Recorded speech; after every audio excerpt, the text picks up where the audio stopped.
Hi, welcome back guys. This is your friend, Parallel Deku, back with another fanfiction. This is the series of What If Deku Remembered His Real Identity? Now before starting, please give this video a like. And subscribe to the channel if you want more videos like this. Now let's get into the fanfic. Nighttime. Third person's POV. Come on. Kirishima shouted, stretching out his arms toward Bakugou. Bakugou noticed him and used his explosions to propel himself into the sky. Bakugou quickly grabbed Kirishima's hand. What are you, an idiot? He smirked cynically at his friend. A slight time skip. Midoriya's POV. We all panted heavily from exhaustion after rescuing Kaken. Thank goodness we did it, I said, grinning at Kirishima. Yeah. Thanks, Midoriya. Kirishima raised his right hand. I got the signal, and we high-fived, both of us grinning proudly. I took out my phone and dialed Todoroki's number. Midoriya, are you okay over there? Todoroki's voice came through the phone. We're all right. How about you guys? Did you make a clean escape? I asked, concerned. I'm glad to hear that. Don't worry, we're fine here. The pros are giving us evacuation instructions, he explained, sounding relieved. Good. We're in front of the station. Looks like we're out of the shockwave's range. Our recovery was successful, I said, smiling slightly. Thanks to you, Midoriya, Todoroki replied before ending the conversation. How are they, Midoriya? Ida asked. They made it out without any harm, I said, smiling in relief at Ida. Listen, you guys didn't save me, okay? You just happened to be the best escape route. Kaken yelled. Nice decision. Kirishima gave him a thumbs up. I didn't want to get in All Might's way, Kaken said, averting his eyes. This scene is a nightmare. In an instant, half of Kamino Ward has been destroyed. Currently, All Might is fighting the villain thought to be the ringleader. The reporter's announcement caught everyone's attention. I can't believe it. There's just one villain. He has destroyed the city and is holding his own against the symbol of peace, the reporter said in panic. I gasped in shock at the horrifying view. All Might. I muttered my mentor's name. All Might and All for One kept fighting when I saw the worst scenario I never imagined would happen. All Might had deflated. I gasped, covering my mouth to resist the urge to scream. But why was his secret out now? What's with that skeleton? A citizen asked. See, can you all see this? All Might has deflated, the reporter said, concern evident in her voice. Everyone looked worried and in disbelief.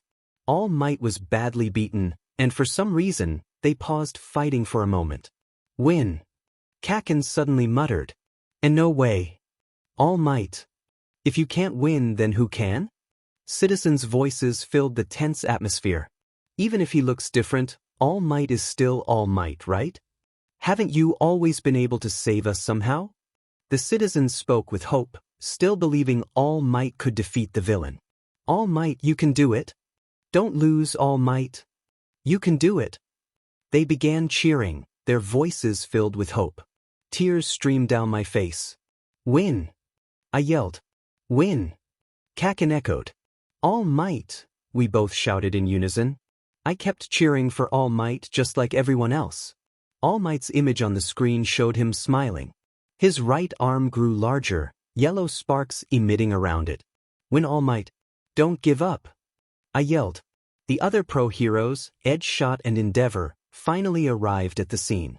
They fought hard to save the citizens and defeat the symbol of evil. Please win, All Might. Don't give up. I know you can win. We all believe in you. I hoped my message reached him.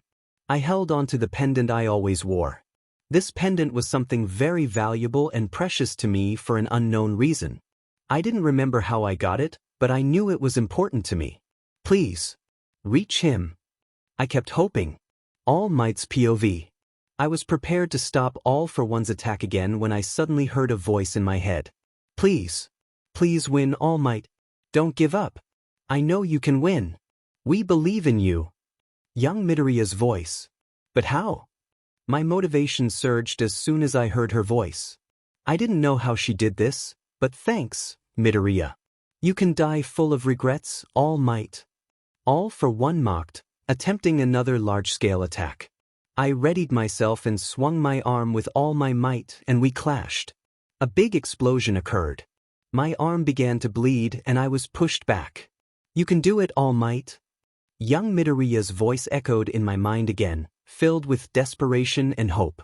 "I can't die until I finish training her," I yelled, landing a punch on All for One's face with my left hand. I focused the flow of power into my right arm and punched his face again. "Farewell, All for One. United States of Smash," I yelled, and All for One went down, his head hitting the concrete ground. A gust of wind blew strongly, scattering everything around. "Farewell. One for all." Midoriya's POV. All Might won. My smile widened in happiness. All Might stood victorious, though he looked beaten and tired. "All Might won," the reporter yelled energetically. Everyone cheered for All Might, and tears streamed down my face. Police finally arrived at the scene. They took All for One into custody. Just now, the villain was defeated by the symbol of peace. "He is being sent into custody," a female reporter said, rushing to the scene. The cameraman suddenly focused on All Might. All Might stretched out his arm and pointed at the camera. "Next. It's your turn," All Might said in a hoarse voice. I gasped at his statement. All Might is really awesome. Yeah. The villains underestimated him. The citizens cheered proudly, but I wasn't. Maybe to the citizens, All Might was saying that to the villain, but not to me. To me, that message was for me. His body language and actions said it all. "I have used up everything inside me, and next. It's your turn." Tears streamed down my face again. I sobbed, "All Might." I muttered his name. Suddenly, I felt arms wrap around my waist, pulling me into a hug. This sudden action startled me. I tried to lift my head, but something pushed it down. My face was buried in a man's broad chest. "Don't look or I'll kill you," a threatening, hoarse voice spoke up. "Kaken? But why?" I muttered. Kaken didn't answer. Instead, he tightened the warm hug. Tears flowed faster as I hugged Kaken back, crying in his broad chest. Bakugou's POV. "The minute that. Why the heck was she crying?" Teach, I hated this side of her. I didn't waste any time. I wrapped my arms around Deku's slim waist and pulled her into a hug. She looked startled. Deku tried to lift her head, but I gently pushed her back. "Don't look or I'll." "Well, you know," I warned her. "Kaken? But why?" She murmured. I didn't answer. My face felt hot. I didn't even know why I was doing this. I tightened the hug, and Deku hugged me back, tears soaking into my shirt. Why was she the only one who acted differently? Kirishima's POV. "Hey Ida. Look." I pointed at the two childhood friends and smirked mischievously. Ida's eyes widened in shock. "Am I dreaming?" He took off his glasses and wiped them, then put them back on, eyes wide again. "Yo, I can't believe it either." I laughed and playfully smacked his back. Bakugou was hugging a sobbing Midoriya, blushing furiously and looking like he could hardly breathe. "There is no way this is happening. Perhaps this is just my imagination due to exhaustion," Ida tried to deny. I shook my head and laughed a bit, staring at the two future heroes with a grin. A few days later, All Might's POV. Aizawa and I had just finished talking to young Bakugou's parents, Mitsuki and Masarubaku. Best parents ever. I thought it would be difficult, but it turned out to be quite easy. All Might. As soon as I left the house, young Bakugou called out to me. "Yes, my boy?" I asked. "What is Deku to you?" His question startled me, but I kept my composure. "Just like you, a future hero with bright prospects," I replied confidently. "I'm sorry, young Bakugou, but I couldn't tell you the truth." "I see. If you don't want to tell me, that's fine."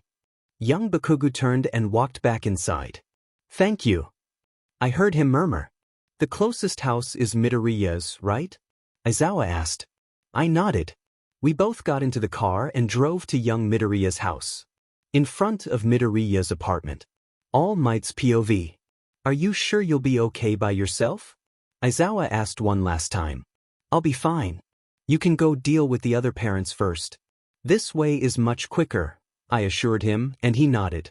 The car he rode in left the neighborhood, leaving me alone. I took a deep breath and walked into the apartment. Midoriya's residence. Third person's POV. All Might pressed the doorbell, and Inko hurriedly opened the door. Izuku stood there, looking nervous. "See, come in," Inko stuttered, sweat pouring down her face, just like Izuku. She wore a short-sleeved light green hoodie and a pair of green sweatpants, with bunny hairpins in her dark green bangs. "All Might is in our home," Inko told her daughter. "See, come down, Mom," Izuku said, trying to ease the tension. All Might looked around the living room, which was filled with posters, photos, and figures of himself. He noticed the name Izuku on the door, decorated with designs of her hair and hero costume. "Have a seat," Inko invited, pointing to a chair. All Might nodded politely and sat in front of her, while Izuku sat next to her mother. "Well, I believe we've sent notice about this, but I'm here to discuss UA's dorm system," All Might began. "Yes, I received it," Inko replied, her voice serious. "And I'm against it." Inko's words shocked Izuku. "But Mom, yesterday you said it was fine." Izuku reminded her of their conversation from the night before. "I thought it through and I don't like it," Inko explained. Izuku gasped in disbelief. Izuku's quirk had never appeared, but she admired you for so long. Since her quirk miraculously appeared. Ever since she entered UA, she just kept getting more and more hurt. Inko looked down, worry etched on her face. The memory of seeing Izuku fighting fiercely at the sports festival flashed in her mind. Did you know about Izuku's arms? If she injures them anymore, she might lose the ability to move them, Inko said, glancing at Izuku's wrapped arms. "I watched your fight on TV. As a regular citizen, I'm very thankful. But as a parent, I'm terrified. Izuku looks up to you. If her path leads to a future filled with danger like that, then I." Her eyes filled with tears as she struggled to contain her overwhelming emotions. All of her cherished moments with Izuku played in her mind. "I think staying quirkless and happily watching heroes would have made her happier," Inko said, clenching her fists after voicing her thoughts. This was the only way she could save her daughter from harm. She couldn't bear to lose her child again. "Mom." Izuku stood up, disbelief on her face. "Izuku, I told you I would support you, but that I wouldn't stop worrying, right?" Inko's body trembled. She knew her decision would hurt Izuku's feelings, but it was her only choice. She would rather hurt her daughter's feelings than lose her again. "Izuku, you want to go to UA, right?" "But I'm sorry, Izuku." Inko lifted her head, tears streaming from her emerald eyes. "I will speak frankly. I don't have the courage to entrust my only daughter to UA High School as it is now."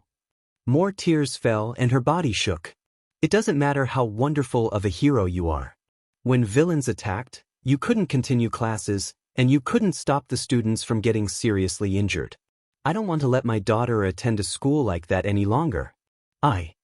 Inko closed her eyes, preparing herself for criticism. "Mrs. Midoriya," All Might began to speak when Izuku suddenly stood up. "It's not like that, Mom. It was my own fault that I got hurt. The teachers told me over and over it was me who didn't listen. If this is how it turned out, then don't you think that's the school's responsibility?" Inko's voice darkened, her face clouded with mixed emotions: sadness, anger, regret, concern, heartbreak. "Sit down, young girl," All Might said, falling silent. "I might be acting like a monster parent.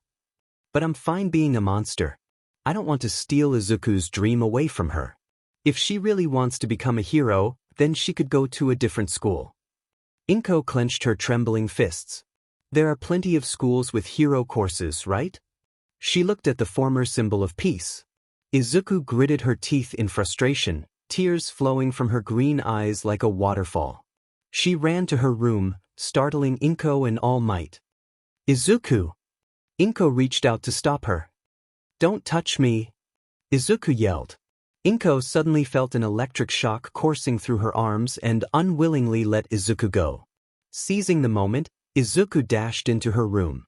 She slammed the door that separated the living room from the entrance of her home. "I'm sorry. I'll call her back." Inko bowed to All Might and was about to retrieve Izuku when he suddenly re-entered the living room. It's fine. Even if it's not Yue, Izuku said. Look, Mom, All Might. I got a letter from the boy I saved at the training camp. He held up the letter he received from Kuda. A kid who dislikes heroes and quirks even said, "Thank you. I still feel hopeless and worry you a lot, but for that brief moment, this letter and this boy made me feel like a hero. I was really happy." Izuku spoke calmly, his eyes reflecting the significance of the letter. It doesn't have to be Yue. Anywhere is fine. Because I will become a hero, Izuku declared passionately. All Might gasped in disbelief. Izuku was already someone who was more than just following in his footsteps. Transforming into his muscular form, All Might caught the attention of the two Midoriyas. He walked closer and knelt before them. I apologize for doing things out of order. I believe young Izuku is the right person to succeed me. What I mean is, I believe she is the one who should become the symbol of peace, All Might said seriously. What? Wait a minute, please stop. What is this? Inko asked, confusion and surprise evident in her voice. It is an apology, as the one who was formerly the symbol of peace. I was weak to her admiration and negligent in my teachings. I humbly apologize. All Might expressed sincerely, suddenly deflating, startling both Izuku and Inko. Nonetheless, he remained calm. And this is my entreaty as a UA teacher. It's true that my path was fraught with challenges. But that's why, to keep her from following the same path, I want to stand by her and walk together with her. All Might's voice grew louder, resonating with the depth of his feelings. I don't blame you for having misgivings about the current UA. But the UA heroes also know that they can't continue like this. Is there any way you can look not at the current UA but at the future UA? All Might's words made Inko realize something, and tears began to seep from her eyes. Will you allow me to pour my all into young Izuku? I will protect her and help her grow, even if it means giving my life to do so. All Might vowed to Inko, promising to guide Izuku to become a great hero. Inko dropped to her knees, overwhelmed. Izuku said, startled. I don't like this after all. Inko muttered, and Izuku fell silent. I mean, you're Izuku's reason for living, Inko explained truthfully. All Might lifted his head. It isn't that I hate UA. I just want Izuku to be happy. So please don't give up your life. Live properly to protect her and help her grow. If you can promise that, then I will allow it, Inko said, her eyes meeting All Might's. Izuku gasped in disbelief. Mom. Tears flowed from her eyes. How many times had she cried today? I promise, All Might said earnestly. Izuku, if you're going to live at UA, then you understand, right? Inko asked her only daughter. Izuku wiped her tears, though they continued to flow. I definitely won't make you worry, she said energetically, her voice a bit shaky. All Might, please take care of my daughter, Inko said calmly. The next day in the afternoon. Midoriya's POV. I walked through the neighborhood toward Kaken's house, carrying bags of groceries I had bought at the supermarket. Mitsuki-san had asked me to help her cook lunch at her home, which felt a bit awkward since it was Kaken's house. When I arrived at Bakugou's household, I pressed the doorbell. An ash-blonde woman opened the door, and Mitsuki-san smiled at me happily. Izuku, you came, she beamed. She suddenly gasped, and I looked at her in confusion. Oh dear, you look so lovely, she praised me. I was wearing a black and white striped top with a turquoise skirt, along with white shoes and a ribbon in my hair. Mom had insisted I wear this for reasons I didn't fully understand. Though I felt a bit tight in the chest, I smiled at her. Thanks. You look gorgeous too, Mitsuki-san, I said sincerely. It was true, despite her age, she still looked beautiful. Oh my gosh, I forgot to welcome you in. Come in, Izuku. Mitsuki-san said, stepping back to let me enter. I bowed respectfully and stepped inside. It hadn't changed at all. When was the last time I visited Kaken's house? It has been a long time since you last came here. I missed you. Mitsuki-san hugged me tightly and I hugged her back. She was so sweet. Where should I put this? I asked, showing her the cooking supplies I had brought. You can put it on the counter, she said while walking toward the fridge. Thanks for agreeing to come today, she smiled excitedly. No problem, I assured her. Mitsuki-san suddenly looked teary. And Mitsuki-san, are you okay? I asked nervously. She placed her hands on my shoulders. Inko is so lucky to have you. I hope I have a good and helpful daughter like you, she exclaimed, shaking me gently. But instead, I got an arrogant, short-tempered brat, she added loudly, as if she wanted Kaken to hear. Mitsuki-san sighed. Well then, shall we begin? She announced with enthusiasm, and we both started cooking. I'm sorry for asking you to help me out of nowhere, she said humbly. It's not a problem at all. Besides, it has been a while since we last chatted like this, I replied, smiling happily. I really missed those moments. I used to hang out with Mitsuki-san and Maru-san often when I was a kid. They were like my second parents. You're so good at cooking, Izuku. Your future husband will be lucky to have someone like you as a wife, Mitsuki-san said while chopping vegetables. This is normal. I mean, during the training camp, Kaken did everything from chopping to cooking. He is so talented, I said, and it was true.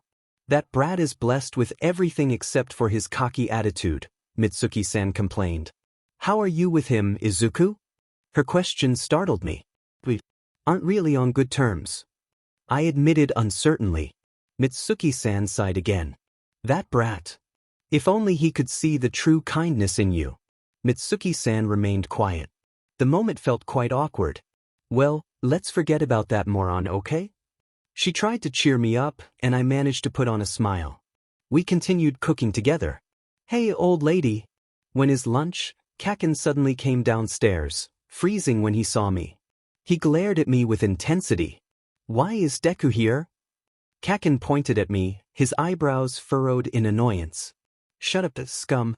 Can't you see she is helping me? Mitsuki-san yelled at her son. Oh gosh. Here it comes. A family showdown was about to unfold. Ignore him, Izuku. Mitsuki-san patted my back. Hey, don't ignore me. Kaken shouted in frustration. Mitsuki-san's hands trembled with anger. Shut up, you ungrateful kid. If you open your mouth again, you won't get any food today. She pointed a knife in his direction, her voice firm. Kaken scowled and stormed off, plopping down on the couch and turning on the television. I sighed in relief, at least they weren't fighting anymore. I'm sorry for my son's behavior, Mitsuki-san said, bowing slightly. It's okay. I stuttered, and we both returned to our cooking. Bakugou's POV. Why did she have to be here now? I was shocked to see Deku when I came downstairs. Oh gosh, she looked so stunning. I wasn't even paying attention to the television. My heart raced uncontrollably. Hey brat. Lunch is ready. Mitsuki-san called out. I know, old lady. I yelled back. I took a seat at the dining table, and Deku sat next to me. Where is Masaru-san? She asked. He's still at work. He should be back soon. Mitsuki-san glanced at her watch. I'm home. The old man returned already? So he knew Deku would come. Izuku. Long time no see. You've grown into a fine young woman. The old man ruffled Deku's fluffy hair. I wished I could feel her hair too. Why did he get to enjoy that moment? Deku smiled at him happily. Why did she smile at them so much? She never smiled like that at me. The old man sat next to Mitsuki-san, and we all started eating. It felt like I didn't exist at all. Finally, we finished eating. I washed my dishes and was about to head upstairs when Mitsuki-san suddenly spoke up. My, it's raining heavily outside. Deku looked worried. Don't you have a spare umbrella? She asked, glancing around anxiously. Mitsuki-san shook her head. I'm sorry, but all the umbrellas are broken since I used them to hit my brat. Deku gasped in shock. The forecast said the rain won't stop until tonight. The old man said while checking his phone. Deku began to sweat nervously. Why don't you just stay here? Mitsuki-san's offer startled me. What? Where did she think she could sleep? The guest room's key was missing. It's okay? Deku asked, unsure. She seemed very nervous. It's all right, my dear. Mitsuki-san hugged Deku. But can you sleep in Katsuki's room? The guest room's key is missing. Okay. Deku agreed just like that. What was she thinking? Deku suddenly turned her head and our eyes met, but she quickly looked away. I swore I wouldn't sleep tonight. Nighttime. Bakugou's residence. Midoriya's POV. It was already night. I was sitting on the couch, watching television with Kaken.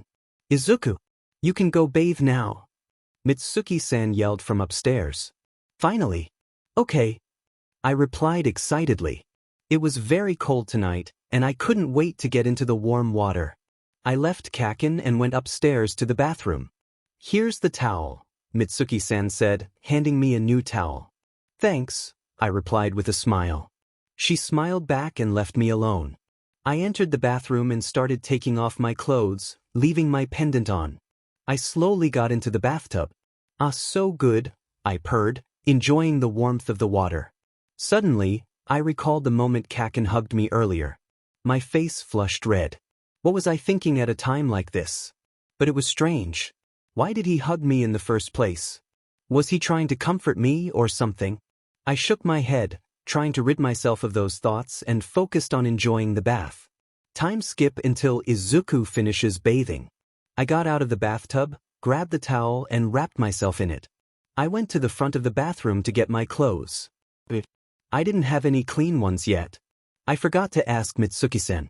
I sighed heavily. I walked to the door and opened it. Mitsuki-san. I called, but there was no answer. Old lady is out with that old man. Why the heck are you? Kaken suddenly appeared, freezing when he saw me. Kaken stared at me, and I suddenly remembered I was still in my towel. I quickly stepped back into the bathroom. Kaken. See, can you give me some clothes? I called from inside. No answer. I sighed again. It looked like I would be sleeping in the bathroom tonight. I sat on the floor and buried my face in my knees, feeling a bit defeated. Oi, Dad. You better not be crying in there or I'll kill you. Open this stupid door, damn it. Kaken yelled. I lifted my head and slowly opened the door. Kaken stood there, holding some clothes. He tossed the clothes at me. Put on some clothes, you nerd, he said before walking away. I closed the door and looked at the clothes. I quickly put them on. Kaken had given me an oversized long-sleeve white shirt and a pair of sweatpants that didn't fit me at all. They must have belonged to him, but at least I had something to wear. I stepped out of the bathroom and went downstairs. Kaken was still watching television, so I joined him. I sat next to him, and an awkward silence fell between us. The show ended, and it was time for a commercial break. My eyes widened when I saw the commercial. It was for a certain movie, and I couldn't believe they showed a mature scene. Even though it was only for a few seconds, I couldn't stop myself from blushing. I looked down, my cheeks burning. Suddenly, I felt an intimidating aura. It felt like someone was glaring at me. I lifted my head and was surprised to see Kaken glaring at me. Kaken? I called out. Kaken remained silent, moving closer. I tried to back away, but soon my back hit the couch. Kaken? What's wrong? I asked again, confused by his behavior. Kaken still didn't respond. Then, he suddenly pushed me down and positioned himself over me. He gazed into my emerald eyes, and I gazed into his crimson ones. Kaken gritted his teeth for an unknown reason. Suddenly, he pressed his lips against mine, catching me off guard. What was happening? Why was he doing this? I couldn't help but wonder if he had been influenced by that commercial we just watched. Kaken's tongue slipped into my mouth, and I let out a small sound of surprise. His large hands roamed my body while he continued kissing me with increasing intensity. We broke apart to catch our breath. Kaken, please stop. I pleaded, tears streaming down my face. Shut up, Deku. He scowled and lifted me into his arms. You don't want to do this here, right? Then let's go to my room. He smirked at me and my heart raced. Kaken, we can't do this. I struggled in his hold as he carried me upstairs. Can you sit still for a second? He glared at me, his expression fierce. I was too intimidated to resist, so I stopped moving. He kicked the door open and entered his room, tossing me onto the bed. Ouch! I winced in pain as he climbed on top of me again. Kaken, please. Don't do this. Tears spilled from my... Why was he putting me through this? Kaken remained silent, his gaze intense. He pressed his lips to mine once more, and I tried to push him away, running my fingers through his hair. He deepened the kiss, and I gasped softly. This was overwhelming. I wanted it to stop. Tears flowed down my cheeks as Kaken's hands began to explore. "Stop touching me!" I shouted, feeling a surge of electricity course through me, but I ignored it. Suddenly, Kaken was thrown back against the wall, hissing in pain. "What the heck are you doing, you dumb nerd?" He glared at me. "Why are you doing this to me?" I yelled in frustration. This was the first time I had ever been angry with him. "Why did you do this to me? Why are you treating me like this?" Tears of frustration streamed down my face. Kaken looked taken aback by my words. I sobbed and hiccuped. "I hate you, Kaken." I ran out of his room, desperate to escape. I didn't care about anything anymore. I just wanted to go home. I hurried out of Bakugou's residence, ignoring the rain pouring down around me. As I walked through the quiet district, my body soaked, I continued to cry. "Stupid Kaken." I mumbled to myself, lost in thought. Suddenly, I bumped into someone. Ah! I fell to the ground. "I'm sorry, are you okay?" a gentle voice asked, filled with concern. I lifted my head and saw a man with glowing light blue eyes. He wore a dark blue hoodie and pants, holding an umbrella. He looked to be in his 20s. "I'm sorry. I didn't see you coming at all," I apologized, still sitting on the ground. The man offered me his hand. "Come on, get up," he said gently. I took his hand and he helped me to my feet. "What are you doing out here so late at night?" "It's dangerous for someone like you," he said. "I'm just trying to get home," I muttered weakly. My eyes caught sight of his pendant, which looked just like mine, only in a different color. "Here, you can have my umbrella." "I don't want to see you get sick," he offered. "Wait, it's okay. My house is close by," I protested, but he insisted. "No, please use it," he urged. I sighed and accepted his offer. "Thanks." I smiled at him as I walked away. He waved goodbye. "See you again," I called back. I continued on my way home. From a distance, I watched her walk until she disappeared into the darkness of night. "You've grown up, Iken," I said in a hoarse voice. "Wait for me, kid. We'll see each other again." I made my way back to the base through the heavy rain. The next day, at the dorm building, everyone had managed to get permission to stay. Aizawa-sensei welcomed us and mentioned me, Yaoyorozu, Todoroki, Ida, and Kirishima, telling the class how we had broken the rules to save Kaken. The whole class looked shocked, their spirits visibly deflated. Aizawa-sensei said that if it hadn't been for All Might's retirement, he would have expelled everyone except Kaken, Jiro, and Hagakure. Everyone looked down, feeling defeated. "Now let's get inside. Let's bring some energy," Aizawa-sensei said as he walked toward the dorm. "How are we supposed to feel energetic right now?" I felt sad. It hurt, but he was right. We had broken the rules again. Suddenly, Kaken yanked Kaminari by the collar, dragging him into the bushes. Kaminari's electricity sparked wildly. Kaminari emerged from the bushes in a daze, giving a thumbs up while Jiro couldn't stop laughing. What was Kaken doing?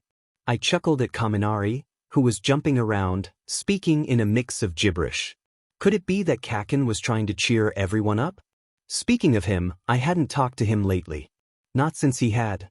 Kaken walked away from Kirishima and glanced at me, but instead of his usual glare, he mouthed, "Meet me tonight at midnight in my room." I was taken aback by his words as he continued walking. Should I go? While everyone else was laughing happily, I remained silent, lost in confusion. That night, finally, we had finished unpacking. My room was on the 4th floor, next to Ochako. I finished early and went to the 1st floor, where only the boys were hanging out in the common area. The girls were absent. "Yo, Midoriya." Kirishima grinned at me. "Good work, everyone," I greeted them, sitting next to Tokoyami. "Things didn't end up great, but it's kind of exciting living together, right?" Kaminari said excitedly. "Yeah, you're right," I agreed. "Living together. This is also a training to help us learn cooperation and DSPLN. Ida exclaimed, making some hand gestures. You're really going all out, huh, Ida? Kirishima smiled at him. By the way, Midoriya? Kaminari suddenly called out. Yes. I turned to him. Aren't you nervous? Being around us boys? He grinned playfully at me. I tilted my head in confusion. Why should I be nervous? I asked them. The boys stared at me, their expressions shifting. I mean, we are friends, right? I gave them a close-eyed smile. Suddenly, the boys' faces turned red, and they all averted their eyes from me. Did I say something weird? I fidgeted, intertwining my fingers. I felt a bit sad. Could it be that they didn't view me the same way? It's nothing, Midoriya. You're right. We're all friends, Kirishima said, and my eyes brightened up. The boys' POV. The boys thought, oh my gosh, she is too innocent. How can Midoriya be so cute at a time like this? Midoriya's POV. Boys, are you all done with your rooms? Ashido and the girls suddenly showed up. Just relaxing now, Kaminari replied. Midoriya? So here you are. We've been looking for you. Hagakure exclaimed in relief. So you were hanging out with the boys? Ashido teased me. It's not like that. I defended myself while blushing. The girls chuckled at me. Well, the girls were all talking just now. Ashido smiled in excitement. Then we have an idea, Hagakure continued, bouncing slightly. Why don't we have a room presentation contest? Ashido beamed. Without waiting for the boys' response, the girls, including me, dashed to Tokoyami, who was already blocking the door with his body. When did he get there? We all explored the boys' room. It was so much fun. There were various styles. Anyway, I'm not satisfied, Kaminari spoke up, looking serious. What a coincidence. Me neither, Ojiro agreed. Yeah, me neither, Aoyama and Tokoyami chimed in. What was wrong with them? It's weird for the boys to be the only ones getting picked on, Mineta said, appearing out of nowhere. You said this is a room presentation contest, right? Then shouldn't we see the girls' rooms too? To decide who has the best taste in interior decoration. His suggestion made my eyes widen. What? No! My internal voice screamed, but my real voice couldn't stop him. Sounds good. Ashido agreed. Huh. Jiro looked at her in confusion. Everyone agreed and then headed to the 4th floor to explore the other boys' rooms. Kaken isn't here. Wait, why am I thinking about him? Where is Bakugou? Ida asked. He said, this is lame. I'm going to sleep, a while ago and went back to his room, Kirishima sighed. We explored all the boys' rooms, and now it was the girls' turn. Sato's cake is the best. We explored the girls' rooms. Jiro's room was filled with instruments since she was a rock girl. Hagakure's room was a normal yet cute girl's room. Ashido's room was filled with stripes and polka dots, and now it was my turn. Wait. Please no. I tried to stop them, but it was too late. Ochako opened the door, revealing my room. Whoa! The girls gasped in awe. It's filled with All Might. Ochako exclaimed. It's an otaku's room. She smiled at the All Might poster. It's because I admire him. This is so embarrassing. I covered my face. Oh, Midoriya, this is such a beautiful pendant, Yayarosa said, catching my attention. She was holding my pendant. Everyone gasped in awe. Oh, so pretty. Ashido touched the pendant. Oh yeah, you always wear this pendant, right, Deku? Ochako asked, and I nodded. Who gave this to you? Jiro asked. My mom. I muttered, unsure myself. Well, let's move on to the next room. Ashido said, and everyone followed her. After the exploration finished, everyone voted for the room king, and Sato ended up winning. Because his cake is so delicious. Everyone said goodnight and went back to their rooms. I returned too, and when I was sure everyone was asleep, I left my room and went to Kaken's room. I stood in front of Kaken's door and knocked. He slowly opened it. Come in already, nerd, he scowled. I entered his room. It hadn't changed at all. Wait, why am I checking out his room? So, why did you want to meet me? I asked Kaken and he stared at me. Nighttime. Bakugou's room. Third person's POV. Why did you want to meet me? Midoriya asked, determination in her voice, though she sounded a bit uncomfortable. She was still scared of Bakugou since the incident at his house. Bakugou glared at her. Honestly, he just wanted to clear up misunderstandings, but Midoriya's tone irritated him. Midoriya got scared and quickly bowed her head. Sorry. I never meant to hurt you back then. I swear. She suddenly apologized, startling Bakugou. Bakugou felt annoyance rising. He gripped her wrists and pinned them to the door. Can you just listen to me? Bakugou said, leaning closer to her. A rush of fear hit Midoriya hard. The incident at Bakugou's house flashed in her mind, clouding her face with anxiety. Don't touch me! Midoriya screamed, shutting her eyes tight. A gust of wind suddenly blew around her, and in an instant, Bakugou was pushed away by the force, hitting the wall. Midoriya gasped in shock. What in the world did I just do? I don't even use my quirk, she thought, sprinting toward Bakugou. I'm sorry, Kaken. Are you okay? Midoriya apologized, trying to help him up, but Bakugou shoved her away. Shut up, Dad. I'm not weak like you. I don't need your help. Bakugou yelled. Midoriya fell to the floor but quickly got up, trying to run away. Bakugou gripped her wrist. Wait, Dad. Midoriya turned to look at him with teary eyes. What? It's obvious. You're trying to hurt me again. That's why you called me here. Midoriya cried, tears streaming down her cheeks. Kaken, I don't care if you want to hurt me mentally or physically. But not like that. The greenette couldn't contain her feelings anymore. Why was Bakugou acting like this? Those questions kept playing in her mind. Bakugou gritted his teeth in frustration. Why did she keep mentioning that? Deku, I never tried to hurt you like that. Bakugou let her go and scratched his head in frustration. Dim nerd. Bakugou muttered. Midoriya stared at him in silence. Guilt suddenly pang in her heart. She approached Bakugou slowly. Kaken. Midoriya called softly. I'm sorry. I never meant to assume you felt that way, she said, tears falling from her emerald eyes. Sorry.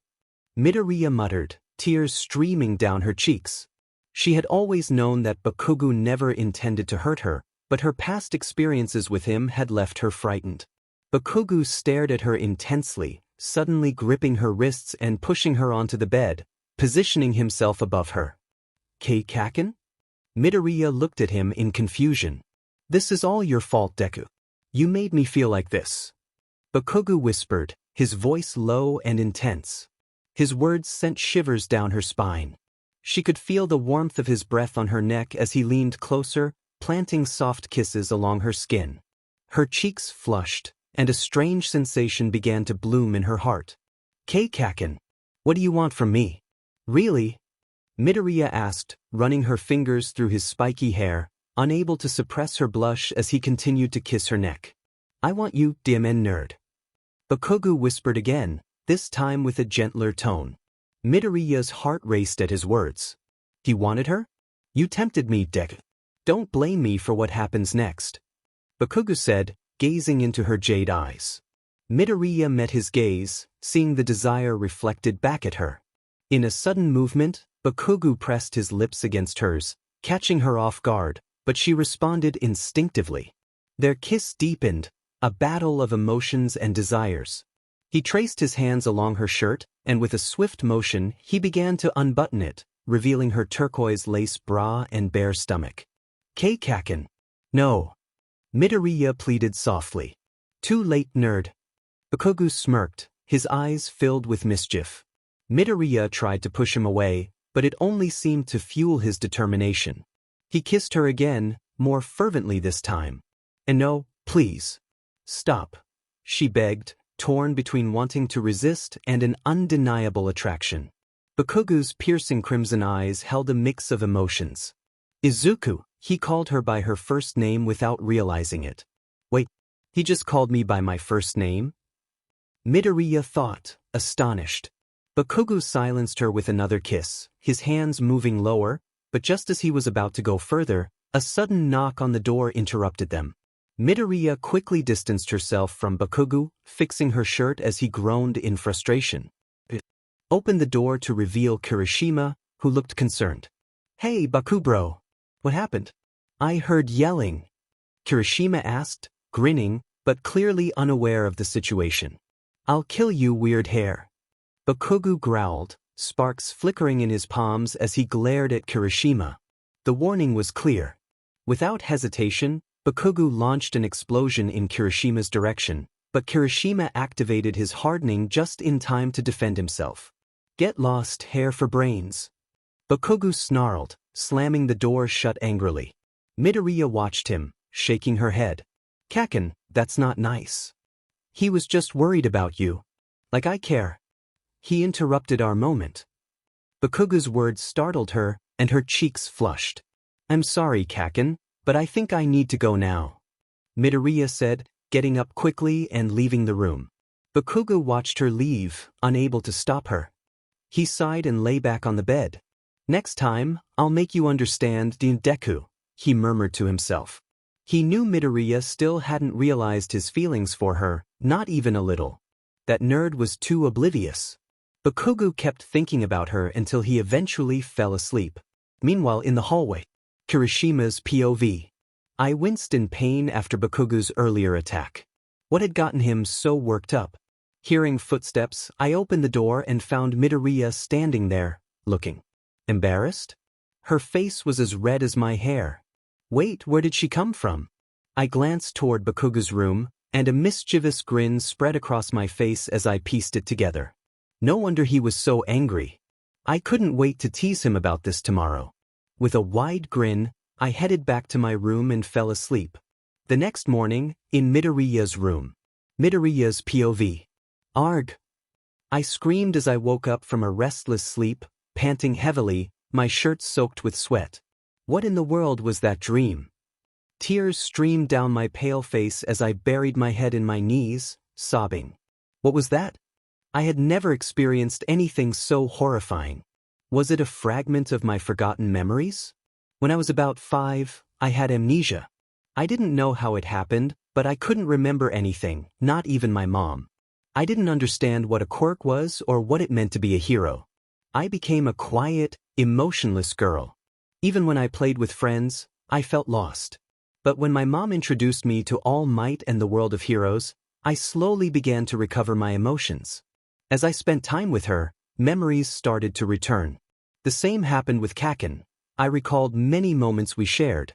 But I still couldn't remember what my father looked like, as he was always busy with work. I eventually returned to my cheerful self, but deep down, I felt like I had lost something precious. Something important was missing. My eyes fell on my pendant. I grabbed it tightly, hugging it to my chest as tears continued to flow. Why was I crying? What was I crying for? An immense pain filled my chest as I held the pendant. This pendant. My mom had given it to me when I was 6. When she first showed it to me, I had cried and yelled, "Give it back." I didn't know why, but I felt an overwhelming need to protect it. "Mom," I whispered, longing to see her again. As the morning light broke, I realized I had cried for hours, lost in my thoughts. I wiped my tears away and walked to the mirror, noticing the dark circles under my eyes. I hadn't slept at all after that dream. Sighing, I went to the bathroom to wash my face and take a bath. Afterward, I put on my uniform, combed my long curly hair, and tried to think of something else, pushing the dream from my mind. I probably got my curly hair from Dad. But I still couldn't shake it from my mind. It was too horrifying. In that dream, I was in the woods, surrounded by many adult strangers and a boy. The boy was injured, and I could see the pain etched on his face. I was crying as he struggled to breathe. And then everything turned nightmarish. The boy was attacked right in front of me, and I felt helpless as he fell to the ground. I screamed, but the words escaped me. The adults around us laughed mockingly, their faces twisted with malice. Suddenly, the woods erupted into flames, and the adults seemed to choke as the smoke filled the air. Their cries of anguish echoed in my ears as they fell, one by one. And I was the only one left. Alive. I shook my head, trying to rid myself of those thoughts, but they lingered. The image of the injured boy and the fallen adults replayed in my mind. I quickly packed my belongings into my yellow bag and hurried out of my room. First floor, common area. Deku-chan, are you okay? Uraraka asked her best friend with concern. Midoriya looked exhausted, her face pale. Why are you asking? Midoriya replied, confused. Well, you look very pale, Uraraka said, and Midoriya's eyes widened. Really? She asked, still in disbelief. It's true, Izuku-chan, Azui chimed in. Midoriya-san, you look tired. You should rest today, Yaoyorozu advised, clearly worried about her. Midoriya remained silent for a moment before shaking her head. I'm fine, girls. It's probably just because I didn't get enough sleep, she assured them with a smile. But that didn't ease the girls' concerns. To them, Midoriya was acting a bit strange today. Still, they chose to believe her even though their instincts told them otherwise. If you say so, then let's go eat, Ashido said, linking her arm with Midoriya's. Midoriya smiled slightly and agreed, even though she had no appetite. Her head was spinning, and her chest felt tight. Her heart raced, but she tried to hide it. The girls grabbed their breakfast and sat at the same table, chatting and gossiping, while Midoriya remained quiet. Unbeknownst to her, a pair of crimson eyes watched her intently. At UA High School, Class 1A. In class, Aizawa-sensei reminded us about the provisional license and how we needed to focus on it this summer, but I couldn't concentrate. I felt drained, and my head spun as I replayed the dream from last night. Suddenly, the door opened, revealing Midnight, Cementos, and Ectoplasm. They informed us that they would be helping us develop our special moves throughout the summer. The teachers instructed us to gather at the gym. I sighed as we girls walked into the changing room. Everyone noticed Midoriya's unusual behavior. She seemed exhausted and it worried them, but they kept their concerns to themselves. At the gym, we gathered with the 4 teachers. They started explaining something, but I couldn't keep up. My vision blurred and my body swayed. Deku-chan? I heard Ochako's voice, but I felt too weak to respond. My voice wouldn't come out. My body felt light, and just as I was about to fall, strong arms caught me. I couldn't see his face as my consciousness began to fade. Midoriya! The class yelled in panic as I collapsed, but luckily, Bakugou managed to catch me. What's wrong with her? Midnight asked, approaching Bakugou, who held me in his arms. Oh no, Eraserhead. She's unconscious. Midnight exclaimed. Send her to Recovery Girl now. Quick! Aizawa ordered. Bakugou nodded and carried me to Recovery Girl, followed by Midnight. The class watched with concern, already sensing something was wrong with me, yet they dismissed it, thinking it was just their imagination. What in the world had happened to me? His name is Roro. He is finally asleep. I wonder where his brother wandered off to? I want to go eat, but he keeps following me and meowing, asking me to pet him. He will chase me if I run away. I pampered him too much. My stomach is growling. Meanwhile, at the League of Villains base, I was sleeping when I heard a very annoying voice calling me. Oyeaguro, Shigaraki called. What? I asked harshly, still in a sleeping position as I slowly got up. The chains that restrained my wrists and ankles rattled as I moved. I yawned and rubbed my sleepy eyes. What do you want, Shigaraki?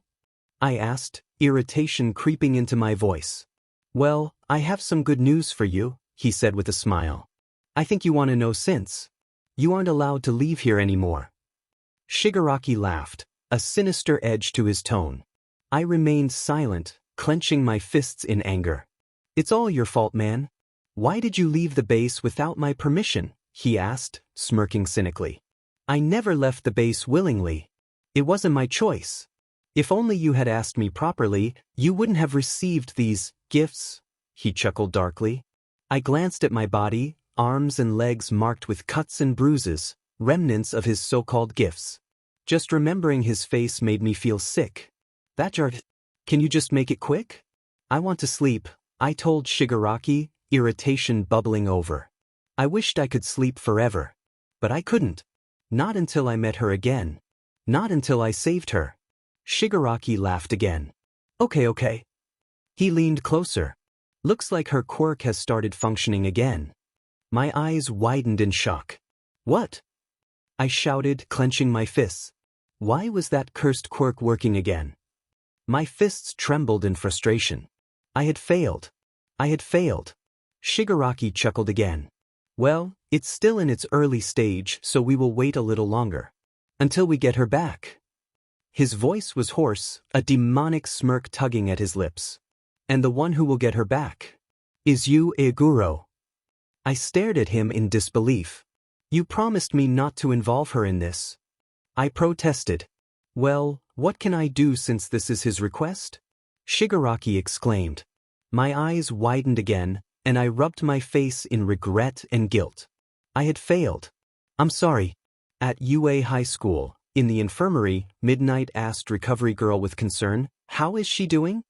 Bakugou stood beside Midoriya's bed, waiting for her to wake up. She is overstressed. Her heartbeat is very slow, and her temperature has decreased drastically, Recovery Girl explained, worry etched on her face. But she knew there was something else wrong with Midoriya that she couldn't quite understand, so she kept it to herself. Bakugou remained silent, staring at Midoriya. Bakugou, thanks for bringing Midoriya here. You can return to your class now, Midnight said. No, I'm staying here with Deku, Bakugou insisted. But your class. I said I'm staying with her. Bakugou yelled. Midnight and Recovery Girl sighed in defeat. Fine. But please don't cause any ruckus, Midnight said before excusing herself. Bakugou took a chair and sat beside the bed, holding Midoriya's soft hand. Recovery Girl watched in silence, surprised by the sight before her. Don't worry, she won't die. She will be fine again once she gets plenty of rest, Recovery Girl assured him. I know, old lady. Deku isn't that weak, Bakugou scowled. Recovery Girl shook her head, ignoring the hedgehog boy as she continued her work. The room fell into an awkward silence as Bakugou kept holding her hand in his. Suddenly, a voice broke through the silence. It can run. Hurry up, a boy urged. But a girl hesitated. Just go already. I'll hold them back, the boy yelled. No. I won't leave you alone, the girl cried out. It can please. This is no time to, and suddenly, a sharp object pierced his stomach. The boy fell to the ground, a look of shock on his face. The girl gasped, covering her mouth to stifle a scream as she rushed to him. Iken. Please. Go, he muttered weakly. The girl held onto him, tears streaming down her cheeks. No. I won't leave you behind. The boy smiled faintly, clutching the girl's pendant. Iken. Please. Live. His grip loosened, and his hand fell to the ground. The girl cried out, No! Poor little girl. She is all alone now, one of the adults mocked. The girl suddenly fell silent. A powerful wind began to swirl around her. She lifted her head, her eyes devoid of emotion. The wind intensified, sending chills down the spines of the adults as they met her gaze. Burn! The forest erupted into flames. They gasped in shock. The girl stood, glaring with a fierce intensity. Die! The wind grew stronger, and flames spread throughout the forest. One by one, the adults struggled to breathe, writhing in pain until they could no longer move. The girl collapsed to her knees, losing consciousness. Back in the infirmary, Bakugou noticed that Recovery Girl still hadn't returned, which he found oddly reassuring. Deku didn't need her. No. I suddenly heard Deku mutter. I looked up to see her moving slightly, her expression twisted in distress. Cold sweats soaked her clothes, and tears streamed from her eyes. Suddenly, she opened her eyes wide, sitting up in a panic. She was trembling, clearly traumatized. Acting on instinct, I quickly embraced her to calm her down. To my surprise, she hugged me back tightly, crying into my chest. Stupid nerd. I'm here, so stop crying. I said, tightening my hold. Kaken, she muttered between sobs, clutching my shirt tightly. I. Deku struggled to speak, overwhelmed with emotion. I'm scared.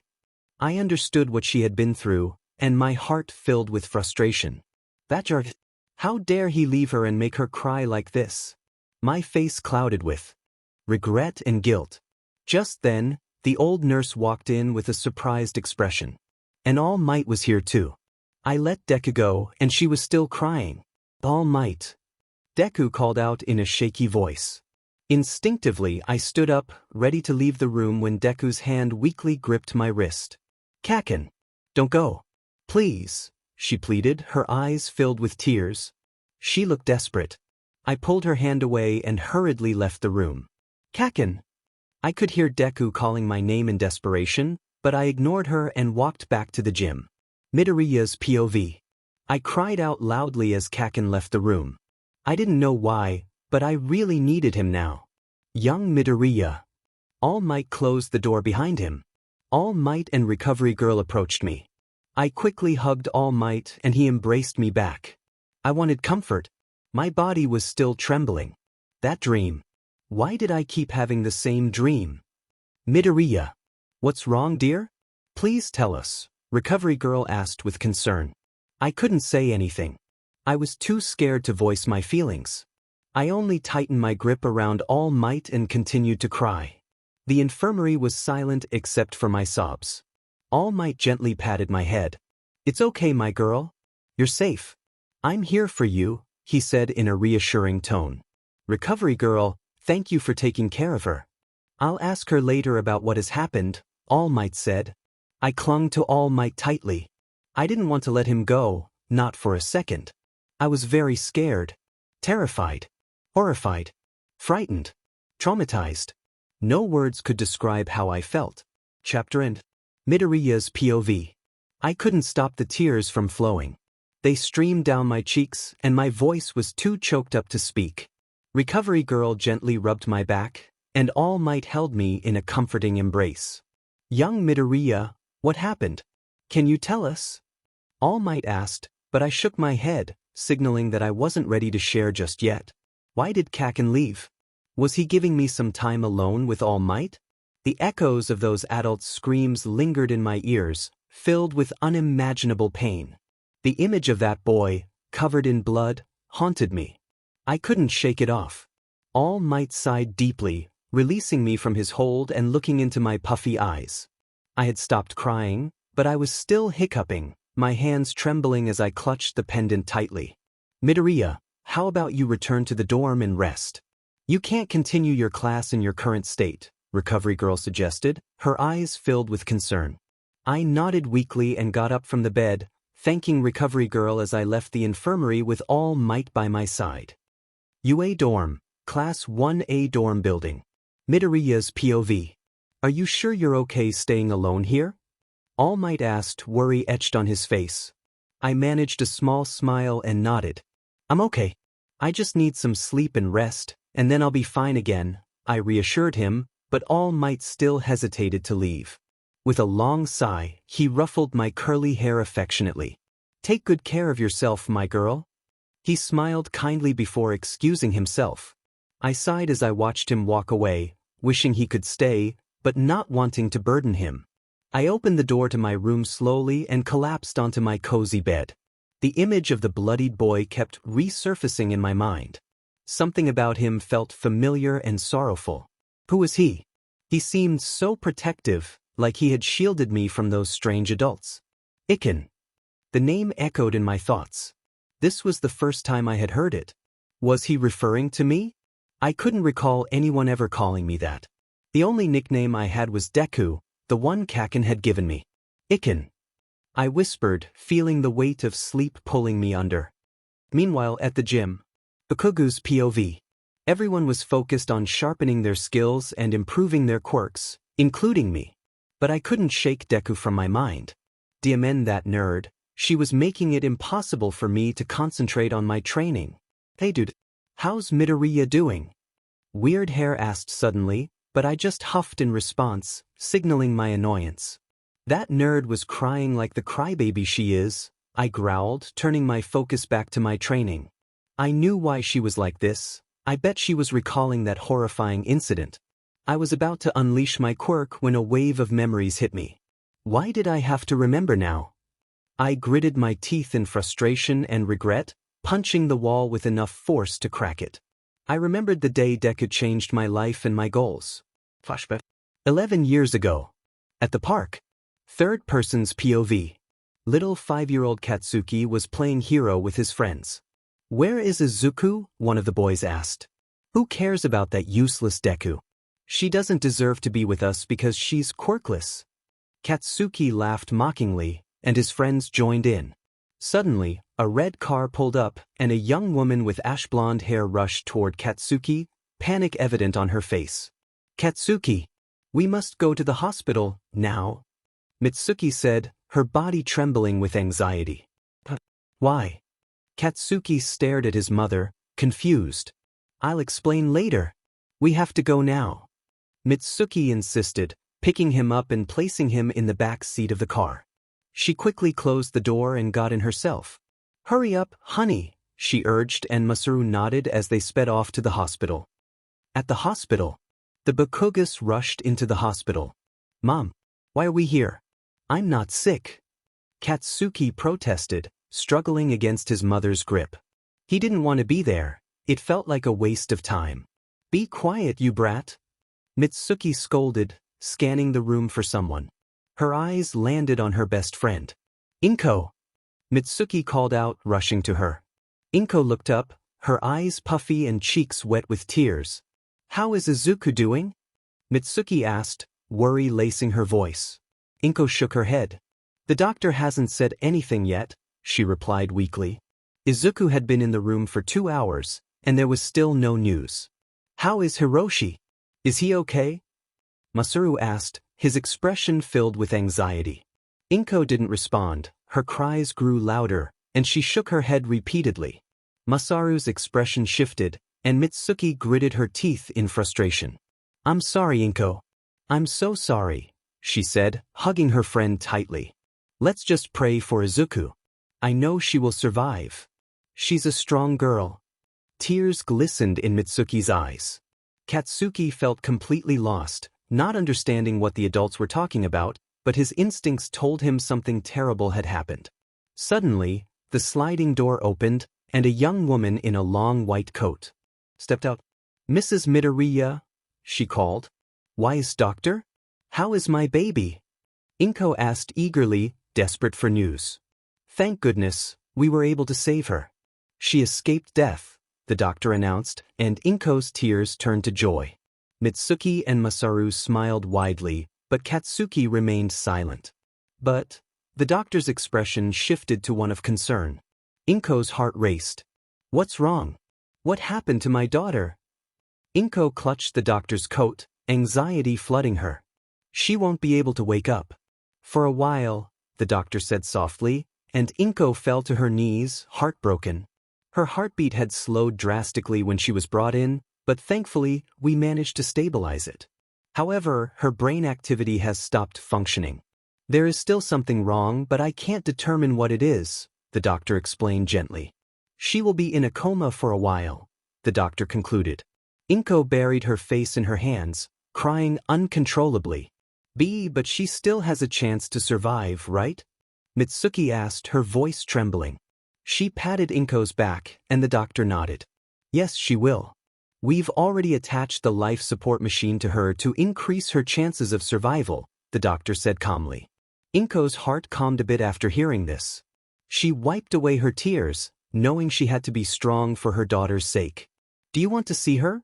The doctor asked, and Inko nodded weakly, desperate to see her daughter. The doctor opened the door, and Inko rushed into the ward, followed by Katsuki, who was curious. Inko dropped to her knees, overwhelmed with heartbreak and despair. Katsuki's eyes widened in disbelief and shock. Izuku's small body was connected to numerous wires, her heartbeat faint and her face pale. Katsuki's heart raced as he felt a wave of sadness and frustration wash over him. He had never felt this way before, especially not towards Izuku, whom he had once disliked. But now, all those feelings faded away, replaced by guilt and sorrow. He approached Izuku's hospital bed slowly. Climbing onto a nearby chair to get a better look, he gently held her cold hand. Tears streamed from his crimson eyes as he whispered, "Hey!" His cries echoed in the room. Mitsuki and Masaru exchanged shocked glances. Katsuki had never acted like this before. Inko approached her daughter as well, wrapping her arms around Katsuki and holding both his hand and Izuku's. "It's okay, Katsuki-kun. Izuku will live," Inko said, her voice trembling. She gently patted his spiky hair. Katsuki's sobs grew louder. Mitsuki stepped closer, embracing both her son and her best friend. She will live. Izuku is a strong girl. I know she will survive," Mitsuki whispered to her son, while Masaru watched from a distance, tears slipping down his cheeks. 2 weeks later, the cemetery was filled with sorrow and gloom. Rain poured heavily as if mourning the day. Inko cried in Mitsuki's embrace, for today was Hiroshi's funeral day. Although his body could never be found, she insisted on holding the funeral. Katsuki looked down, sadness weighing on him as he clenched his tiny fists in regret and frustration. The day after their visit to Izuku, Inko received a call from the police. They informed her that Hiroshi's body was missing, only the remains of some adults with burn marks had been found in the forest where the tragic incident occurred. He was classified as deceased. Inko was devastated by the news. A few days later, the police concluded their investigation. They revealed that Izuku and Hiroshi had been attacked by a group of villains, but the cause of the fire in the forest remained unknown, as did the reasons behind the villains' deaths. When Katsuki learned this, guilt and sadness overwhelmed him. Time could not be rewound, and the dead could not be brought back to life. But he made a vow to himself for Izuku's sake. He promised to become the strongest hero and protect Izuku for the rest of his life while seeking out Hiroshi's killer. And a flashback. A little girl with dark green curly hair bounced adorably as she ran toward a boy with black hair. "Iken!" The boy shouted her name, lifting her up and hugging her tightly. The girl giggled happily and wrapped her arms around his neck. "Hironizan, tell me about your trip," she squealed excitedly. The boy chuckled and set her down. "Okay. But first, I have a present for you." The girl's eyes lit up with excitement. He pulled out a beautiful green glass box, opening it to reveal a dazzling green 4-leaf clover pendant. Her eyes sparkled with joy as she admired the pendant. "Look, I have the same one as you," she exclaimed, showing him her own shimmering blue 4-leaf clover pendant. "Thank you, Hironizan. I'll treasure it forever," she said, hugging the pendant tightly. The boy smiled kindly and ruffled her hair. "I know Iken will take good care of it." Later that night, in the UA dorm, Midoriya slowly opened his eyes after the dream ended. Tears welled in his eyes as he whispered, "Hironizan." The dream had been filled with happiness and love, yet he felt a lingering sadness. Who is this Hironizan? He got up and stared into the blank space, touching his pendant. The boy had given it to him. A knock on the door broke his thoughts. "Deku-chan, are you in there?" Ochako's voice called from outside. "I'm here," he replied. The door opened, revealing a relieved Ochako. "Thank goodness, you look much better, Deku-chan," she exclaimed. "Yeah, sorry for worrying you. I'm okay now," he assured her with a smile. Despite feeling better, the dream still troubled him, both a dream and a nightmare. He needed to discover who this Hironizan was. Ochako took his hand and pulled him out of his room. "Where are we going?" he asked, confused. "Dinner, of course." "Oh gosh, I'm really hungry," she said, drooling slightly. He chuckled at her enthusiasm.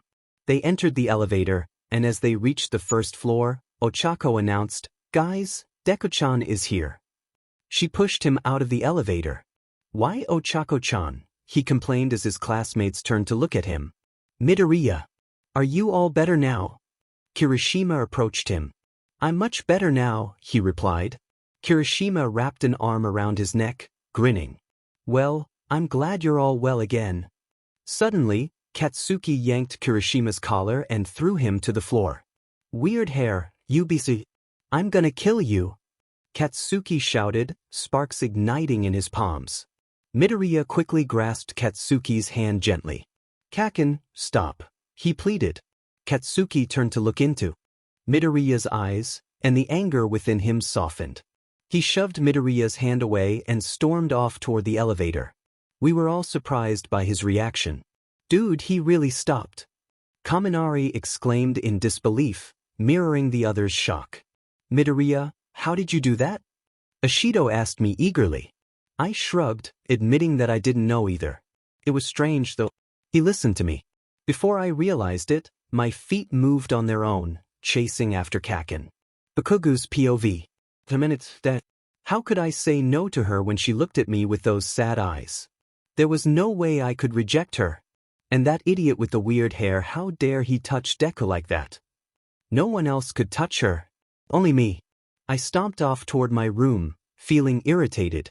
It was better to sleep than to see her face right now. Kakin, an annoying yet melodic voice called out. I reluctantly turned my head to see Deku running toward me. What do you want, Deku?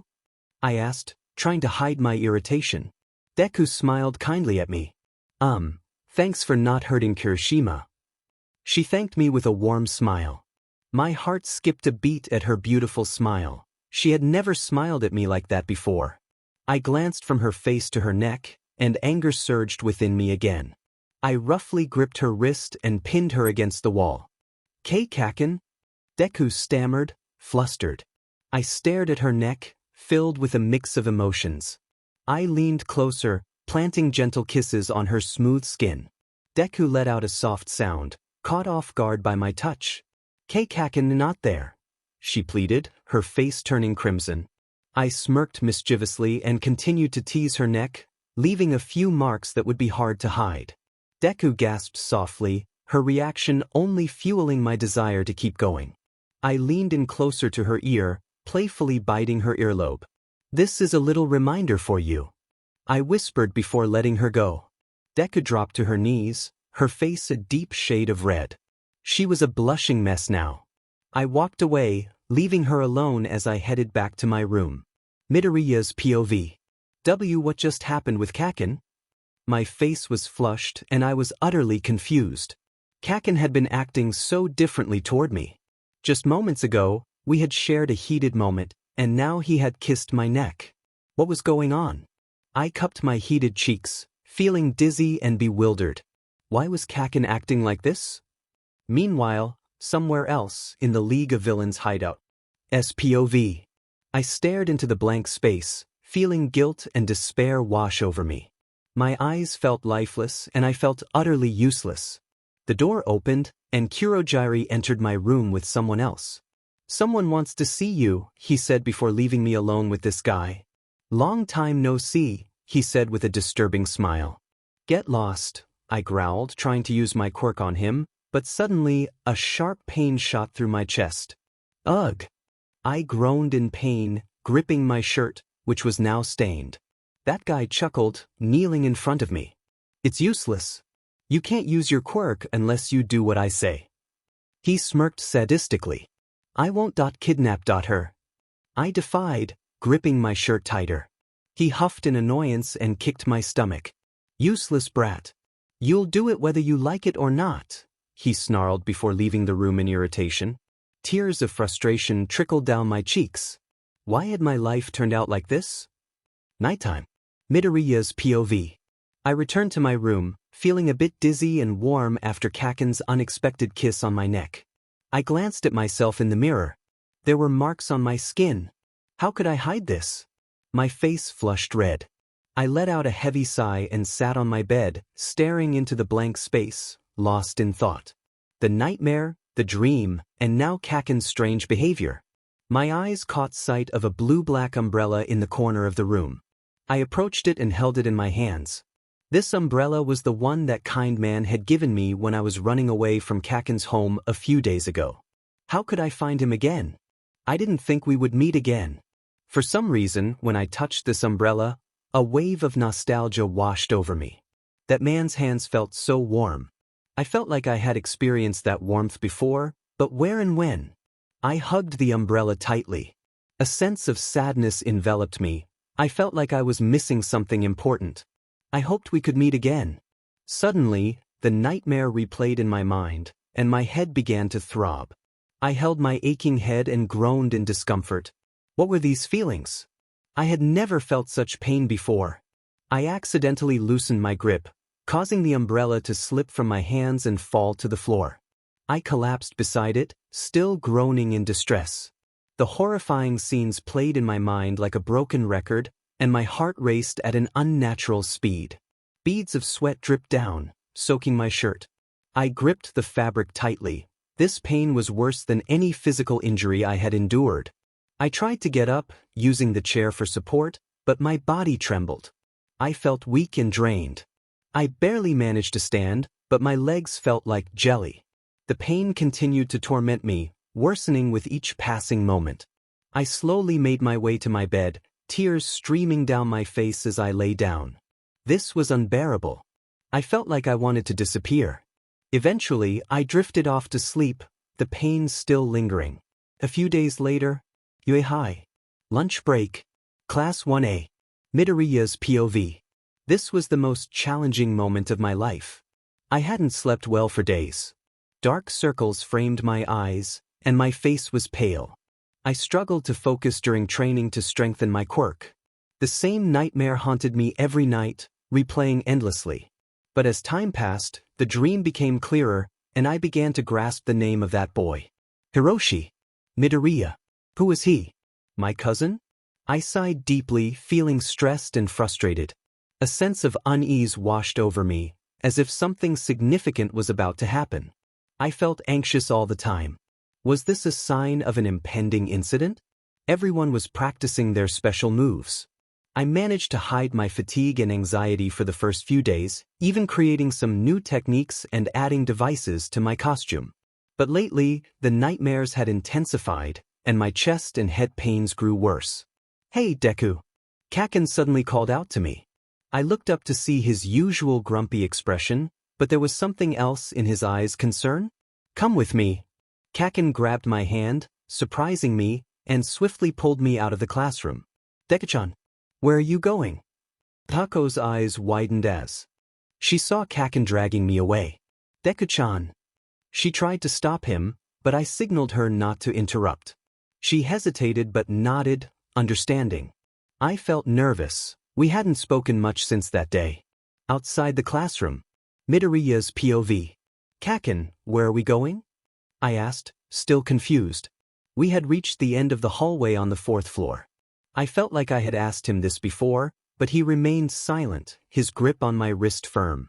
I stared at Kaken's broad back, memories from our childhood flashing in my mind. You're so slow, Izuku. Come, give me your hand, Izuku. Let's walk together. I suddenly stopped, freezing in place. Kaken turned around, glaring at me. Why the heck did you stop?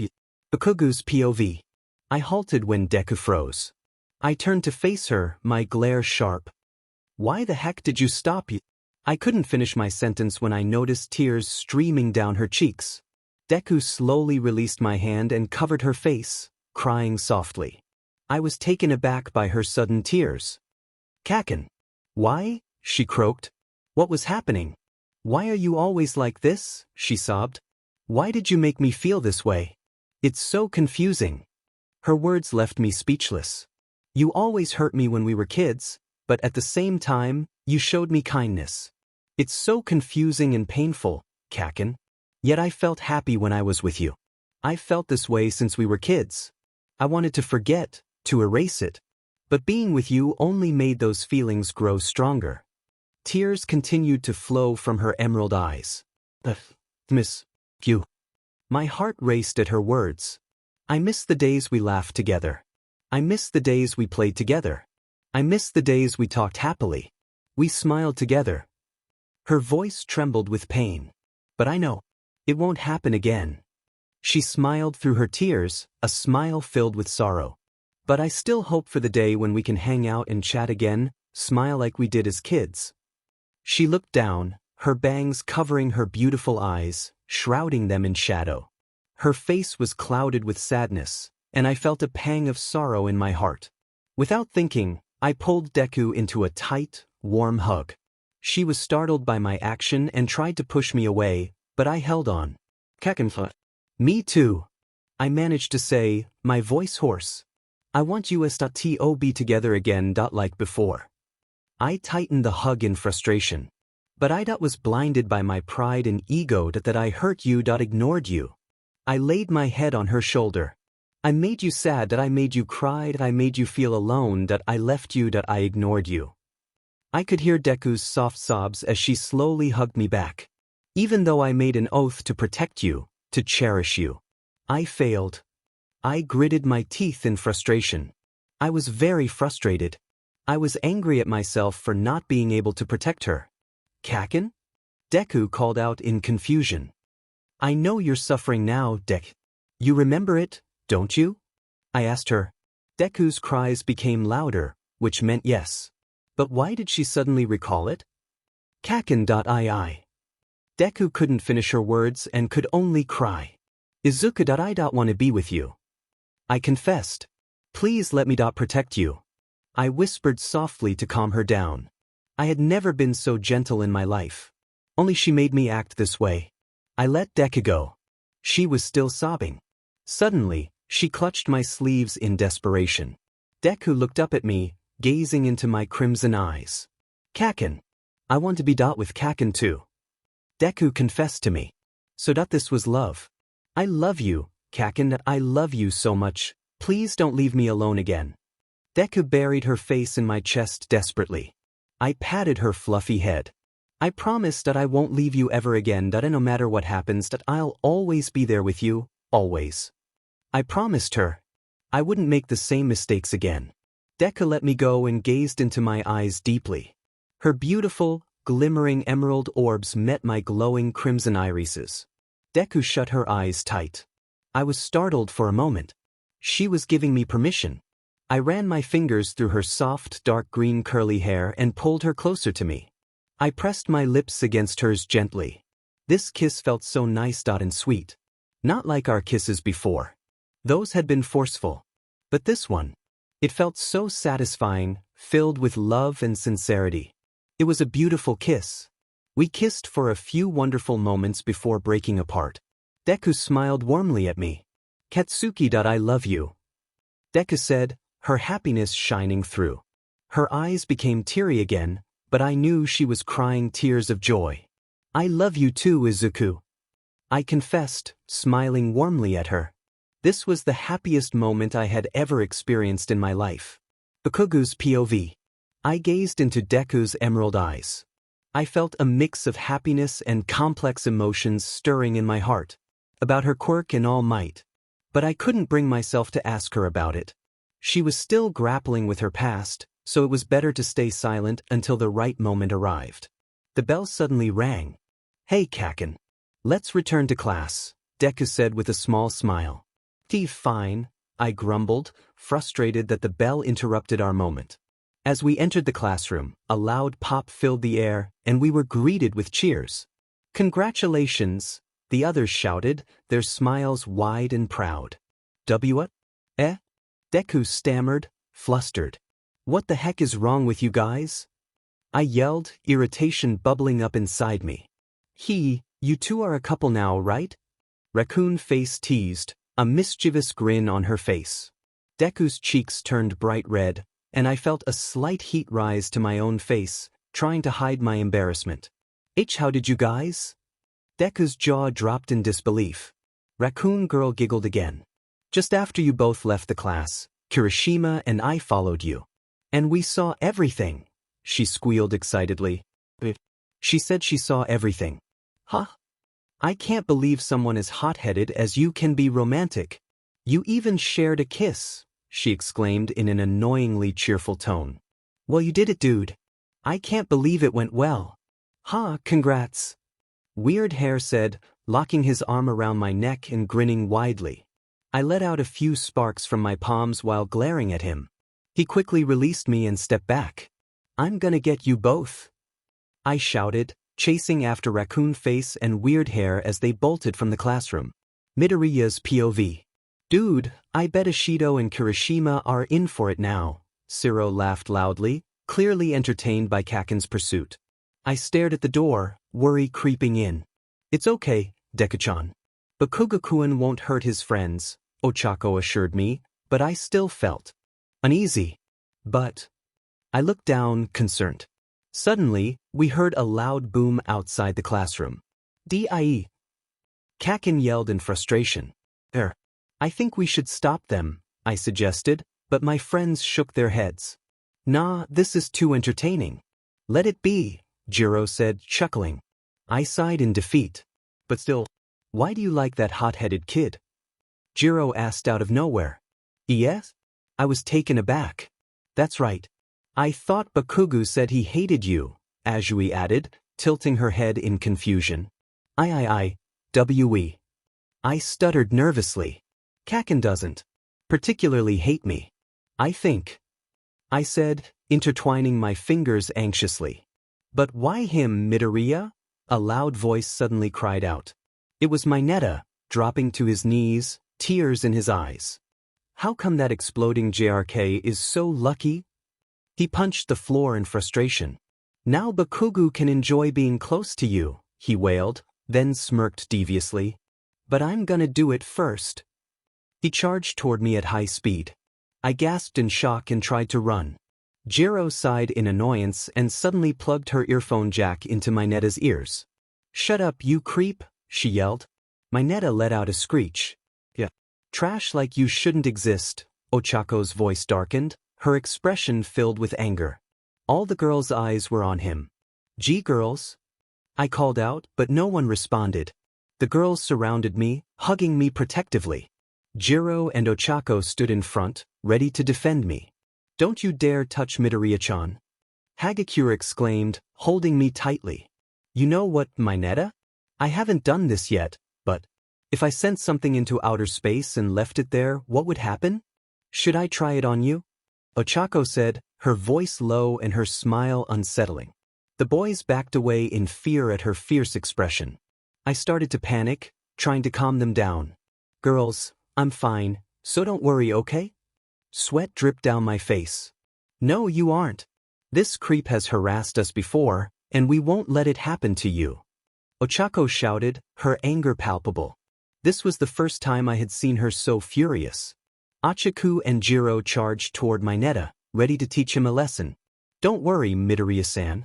We'll protect you, Yarosa said, her eyes shining with determination as she patted my shoulder reassuringly. I smiled awkwardly. Serve you right, creep. The two girls stopped their pursuit, leaving Mineta on the floor, looking worse for wear. The boys rushed to help him just as Kakin burst into the room, dragging Ishido and Kirishima behind him. Kakin! I crossed my arms, tapping my fingers against my arm. He got the message, growling before releasing them. What are you brats doing? Aizawa-sensei suddenly yelled from behind us. Everyone hurried back to their seats. Aizawa sighed and called for some robots to take the unconscious students to the infirmary. As the robots arrived and carried the students away, everyone chuckled quietly, including me. I couldn't help but find the situation amusing. I looked at Kakin's broad back and smiled warmly, feeling a wave of happiness wash over me. But little did I know. A cruel reality was waiting to disrupt my happy life. Meanwhile, at the villain's hideout, I was panting heavily, struggling to catch my breath after a rough encounter. My wrists and ankles were bound by chains, and I felt weak. The villain entered my room with a chilling smile, surveying me from head to toe before shaking his head in disappointment. He knelt in front of me and tilted my chin up, forcing my gaze to meet his cold, merciless eyes. Look at you, so pathetic, he murmured, a sinister smile creeping across his face. If only you would listen to me and go along with our plan. I won't follow your stupid evil plan. I shouted, glaring at him with all the hatred I could muster. My expression was filled with disgust for the person who had turned my life upside down. His fury was palpable as he gripped my hair tightly. If only you would cooperate, we could avoid the hard way. But it seems you leave me no choice.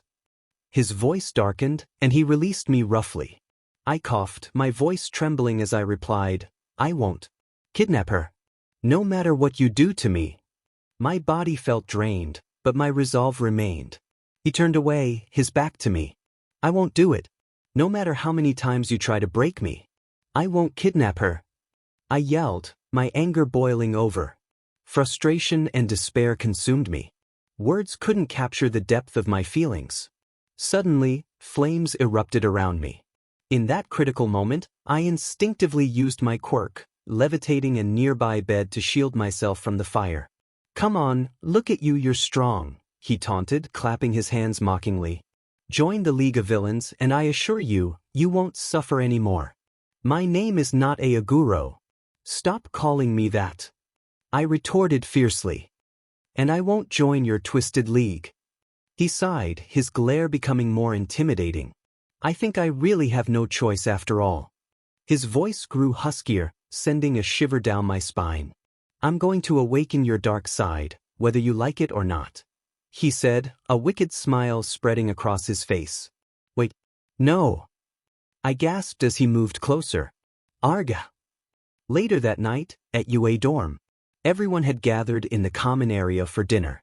I sat next to Kaken, who was arguing with Kirishima. I pulled Kaken away from Kirishima. "Gee, stop it already, Kaken. Kirishima is your friend, so stop hurting him," I scolded, shaking my head in disapproval. "Ah, cute couple," the girls squealed, making me blush. "Thanks, Midoriya.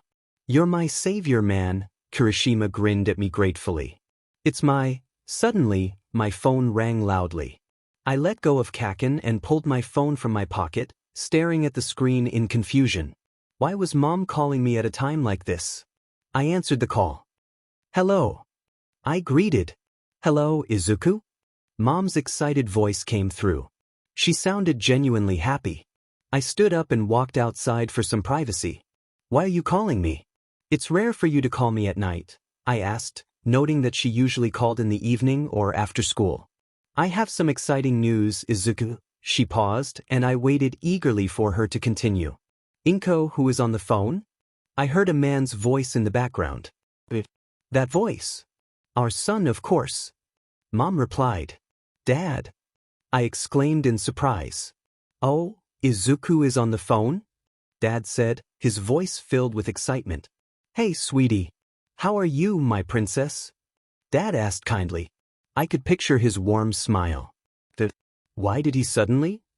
I brushed off the uneasy feeling and, "I'm fine, Dad. How is work?" I asked cheerfully, though anxiety lingered in my heart. "Good, sweetie." "Oh, if only I could see you," Dad sighed. "It's a rare chance for me to have a long vacation. I was planning to take you and Mom on a trip, but considering the situation, I don't think I can," he explained, sounding a bit disappointed. "But you can come here to visit me on the weekend," I suggested. UA allowed parents to visit on weekends. "Oh, no thanks. I don't want to interrupt your training," Dad replied, his tone slightly irritated. "Okay, sweetie. I need to go now." "Your mom wants to go on a date with me," Dad chuckled. I laughed too. Mom really missed Dad. It had just been the two of us for so long.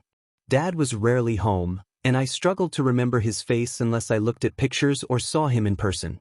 It was a side effect of my amnesia. I couldn't recall how people looked unless I spent time with them regularly. "Hey, Dad. Talk to you later," I said happily. "Of course, my daughter. I'll see you again in the future," Dad replied before ending the call. What did he mean? I shook off those thoughts, but his words lingered in my mind. "Oi, Deku." I turned to see Kaken approaching. "Kaken, what are you doing here?" I asked, smiling at him. "That's what I want to ask you, nerd," he said, his gaze averted, his cheeks slightly flushed. I was talking to my dad on the phone," I explained, feeling my own cheeks heat up. Kaken was now my boyfriend. The realization made me blush even more. I wasn't used to this kind of situation, and I didn't know how to handle it. The moment grew quiet.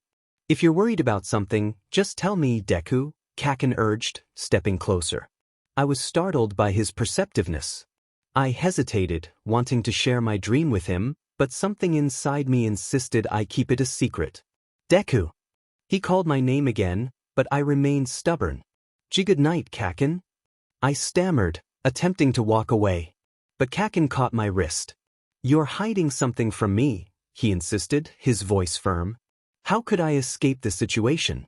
An idea struck me. I smiled warmly at Kaken, who looked confused. I leaned in closer and gently pecked his cheek. I could feel his cheeks heat up. I gazed into his piercing crimson eyes and smiled widely. "Good night, Kaken," I called out energetically before running back into the dorm. Kaken stood frozen, his face a mix of various shades of red. "I'm sorry, Kaken. But I can't tell you." Still nighttime in the dorm. Midoriya's POV. I dashed into the dorm as fast as I could to avoid Kaken, but I knew I was too late when I heard an explosion behind me. I glanced back for just a moment and confirmed my fears. Kaken was charging toward me, his expression fierce. "Deku!"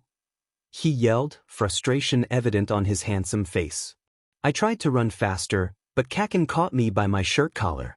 My classmates looked on in surprise at his outburst. "I knew it. You're hiding something from me." Kaken growled, turning me to face him. "Spit it out, Deku," he commanded, his glare intense.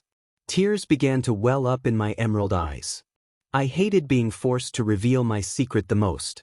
"Let me go," I shouted, feeling an electric shock surge through my hands. Suddenly, Kaken released me, stumbling back as if pushed by an unseen force. "Kaken, you're so mean," I yelled, tears streaming down my face as I stomped toward the elevator, leaving my friends in confusion. "I'm sorry, everyone." Kaken. Bakugou's POV. What just happened? While I was gripping Deku's shoulders, I felt an electric shock coursing through my arms, and it was the most painful sensation I had ever experienced. This had happened before at home, and it seemed to occur more often whenever Deku was upset. "Bakugou-kun, why did you do that to Deku-chan?" Round Face shouted at me, arms crossed, looking furious. I turned away, surprisingly silent instead of my usual cursing and mocking. "Oi, it's only been a few hours since you both became a couple, and you're already fighting?" Weird Hair sighed, but I remained quiet. My mind was consumed with thoughts of Deku. She had been looking exhausted and troubled lately. "Oi, Round Face," I called without looking at her. "What?" she scowled. "Did Deku tell you anything?" I stood up, turning to face her with a demanding expression. Round Face looked surprised, her anger replaced by concern. "Bakugou-kun, could it be you noticed too?" "Deku-chan," she said, her voice filled with worry. She looked down, her expression sad. The others shared her concern, their faces clouded with worry. "Midoriya-kun, lately, we've noticed she's been acting differently." Dian Four Eyes spoke up, clenching his fists. "She's been spacing out a lot. And Uraraka and I have heard cries coming from her room." Raccoon Face's statement shocked everyone and caught my attention. "Hey, isn't this bad?" Dunce Face asked, worry etched on his face. "I once asked Midoriya-san about it, but she denied it." Vice Rep's expression was filled with concern. "What's going on with her?" Invisible Chick's voice trembled. "Only today, Izuku-chan looked really happy." Frog Girl noted, and everyone turned to look at me. "What?" I exclaimed, feeling uncomfortable under their stares. "Well, Deku-chan seemed happy after you both got together," Round Face said, a slight smile breaking through her concern. The others nodded in agreement. "How about you talk to her and try to get her to tell you the truth? I mean, you are her boyfriend." Weird Hair joked, putting his arm around my neck. I shoved it away, annoyed. He might be right. I couldn't believe that Hair for Brains could be clever at a time like this. I walked away from them and entered the elevator, heading to Deku's room. Midoriya's room. Bakugou's POV. I stood in front of her door and knocked, but there was no answer. Frustrated, I burst through the door, surprised to find Deku sleeping. That's why she didn't answer. I walked to her bed and sat on the floor, staring at her peaceful face. There were so many things I wanted to ask her. What was her relationship with All Might? It had been bothering me since All Might's retirement. "Oi, Deku." I shook her gently, but she didn't respond. Suddenly, her expression changed, and she frowned as if frightened by something. "No," she mumbled. My heart raced as I realized she was in distress. Her hands trembled, and beads of sweat soaked her pajamas. "Deku," I called, shaking her again as her breathing became ragged. She was panting heavily. "Up," I yelled, but she remained unresponsive, gripped by whatever nightmare she was facing. In a moment of desperation, I leaned closer, trying to wake her from her distress. I gently brushed her cheek, hoping to bring her back to reality. "Please, just wake up already," I urged, my heart racing as I focused on her. I just needed her to open her eyes. She quickly opened her eyes wide, surprised to find me leaning in close. I pulled back, a thin strand of saliva connecting our lips for a brief moment. Deku's face turned bright red, mirroring my own embarrassment. "Kaken? What are you?" she stammered, avoiding my gaze. I gently stroked her hair and looked into her vibrant green eyes. "Deku, you need to tell me," I said softly. Her expression shifted dramatically at my words, revealing a hint of guilt and hesitation. "Even after I became your boyfriend, you still don't trust me, huh?" I teased, unable to believe she still doubted me. I stood up and moved away from her bed. Deku sat up, her face filled with remorse. She opened her mouth several times, but no words came out. She remained silent. Just as I was about to leave the room, I felt her grip on my wrist. I turned to see tears streaming down her cheeks. Midoriya's POV. I was terrified after that dream. But then I felt a warmth beside me, and I quickly woke up, relieved to see Kaken. I was glad to escape that horrifying nightmare. Kaken looked hurt by my silence, and I wanted to explain, but I didn't want to burden him. As I noticed him starting to leave, a wave of unease washed over me. I didn't want to be alone. That nightmare was still haunting me. I quickly grasped Kaken's wrist tightly. He turned back to me, concern etched on his face. Tears flowed faster down my cheeks. "Kaken, please, stay," I pleaded, desperation in my voice as I tightened my grip. I didn't want him to leave me like he did back in the infirmary. "Sit with me." I looked into his crimson eyes. "I'm sorry for not telling you, Kaken, but I just don't want to burden you with my problems." I sobbed, unable to meet his gaze. I wasn't ready yet. I heard Kaken sigh. Suddenly, he leaned closer, playfully pinning me down. "You sure, nerd?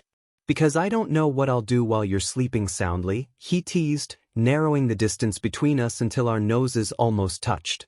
I felt my cheeks heat up at his playful smirk. "Wait. That's not what I mean. Kaken, you tease," I protested, playfully pushing against his chest, feeling a mix of annoyance and embarrassment. Kaken chuckled and rolled onto his side next to me. I turned to face him, a warm smile spreading across my face as I embraced this newfound connection. Even though the nightmare still lingered, whenever Kaken was near, I felt a sense of peace and happiness wash over me, all my exhaustion and worries fading away. Kaken was the only one who could help me forget the dream. I snuggled closer to him, resting my face against his strong chest. "Good night. And thank you, Kaken," I whispered, feeling his warm hand gently stroking my hair. I never knew he could be so gentle and kind. "Good night, Izuku," Kaken whispered softly in my ear, and together, we drifted off to sleep. A few days later, afternoon, Gym Gamma. Midoriya's POV. "Tomorrow is the day. You all better give it your all today," Aizawa-sensei shouted at us. "Yes, sir," we all replied energetically. Tomorrow was the day. I clenched my fist in determination. I would do my best and earn my provisional license. Nighttime. 1A dorm. Midoriya's POV. I sat up on the couch, sighing in exhaustion. Finally we can rest," Ashido-san said with a relieved tone. "We've been training for so long that I've lost track of time," Jiro-san added, stretching her stiff arms. "Tomorrow is the exam. I'm feeling a bit nervous," I confessed to them. They all nodded in agreement. Ever since that night, Kaken had been coming to my room to sleep, perhaps because he noticed how much better I felt when he was around.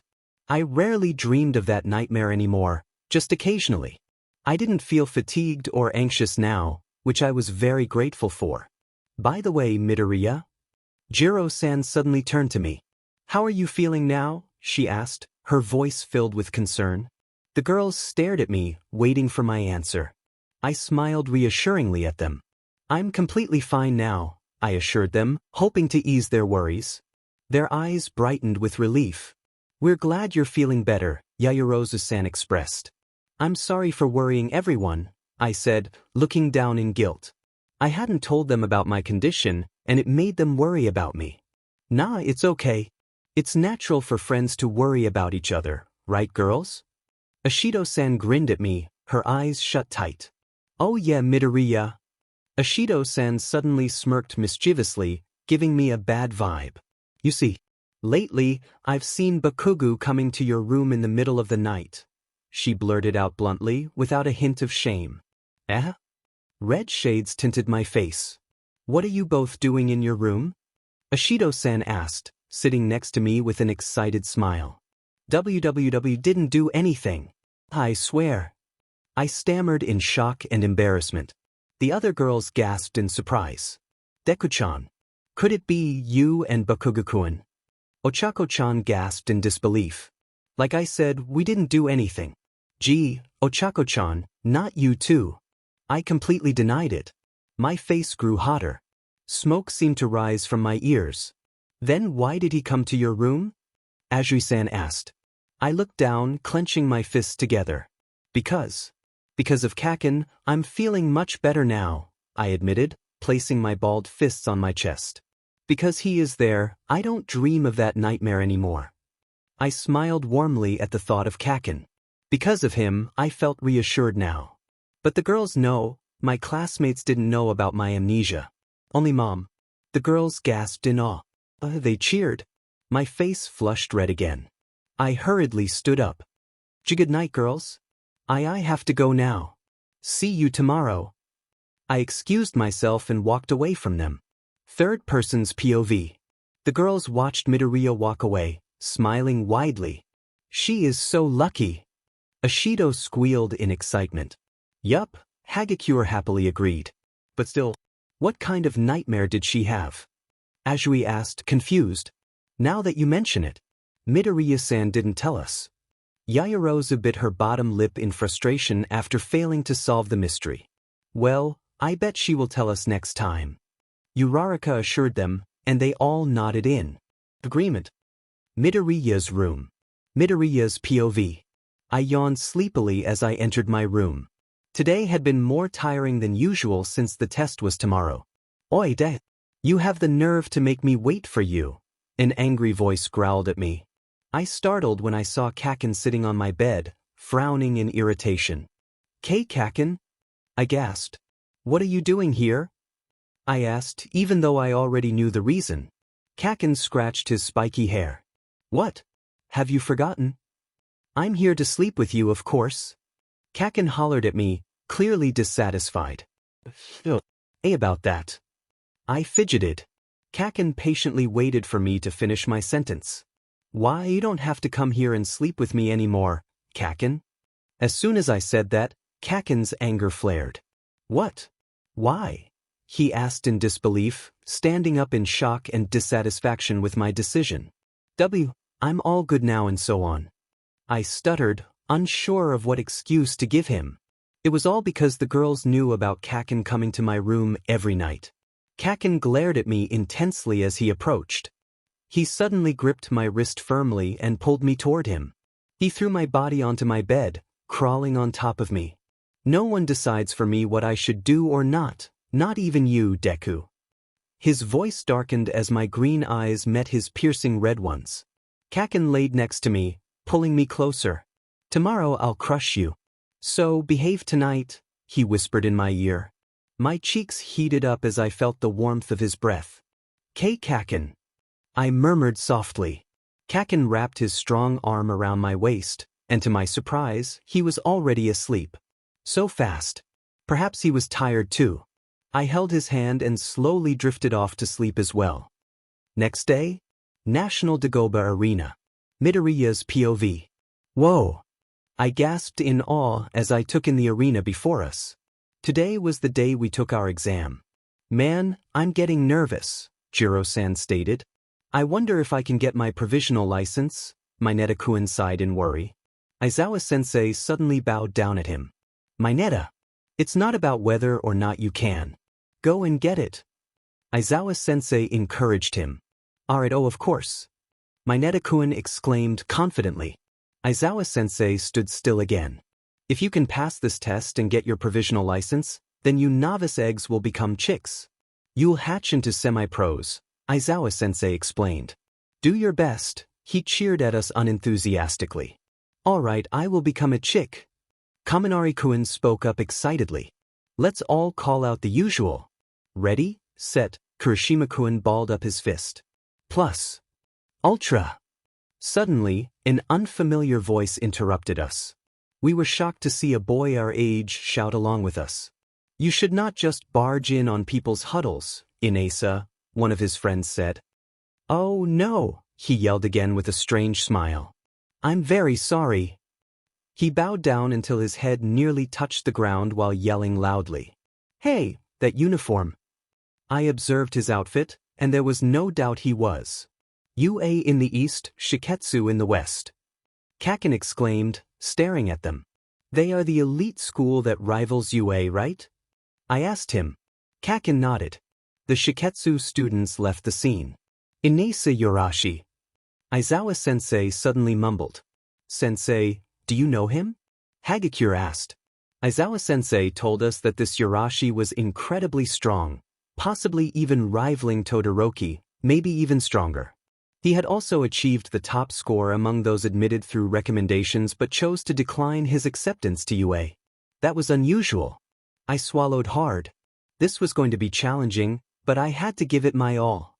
Suddenly, I felt warmth in my left hand. I turned to see Kaken holding my hand. He was avoiding my gaze. My cheeks warmed slightly. I squeezed his hand back and smiled at him. Let's do our best. I encouraged him. Chapter End. Midoriya's POV. I kept holding Kaken's hand since it felt so comfortable and warm. Kaken tightened his grip. Your hand feels so warm, Kaken. I smiled at him. Kaken blushed deeply. Shut up, he stuttered. Eraser?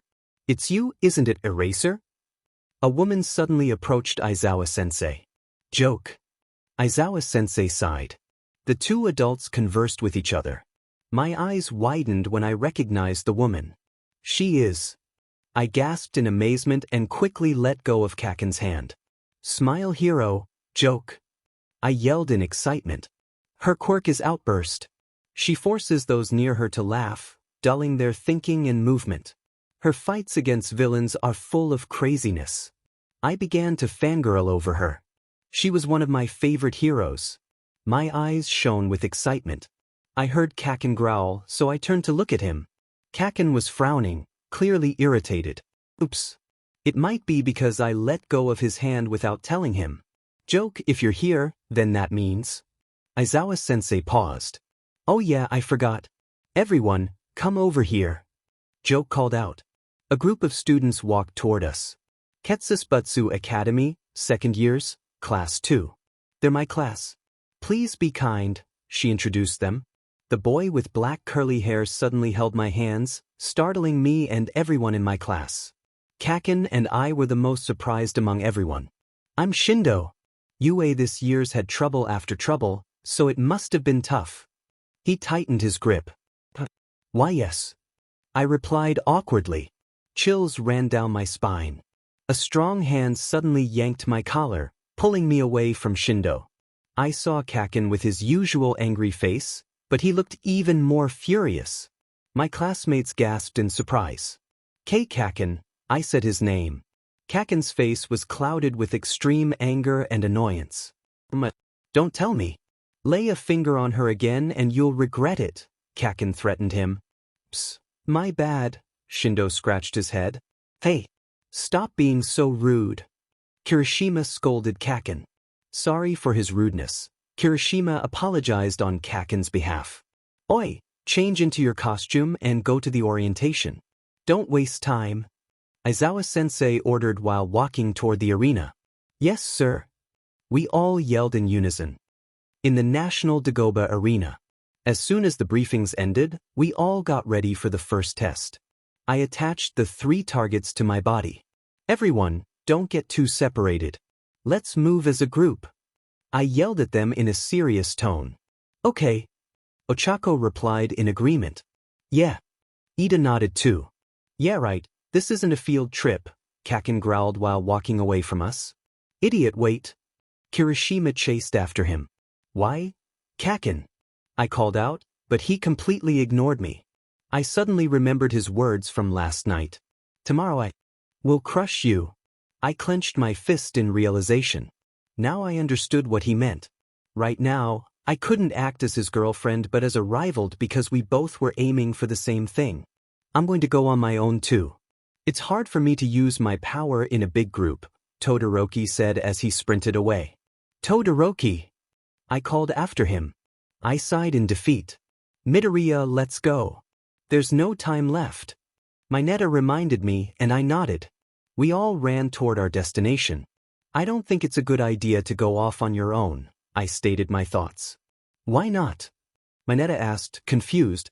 Because, everyone already knows what powers we have because of the sports festival. And we'll be at a disadvantage since we don't know their powers. I explained, my voice filled with concern. Does that mean? Ashido realized it. Don't tell me. Jiro tried to deny. But first test, start. The siren blared, signaling the test had begun. I stopped in my tracks, gasping in shock as I saw many people charging at us. We're completely cornered. My guess was right after all. I saw it on TV. The superpower that also destroys yourself. Shindo and the other contestants charged at us, throwing ball in our direction. I ran as fast as I could and jumped high into the air. One for all, full cowl. I activated full cowl and swung my leg with all my might to kick the ball, creating a gust of wind that shoved them back, scattering them around the arena. Shoot style. I landed on the ground while observing everyone else. My shoot style and everyone's powers were showcasing the results of our intensive training.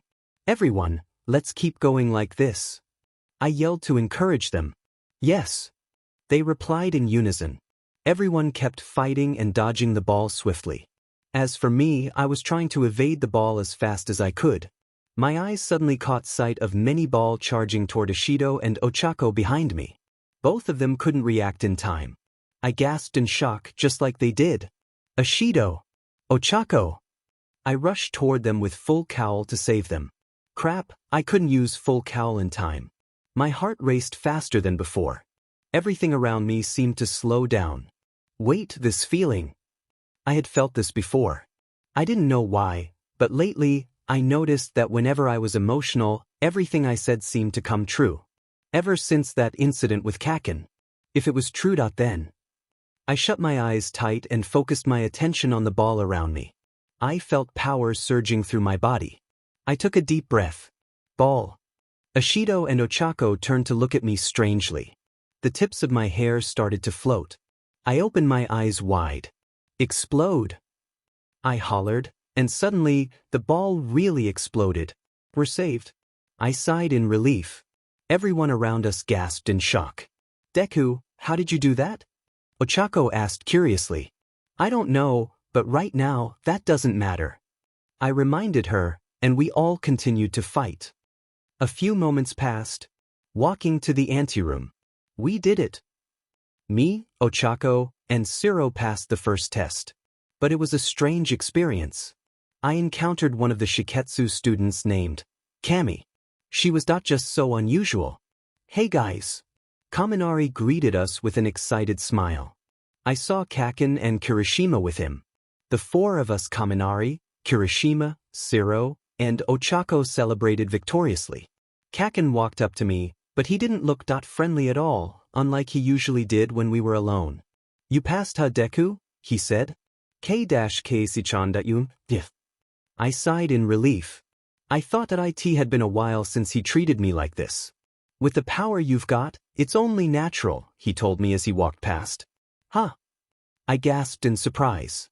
Kaken. Just now, to me? I gasped again in disbelief. You've made what you borrowed your own, huh? He asked, and his statement really shocked me. My eyes quickly widened. I remembered the moments I shared with him about my power. One day, I'll make this quirk my own and prove myself. Beads of sweat trickled down my face as a rush of worry enveloped my heart. It couldn't be. I watched Kaken's figure walk into the anteroom, confusion etched on his face. A few minutes passed in the anteroom. My eyes widened in amazement. Everyone in my class had passed the first exam. And the next challenge would be the rescue exercise. My heart raced with excitement for some reason. I spotted Kaken and was about to approach him, but something held me back. I sighed and walked over to Ochako and the others instead. A little while later, the result announcement began. Midoriya's POV. I frantically searched for my name on the board. Then my eyes landed on my name. My heart soared with happiness. My name is there, All Might. My name is there, but then I heard Kaken's voice, filled with shock. My name isn't there. I turned to look at the board again, searching for his name. Wasn't there. Even Todoroki-kun's name was missing. My expression shifted dramatically as I glanced at Kaken, whose face was clouded with disappointment. Chan. I wanted to reach out to him, but my feet felt rooted to the ground. Suddenly, the announcer declared that those who didn't pass could attend a 3-month special course to earn their provisional license. I beamed with happiness. Isn't this great, Todoroki-kun, Kaken? I smiled brightly at both of them. After a few moments, we were allowed to leave. Evening, outside the arena. I grinned as I stared at my license. I took a picture and sent it to Mom and All Might, feeling proud of my achievement. Nighttime, Class 1A dorm. Midoriya's POV. Everyone was hanging out in the common area. I was scrolling through my phone when Kaken suddenly approached me. Hey, go out front later, he said, his tone serious, not angry or frustrated. We need to talk about your quirk. He walked past me, and my eyes widened in shock and concern. Chan. I turned to look at him, anxiety creeping in. New? Midnight, ground beta. Midoriya's POV. Kaken. Why are we here? I asked him, confused, as we arrived at ground beta. This is ground beta, I said, taking in the buildings in front of me. This is where we had our first combat training, where I fought and lost to you. Kaken looked down, his voice darkening slightly. Oi you were quirkless, useless, weak, and a crybaby back then. But now you've changed a lot, haven't you? Kaken turned his head slightly to look at me. So, how did you get into UA, and how did you get a quirk? His tone was serious, his bangs casting a shadow over his eyes, giving him an intimidating Here it comes.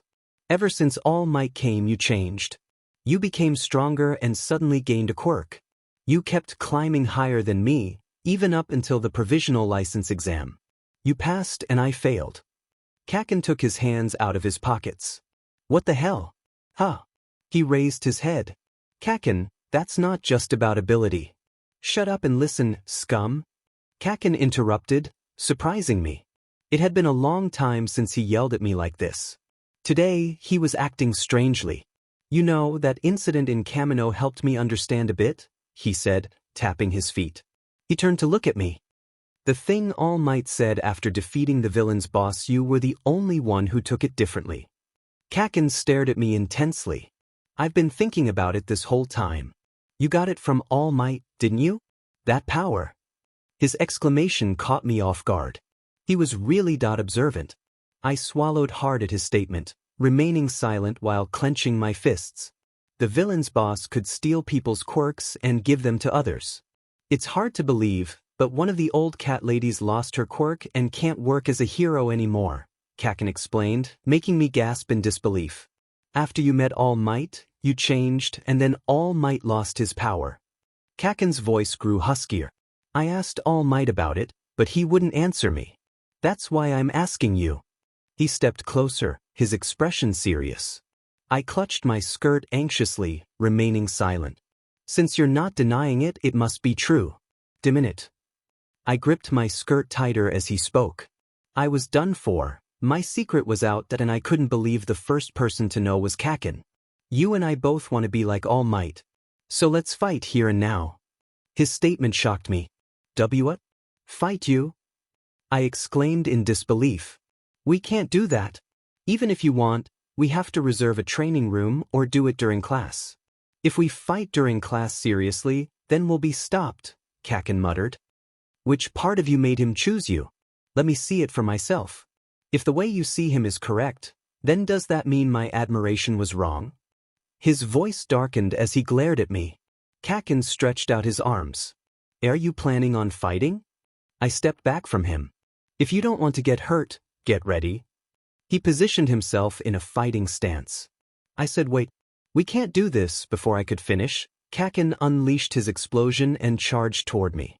I activated full cowl and barely dodged his attack, but he still managed to hurt me.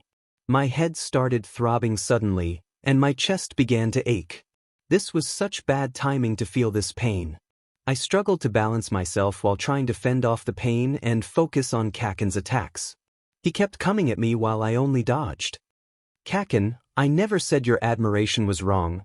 I jumped high into the air as he blasted an explosion at me. Kaken growled in frustration. Memories of our childhood together flashed in my mind. My head throbbed more frequently, and my heart raced as if it would burst. I winced in pain while holding my head. Don't run. Fight me. Kaken shouted in desperation. Kaken, I'm not in a good state to fight. I groaned in pain again, but he ignored me completely. I grabbed his shoulder as he got closer, but Kaken managed to kick my face. Arg! I grunted. I stood on my hands and kicked his hands to cancel his attack. Why? Kaken's voice darkened. Kaken, please, I suddenly coughed, feeling blood in my mouth. Kaken sparked energy in his palms, ready to unleash another explosion, but then he stumbled back. Hey, are you okay? I approached him, reaching out my hand to help him up. But Kaken harshly slapped my hand away. Don't worry about me, idiot, he yelled in irritation. Why? Why didn't you fight back? He looked down, panting. I stared at him sadly. It was too much for me. I didn't want to fight my own boyfriend. Why is it that you become strong? But I. His voice was filled with hurt. Why was I the one who ended All Might? Kaken yanked at his collar, his expression full of guilt and pain. As he spoke those words, tears formed in my emerald eyes. How could I have not noticed my loved one's feelings? Even if I tried not to think about it, it just came to mind unexpectedly. I don't know what to do. Kaken shouted, releasing all his pent-up emotions.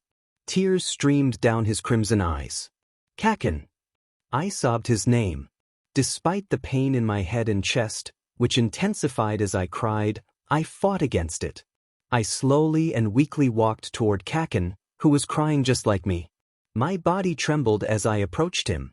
Seeing him cry was the most painful thing I'd ever experienced.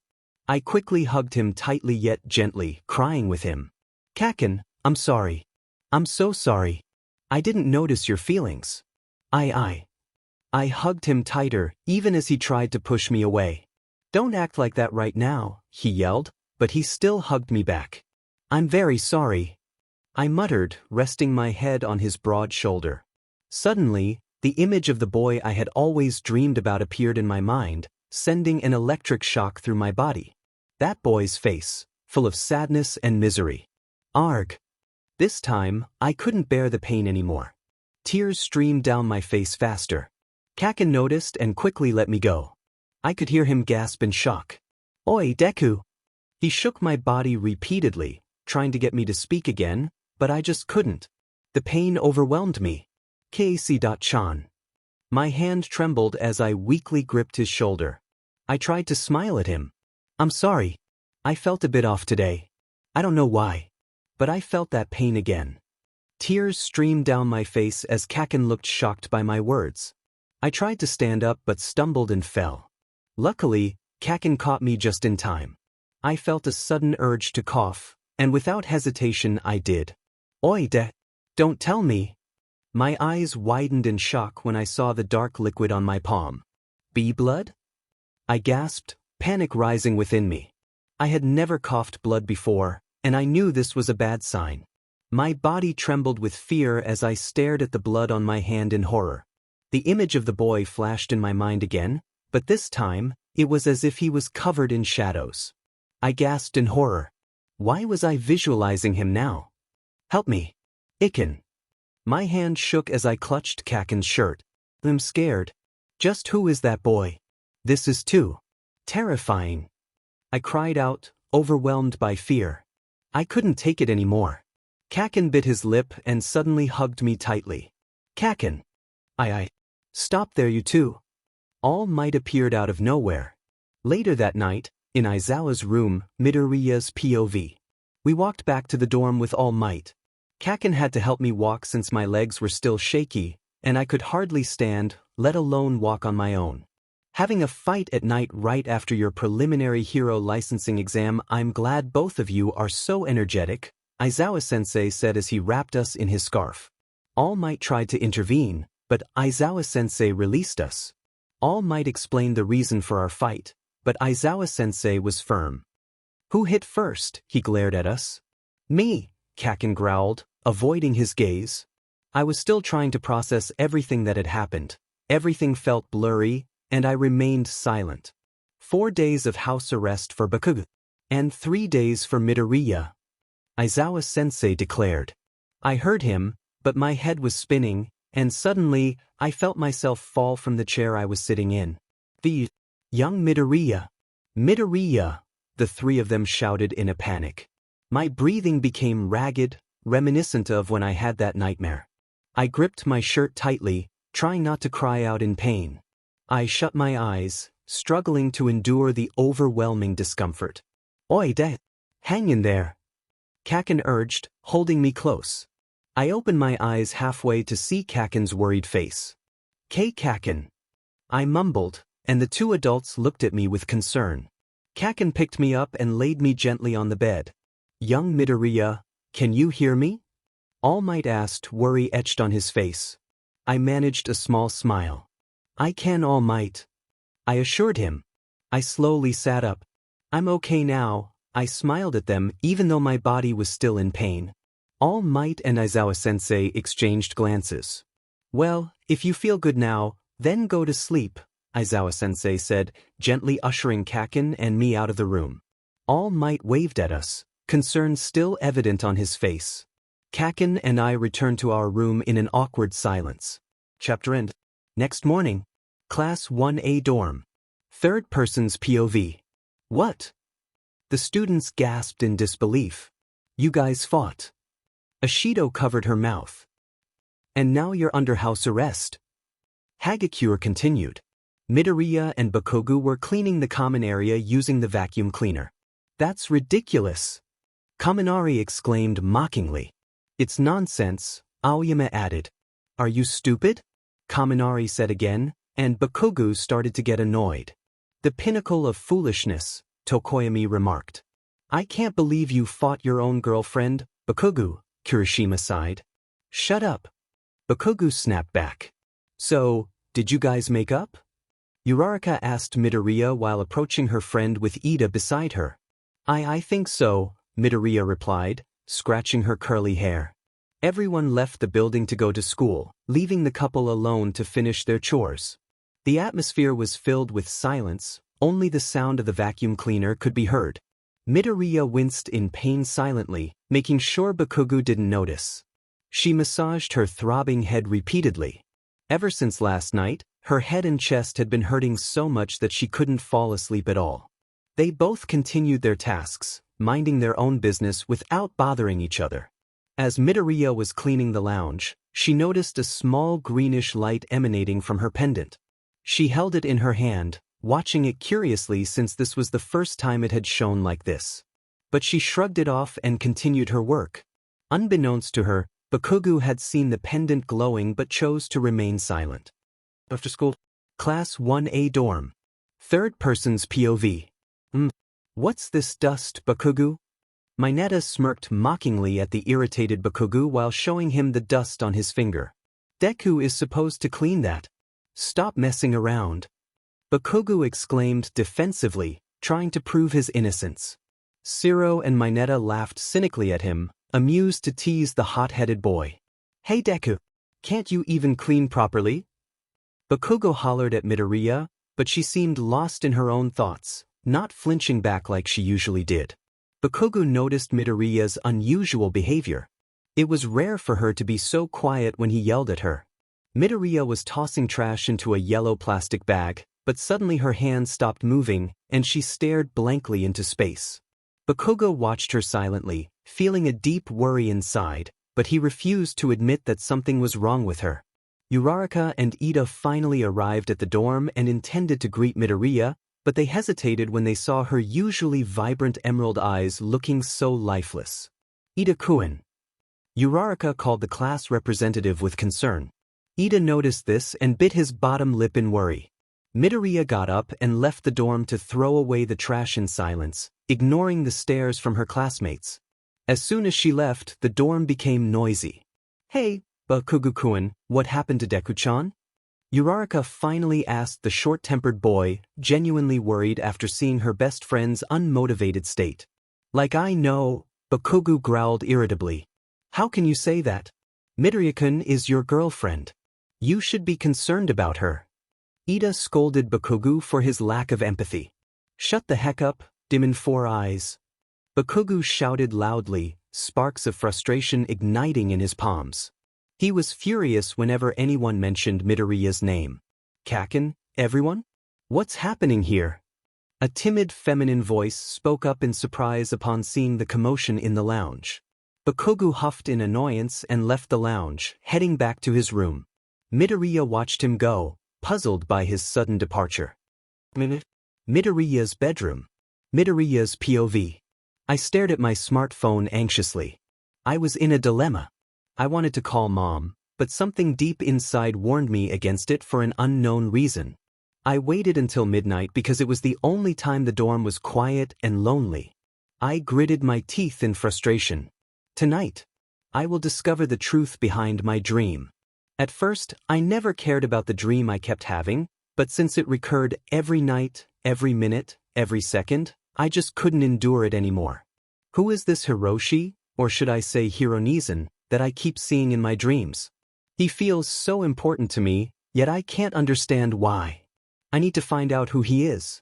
In my past, the reason I decided to call Mom was that there was one dream where Hironizan and I were holding hands with her. She might know something about it.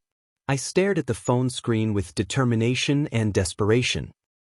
"Forget it," I whispered to myself, and, without hesitation, I dialed Mom's number.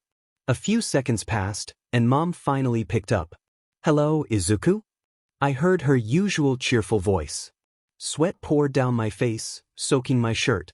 It felt unusually hot tonight, perhaps because of my anxiety.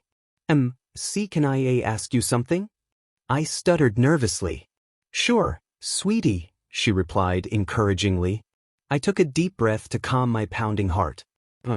"Who is Hiroshi Midoriya?" I asked her seriously. I heard Mom gasp in shock. So I was right, she knew something about him. I waited for her answer. "Izuku, where did you hear that name?" Mom asked, her voice laced with concern. "Who is Hiroshi Midoriya?" I repeated, ignoring her question. For some reason, I felt a surge of frustration at her response. I wanted an answer. A true answer at any cost. Mom fell silent. Izuku, I don't know what you're talking about." "No, you knew." I lost my patience and raised my voice out of frustration. I heard Mom gasp again. "Mom, please. Please tell me. Who is he? Who is this Hiroshi?" I insisted, desperate for answers. "Izuku." Mom hesitated, and I felt a fire burning in my heart. "Please. If you love me, please tell me. I just can't bear it anymore." I yelled in my room, not caring if I woke the entire dorm. I would do anything to uncover the truth. "Izuku." Mom's voice became shaky on the phone. Tears of pent-up feelings filled my gloomy jade eyes. "Every night, I always have a dream of him. It's terrifying. I can't sleep at night at all." I finally shared my strange experiences from the past few days. Mom gasped, perhaps not expecting those words from me. "And ever since I had that dream, my chest and head have been tormenting me with this unbearable pain, Mom. I can't take this anymore. I can't." I dropped to my knees as I spoke, frustration and stress overwhelming me. I keep hearing his voice screaming in pain and begging for help in my mind. He was hurt so badly. It was too much, Mom, too much. This is horrifying. I cried out, my sorrow filling the room. I feel like I've lost something incredibly important in my life, Mom. It feels like my heart isn't complete. I'm anxious and sad all the time. I feel like I'm carrying a heavy burden, but I don't know what it is. I shouted again, my voice cracking. So, please, Mom, tell me. I want to know. I begged, my voice hoarse from crying. I could hear Mom crying on the other end of the phone. I thought I could keep it a secret for the rest of my life. But it seems I can't. Mom finally spoke, her voice trembling. I sobbed. Izuku, the boy you were talking about, Hiroshi. He. Mom's cries grew louder, as if she had made the biggest mistake of her life. Hiroshi, the one you called Hironizan, is your brother, dear. My heart shattered into a million pieces at her words. I have a brother all this time? It can't be. I felt the urge to deny it. Then why have I never met him? I asked in disbelief. Mom sighed deeply. Hiroshi is gone, sweetie. I could sense her hesitation to reveal the truth. I gasped in shock. No. How did he? I struggled to comprehend her statement. Izuku, you know that you lost your memories when you were little, right? Mom's tone turned serious. Yes. I replied weakly. You lost your memories after you and Hiroshi were attacked by a group of villains 11 years ago. Mom finally revealed the truth behind my amnesia. I covered my mouth, trying to suppress a scream of shock. The reason you lost your memories was because you were too traumatized after witnessing Hiroshi's death right before your eyes, causing you to have amnesia. Mom sobbed at the end. Don't tell me. Hironizan died protecting me? I asked, tears streaming down my cheeks. Yes, my dear. I never told you because I was afraid you would feel guilty. Guilty? I interrupted, my voice hoarse. My heart felt shattered. Is that why you lied to me for 11 years, Mom? Because you thought I would feel guilty for the rest of my life? I yelled, my emotions swirling within me: sadness, heartbreak, sorrow, fear, anger, regret, guilt, frustration, weakness, shock, disbelief, confusion. Mom, did I look so hopeless and weak to you that you had to lie to me my entire life? I asked in disbelief. Izuku, enough. I don't want to talk to you anymore. I shouted before ending the call. I curled into a ball, hugging my knees and burying my face in them as I continued to sob. Suddenly, I heard a creaking sound coming from the door. I weakly raised my head and saw a familiar ash-blonde figure standing in the doorway. Kaken? Bakugou's POV. I stood in front of Deku's room, feeling something was off, so I came to check on her. I quickly opened the door and saw her curled into a ball, crying. I was shocked to see her like this. She raised her head slightly. Kaken? She spoke in a croaky voice, her eyes puffy and her face red from crying. Deku, what the heck? You're sad and didn't tell me, you nerd. I said harshly as I approached her. I sat next to her and wrapped my arms around her shoulders, pulling her closer. Deku buried her face in my chest, clutching my shirt desperately. Spit it out, I said, tightening my embrace. Kaken, I. Her grip tightened. I'm scared. I've killed someone. I'm a killer. Her words shocked me. Did she mean Hiroshi? A rush of realization hit me. Now I understood why she was acting so strange today. Deku, you aren't a killer. I tried to comfort her, though I wasn't the best at it. No, I'm a killer. I killed my own brother. Deku raised her voice, looking up at me with despair in her eyes. She smacked my chest in desperation. Deku, you didn't. No, I killed him, Kaken. I murdered him. Because of me, he is dead now. I made my mother and father sad. They lost their only son because of me. Without thinking, I leaned in and kissed her, cutting off her words. I held her wrists firmly to stop her from hitting me. Deku hesitated at first, but then she gasped, and I took the opportunity to deepen the kiss. I gazed into her soft green eyes, and she looked back at me. Slowly, she closed her eyes, finally accepting my kiss. My arm wrapped around her waist, pulling her closer. I wished this beautiful moment would last forever. We broke apart for air. Kaken, She looked at me with longing. I gazed into her eyes deeply. Without a word, I picked her up bridal style, surprising her, and carried her to her bed. I laid her down gently and positioned myself above her. "Kaken, stay with me," she begged. I leaned closer to her, closing the distance between us. "You stupid nerd, of course I will," I smirked. "I want you so badly too, you know," I whispered in her ear. I raised my head to look into her eyes. She nodded, giving me permission. "I need you, like you need me now," I said, knowing that tonight, with my loved one, was the most beautiful moment of my life. Meanwhile, Inko cried as she looked at the phone screen, her heart breaking. She couldn't believe the secret she had been keeping all this time would come to light. But how her daughter could remember it was the most mysterious thing she kept wondering about. She still recalled what the doctor said after her daughter awoke from her long slumber. Izuku can only remember things in certain ways. First, she has to see the faces of the people she is close to. Second, you need to spend time together to increase her chances of regaining her memories. Inko sobbed as she remembered her conversation with Izuku. How could she possibly recall Hiroshi again when he was gone?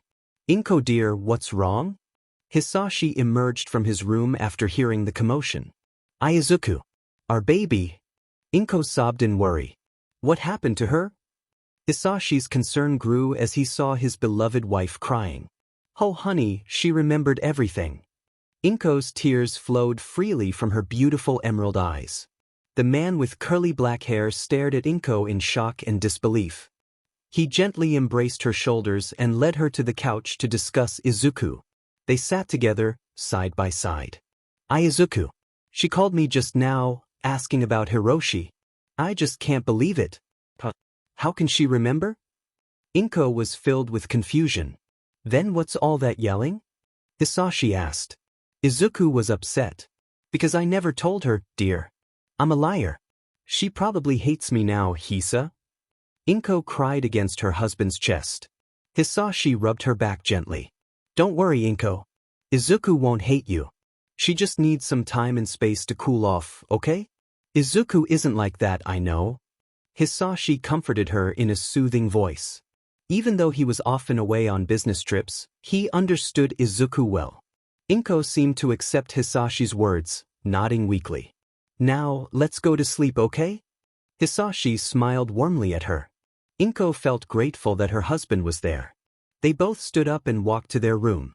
"Inko, I won't be home tomorrow. My friends have been asking for a reunion," Hisashi informed her after she had calmed down a bit. Inko nodded slowly. "Okay," she replied, and they both fell asleep. The next day, morning, Class 1A dorm, Midoriya's room. Midoriya's POV. I slowly woke up as sunlight streamed into my eyes. I sat up and yawned, still feeling a bit sleepy. As I opened my eyes again, I saw Kaken next to me, sleeping soundly. I smiled warmly at him and reached out to ruffle his spiky ash-blonde hair affectionately. "Good morning, Kaken," I whispered softly. I was grateful Kaken was there for me. If not, perhaps I wouldn't be here anymore, breathing in this world. The whole night, I had shared my feelings with Kaken, and he had tried his best to comfort me, even though he struggled with it. After that, we cuddled until we fell asleep. I had been feeling very low and had even contemplated giving up last night, but thankfully, Kaken had come to my room and helped me. I sighed as I recalled my conversation with Mom from the previous night. I felt guilty and knew I should apologize to her later. Lost in my thoughts, I was snapped back to reality when I felt a strong yet gentle grip on my wrist. "Morning, Deku." Kaken greeted me sleepily. "Ugh, stupid light." Kaken grumbled, grabbing a pillow and covering his face to block the sunlight. I chuckled silently and took the pillow away from him. "Wake up, lazy bum. We have a lot of work today," I reminded him, and he groaned in protest. I got up from my bed and went to the drawers to grab some clean clothes. I could feel Kaken staring at me intently. I sighed and turned to look at him. "If you have something to say, then tell me," I said with a small smile. Kaken looked at me with his usual grumpy expression. "You know what, Deku?" Kaken suddenly smirked as he got up from the bed and approached me. I flinched back nervously. Kaken wrapped his strong arm around my waist and pulled me closer. I was planning to make things special with you last night, he said, a smirk on his lips. My cheeks burned red at his words. Kaken, stop teasing me, I exclaimed, burying my face in his chest to hide my blush. I heard Kaken laugh lightly. Why did you want to do that all of a sudden? I asked, still confused. HM? Well, someone was feeling really down, so I thought I might cheer her up. With a bit of affection, right, Deku? Kaken whispered playfully in my ear. I felt a flutter in my stomach. Kakeno. Not now. I pleaded. Kaken let me go and growled in annoyance, clearly frustrated by my rejection. I sighed and looked at him thoughtfully. An idea came to me, and I stepped closer, gently pressing my lips to his while wrapping my arms around his neck. Kaken was startled but quickly responded to the kiss. We shared a sweet moment before breaking apart for air. Kaken groaned in frustration and tried to pull me back for another kiss, but I stopped him. Geez, Kaken. We need to get ready for today's work, I told him in a firmer tone. Kaken glared at me but then huffed in annoyance, walking back to the bed to sit down. I shook my head and left the room to head to the bathroom for a shower. Bakugou's POV. I watched as Deku left the room for the bathroom. Suddenly, it felt lonely. I was bored and didn't want to return to my room until she finished showering. I got up and wandered around the room, looking at her All Might merchandise and other things. Bored with what I found, I moved to her drawers, and something caught my eye. Pictures of us together. What the heck? Why did she have these pictures? In the images, an older woman was ruffling Deku's fluffy dark green curly hair while Auntie Inko playfully messed with my spiky hair. Back then when we were still kids, Deku looked like a boy, but now she appeared very feminine and girlish. This is so embarrassing. My face flushed bright red as I kept staring at the picture. I rubbed my nose in embarrassment. Deku, I will get you for this. As I was eyeing the pictures, my gaze caught a green four-leaf clover pendant on the top of the drawer. Wait, this pendant is the one that Hiroshi gave to her. I took the pendant and observed it. Suddenly, it emitted a small greenish light, startling me. I accidentally let it slip from my fingers, causing it to fall to the floor. Stupid careless Katsuki. I picked up the pendant and placed it back on top of the drawer. Just then, I heard a creaking noise coming from the door and saw a round face with a surprised look, her jaw nearly dropping to the floor. What the? Bakugou-kun, what are you doing in Deku-chan's room? She asked rudely. This is my girl's room, so I can do anything I want. Now get lost, I said harshly, annoyed by her reaction. Round face gasped in shock, and suddenly a devilish smirk cracked on her lips. Hey boys! Bakugou-kun is here, in Deku-chan's room. Round face yelled while running away from the room. She glanced back at me for a second and stuck out her tongue, mocking me. My eyes widened in anger, and I quickly chased after her. Damn you, round face. Come back. I'll get you. I yelled while blasting a huge explosion to propel myself toward her. She ran faster than usual, and I knew her secret. She made her clothes and body lighter using her quirk. I chased after her and finally managed to grab her chestnut-colored hair. Ow. I'm sorry, okay? Please let me go. Round face begged, wincing in pain. I smirked at her and brought her face closer to mine. Beg for your life, round face, I threatened. An evil smirk tugged on her lips again, confusing me, yet I remained cautious. Suddenly, round face punched me hard in the stomach, causing me to release her from my grip. I knelt on the floor, holding my stomach in pain as she ran away like lightning. UBSTRD. I'm gone. I coughed suddenly, the pain in my stomach catching me off guard. Dang it, I'm definitely going to get her. I stayed on the floor for a few painful moments before I heard hurried footsteps approaching me. Kaken, are you okay? A concerned voice called out.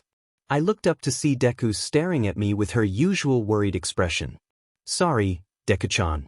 I punched him too hard, round face apologized, though I swore I saw a hint of a smirk on her face. Deku offered me her hand, and I hesitated but ultimately accepted her help, not wanting to see her sad face again. Meanwhile, at the League of Villains hideout, All the villains were gathering at their secret base, an abandoned factory. Shigaraki sat on a chair, observing the faces of his minions as they emerged from Kurogiri's warp gate. Finally, the man he had been waiting for stepped out of the portal, recognizable by the pendant he always wore. The man in the dark blue hoodie emerged with his mentor, a man dressed in black. "Oh, what do we have here?" Shigaraki grinned creepily at the man in the hoodie. Iguro pulled down his hood, revealing his face. His glowing light blue eyes glared at Shigaraki with intensity. The man in black, known as Dragon, laughed proudly, pleased to see his mentee finally join the League of Villains, despite the challenges it took to get him there. "Nice to see you here, Iguro," Shigaraki said happily.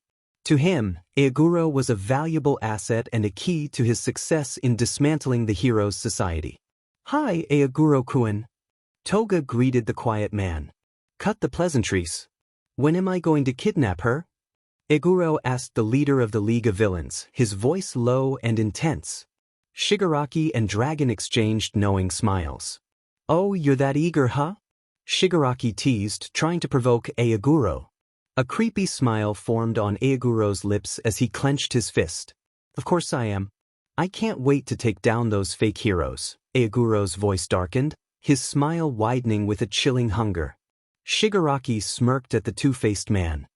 "Tonight at midnight, you're going to attack UA dorm and bring Izuku Midoriya here," he announced, making Aiguro's sadistic smile grow even wider. "Don't disappoint me, Iguro," Dragon said with determination, patting his shoulder. Iguro shrugged off his hand. "I won't disappoint you. In fact, I will succeed. Because I'm the strongest and the best in this world. I'll bring back what you want." Iguro spoke in a dark tone. He turned to look at the pendant he was wearing, a wide smile spreading across his face. "We shall meet again soon enough, Iken," he thought as his smile widened. Chapter end. Nighttime. UA dorm. Class 1A dorm. Common area. Third person's POV. Midoriya took a seat next to Azui on the couch after finally finishing her chores for the day. "Good work again today, Izuku-chan." Azui smiled at the tired green-haired girl. "Thanks for helping us with the chores. Everything seems very clean now, you know." Jiro grinned at Midoriya. "Well, I don't have any choice. This is my punishment after all," Midoriya said while massaging her stiff shoulder. "Oh yeah, Midoriya.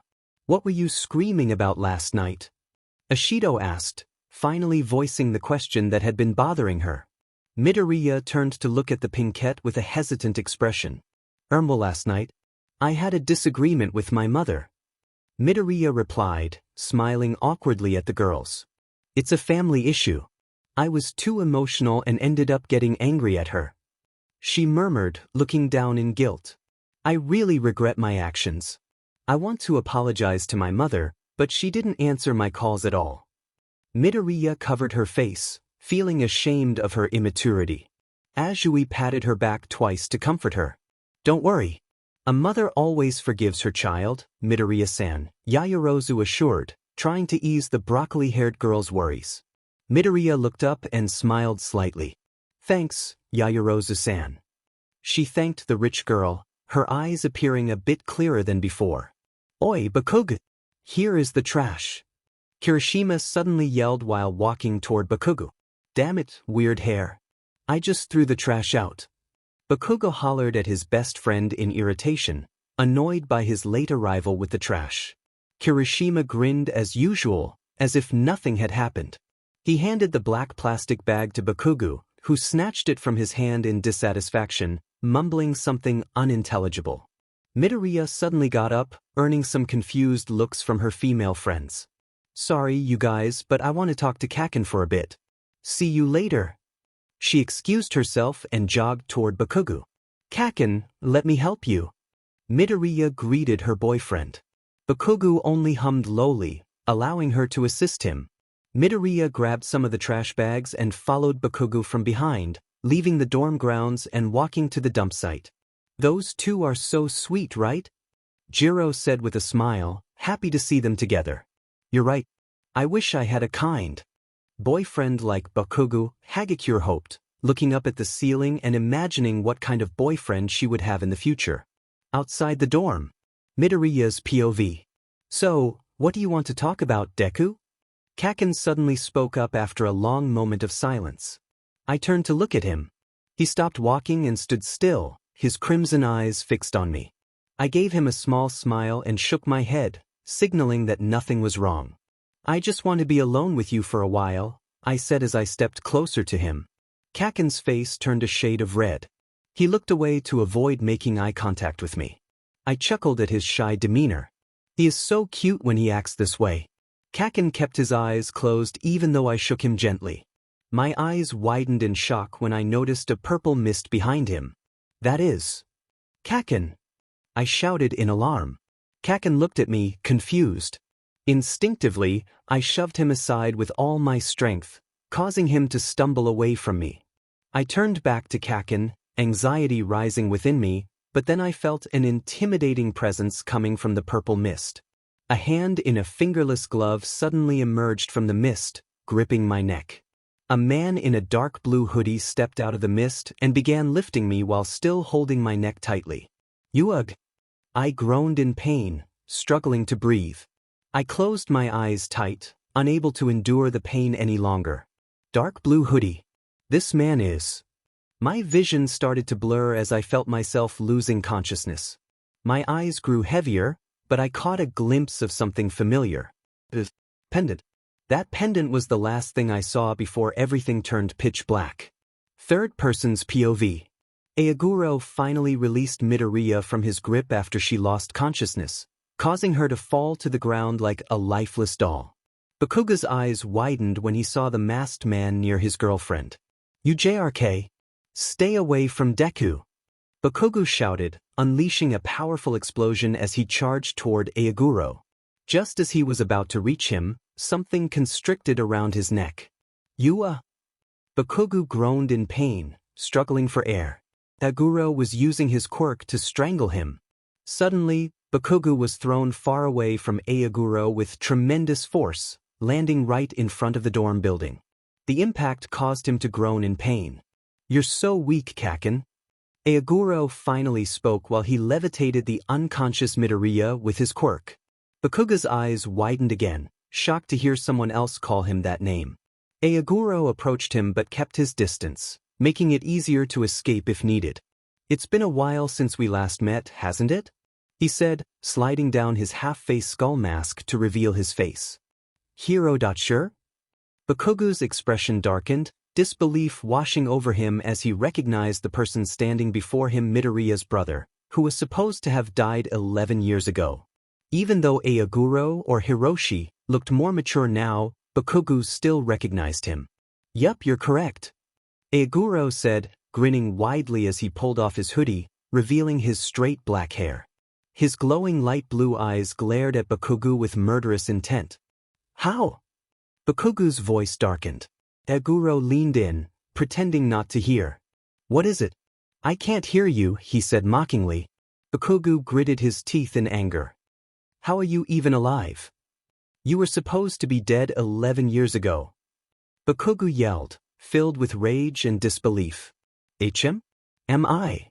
Izuku placed his finger on his chin, smiling creepily at the furious boy. "Well, it looks like I came back to life. You know, like a zombie." Izuku laughed mockingly at the angry future hero. "You scum!" Bakugou attempted to stand but winced in pain. "Bakugou!" A voice called out, reaching Bakugou and Izuku's ears. Kirishima and the other students from Class 1A were running toward Bakugou at full speed after hearing his cries. "Oi, are you all right?" Kirishima asked worriedly, but Bakugou didn't respond. His priority was Midoriya.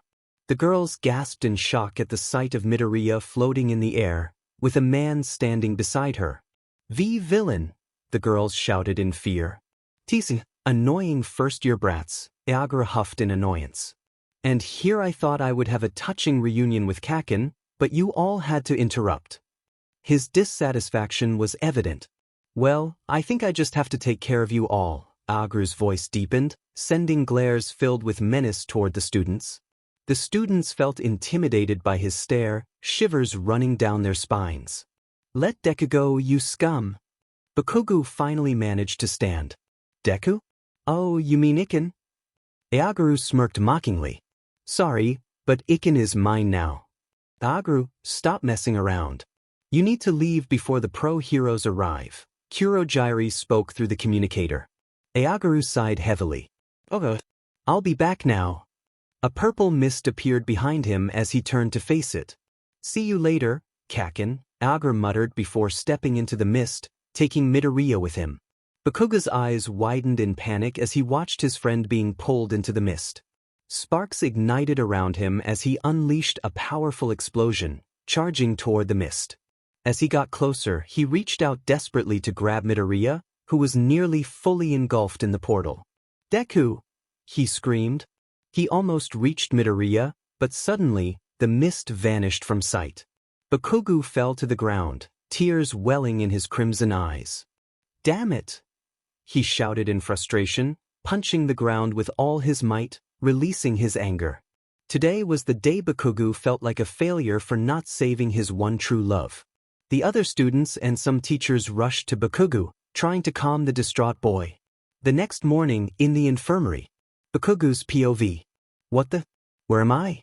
As my eyes fluttered open, I saw white and blue ceilings. I slowly sat up, feeling a throbbing ache in my head that begged for relief.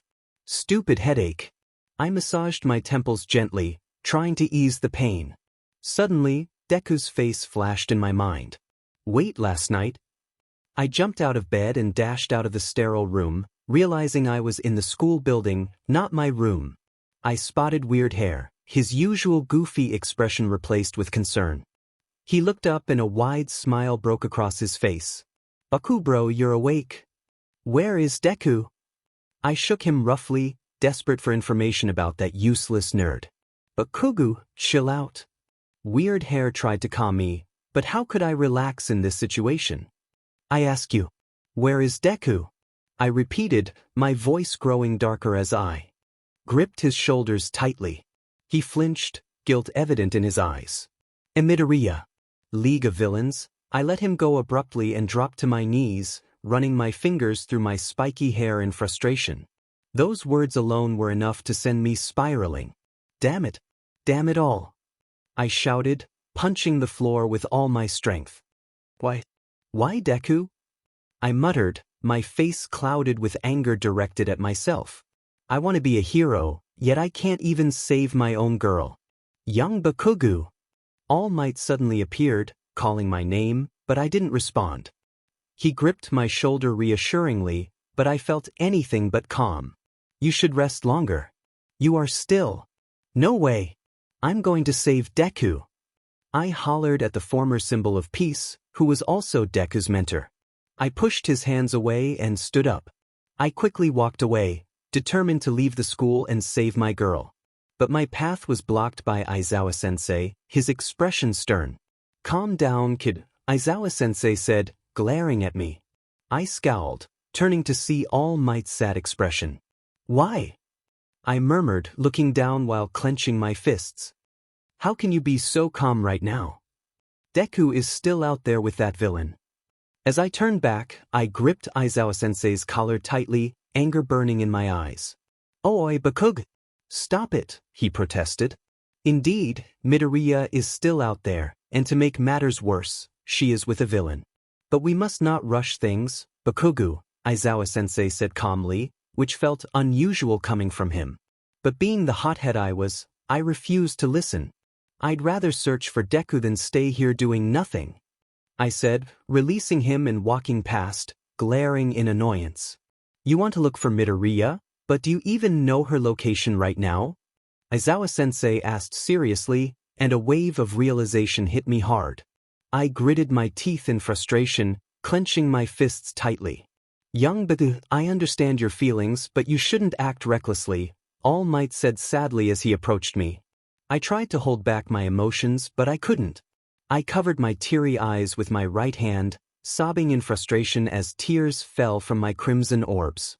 My palm clenched into a fist, feeling regret and guilt. I was too desperate to save her. My one and only love. My stupid fangirl that I treasured more than anything else in this world. She was right in front of me, yet I failed to rescue her. So this is how Deku felt when she couldn't save me back then? It tormented me mentally. Damn it. Why am I being tested like this? All Might patted my shoulder reassuringly, but that kind of comfort felt hollow. After several minutes, I finally relented, obeying Aizawa-sensei's instructions. We all headed back to the infirmary. Oi, Bakugou! You went too far, dude, Weird Hair whispered at me. I laughed at him, avoiding his gaze. Like I care, I replied sarcastically. And why the heck am I in the infirmary? I asked him sharply. Welp, you collapsed after Midoriya disappeared last night, he said, quickening his pace. You should be grateful the teachers are here, or I would have beaten you up right now. I continued to walk toward the infirmary, my mind consumed with thoughts of Deku. I was so lost in my thoughts that I didn't realize we had finally arrived. Old Nurse stood in front of us, clearly upset when she saw me. Why did you have to cause such a ruckus? She shook her head in disapproval. I rolled my eyes, tuning out her endless nagging. Aizawa-sensei and Weird Hair excused themselves, leaving only me, All Might, and Old Nurse. Old Nurse began checking my heartbeat and pulse, nodding slightly before muttering something I couldn't quite hear. Well, he is all good now. No sign of trauma anymore, she announced, a sigh of relief escaping her lips. All Might mirrored her relief, but then they both stared at me for a long moment, making me feel a bit uncomfortable. What? I asked, irritation creeping into my voice as I met their gazes. Young Bakugou, do you know the man who kidnapped young Midoriya? All Might asked, his tone serious and demanding. My eyes widened in shock. I hadn't expected him to ask about that. Anger surged within me as I clutched my black pants, recalling the name that filled my heart with hatred. That guy is Deku's brother. Midoriya's household. Inko's POV. I cried out in heartbreak after receiving a call from UA, informing me about Izuku's kidnapping. The phone slipped from my grasp and fell to the floor as my grip weakened from sadness. I dropped to my knees, crying freely. Why my baby girl too? After losing Hiroshi, now my daughter. Why is fate so cruel to me? What have I done to deserve this punishment, the loss of my precious children? Izuku. Hiroshi. I sobbed my children's names, feeling utterly helpless. I weakly picked up the phone. Mrs. Midoriya. All Might's voice suddenly rang through the receiver. What do you want now? I knew it. I should not have entrusted my daughter to UA. Because of UA, my baby girl. I couldn't finish my words, gripping the phone tightly. Mrs. Midoriya, please. For young Izuku's sake, can you come to UA to help us? We need your assistance right now. Young Izuku needs you. All Might pleaded. My help? What could I possibly do? Why do you need my help? Not a hero like you, All Might, I replied, feeling pathetic. I felt so useless, unable to do anything to save my daughter. But you are her mother. I've heard everything about young Izuku's past from young Katsuki. Now, we all want to hear it from you, so please. Maybe with your help, we can track young Izuku and save her. You are our last hope, All Might urged, desperation evident in his voice. Katsuki told him? My mind slowly absorbed his words. For some reason, I found myself agreeing with All Might. I clenched my fists in determination and slowly stood up. I can't afford to lose my child anymore. Izuku is my one and only reason to live after her brother died. I paused, taking a deep breath. I'll help you find her. Thank you, Mrs. Midoriya. When will you come to UA? All Might asked, sounding much happier now. I'll come to UA tonight, I told him seriously. Izuku, please hang in there, sweetie. Nighttime. League of Villains hideout. Midoriya's POV. Where am I? My eyes fluttered open when I felt something brushing my cheeks. As I fully opened my eyes, I found myself surrounded by pitch-black darkness. Icha? Why can't I see anything? Have I become blind? I started to struggle, but something was restraining my body. Looks like she has woken up, I heard. A deep, familiar voice say. This voice? What happened to me? I felt someone untying something from my head, finally releasing me from the darkness. My eyes widened when I saw Shigaraki and the warp gate in front of me. I looked around, noticing the other members of the league were present, all staring at me with smirks and grins. One figure caught my attention, a man in a dark blue hoodie, standing in the corner, his eyes fixed on me intently. "Yo, Izuku Midoriya," Shigaraki greeted me, a creepy smile spreading across his chapped lips. "Why don't you?" I glared at him, anger and hatred filling my emerald eyes. Shigaraki chuckled, his scarlet iris locked on me. "I don't hate them, you know. Those eyes of yours. You seem so menacing, like a real villain." Shigaraki said, placing 2 fingers under my chin, lifting my head to meet his gaze. "I'm not a villain."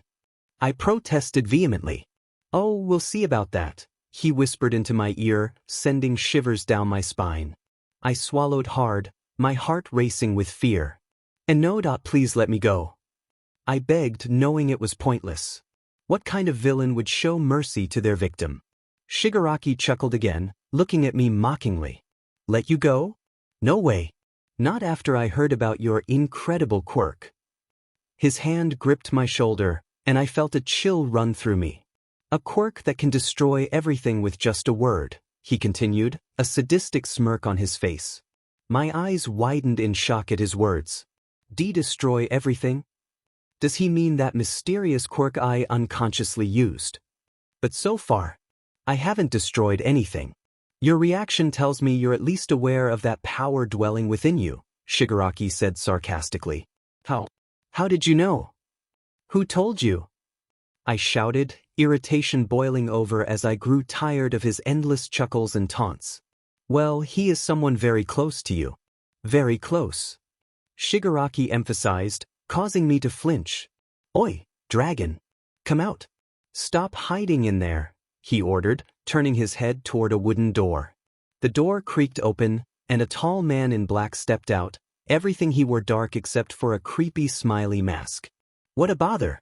I was just about to make a phone call with my lovely wife, and you had to interrupt me, Shigaraki," he said, clearly annoyed. "Well, this girl wants to see you," Shigaraki explained, pointing at me. "What? He is the one who told Shigaraki about me." But who is he? I have never met him before." "Oh, Izuku, you called me?" The man greeted me as if he had known me for years. "Oh, or you? I don't know you," I stammered, my body trembling. The man sighed long, as if disappointed by something. "You don't even recognize my voice anymore?" he said sadly, earning a confused stare from me as he scratched his black curly hair. "Well, I think it's necessary since you overused your quirk back then. Besides, you rarely see me, so there's no way you could remember me." The man continued, slowly starting to take off his mask. "But I'm still disappointed, Princess. I can't believe you forgot me," he exclaimed, finally revealing the face hidden behind the mask. I gasped in shock, my eyes widening and my jaw dropping. "Dad?" I called out, half screaming. Why is he here? And why is he with the villain? That familiar freckled face and black curly hair. He was definitely Dad. My heart raced in disbelief. I suddenly recalled his last words from our phone conversation. "I'll see you again after all. In the future." I gulped as his voice echoed in my mind. Is this what he meant by that? But why? Why are you with the villains? I asked in disbelief, tears streaming down my cheeks. Dad chuckled darkly as he lifted my chin, gazing into my teary jade eyes. "But because I've always been a villain. For my whole life. Even before you existed in this world, daughter," he muttered. All those business trips you always went on." My eyes widened in fear as realization hit me. Dad chuckled again. "I was busy with my villainous work," he said, finishing my sentence. The fear in my heart was suddenly replaced with anger. I gritted my teeth, glaring at him, feeling utterly betrayed. "What's wrong, Princess? Are you that surprised that you're left speechless?" Dad laughed mockingly. "Stop touching me," I shouted in fury, causing him to stumble back. He fell to the floor, looking pitiful. I glared at him, my dark emerald eyes filled with rage. I never knew the impact would be this strong. Dad hissed in pain. Well, as expected from my daughter. I'm delighted you inherited my quirk, he said proudly. Your quirk? But your quirk is fire-breathing. I protested, unable to believe his words. Dad chuckled. Well, it's one of my 2 quirks, my silly princess. He smiled creepily. You have 2 quirks? I gasped in disbelief. Correct. You are truly my daughter. Very clever like me, he said proudly, patting my back with his filthy hand. And since you are my daughter, you'll join my plan to destroy All Might and those fake heroes out there. He whispered hoarsely in my ear. No, I won't ever join forces with you. I defied him, struggling against the chains that restrained me. It's impossible. You can't free yourself from these restraints. Only I and Shigaraki can release you, Dad said mockingly. Tears of frustration streamed down my face, my expression clouded with anger and fear. Surrender yourself to me, my dear daughter. Someone. Anybody. Please help me. Forgive me, Ma. I'm sorry. I'm sorry for hurting your feelings. Kaken. Please. Save me. Chapter end. Meanwhile, nighttime. Class 1A dorm. Common area. Bakugou's POV. Night already.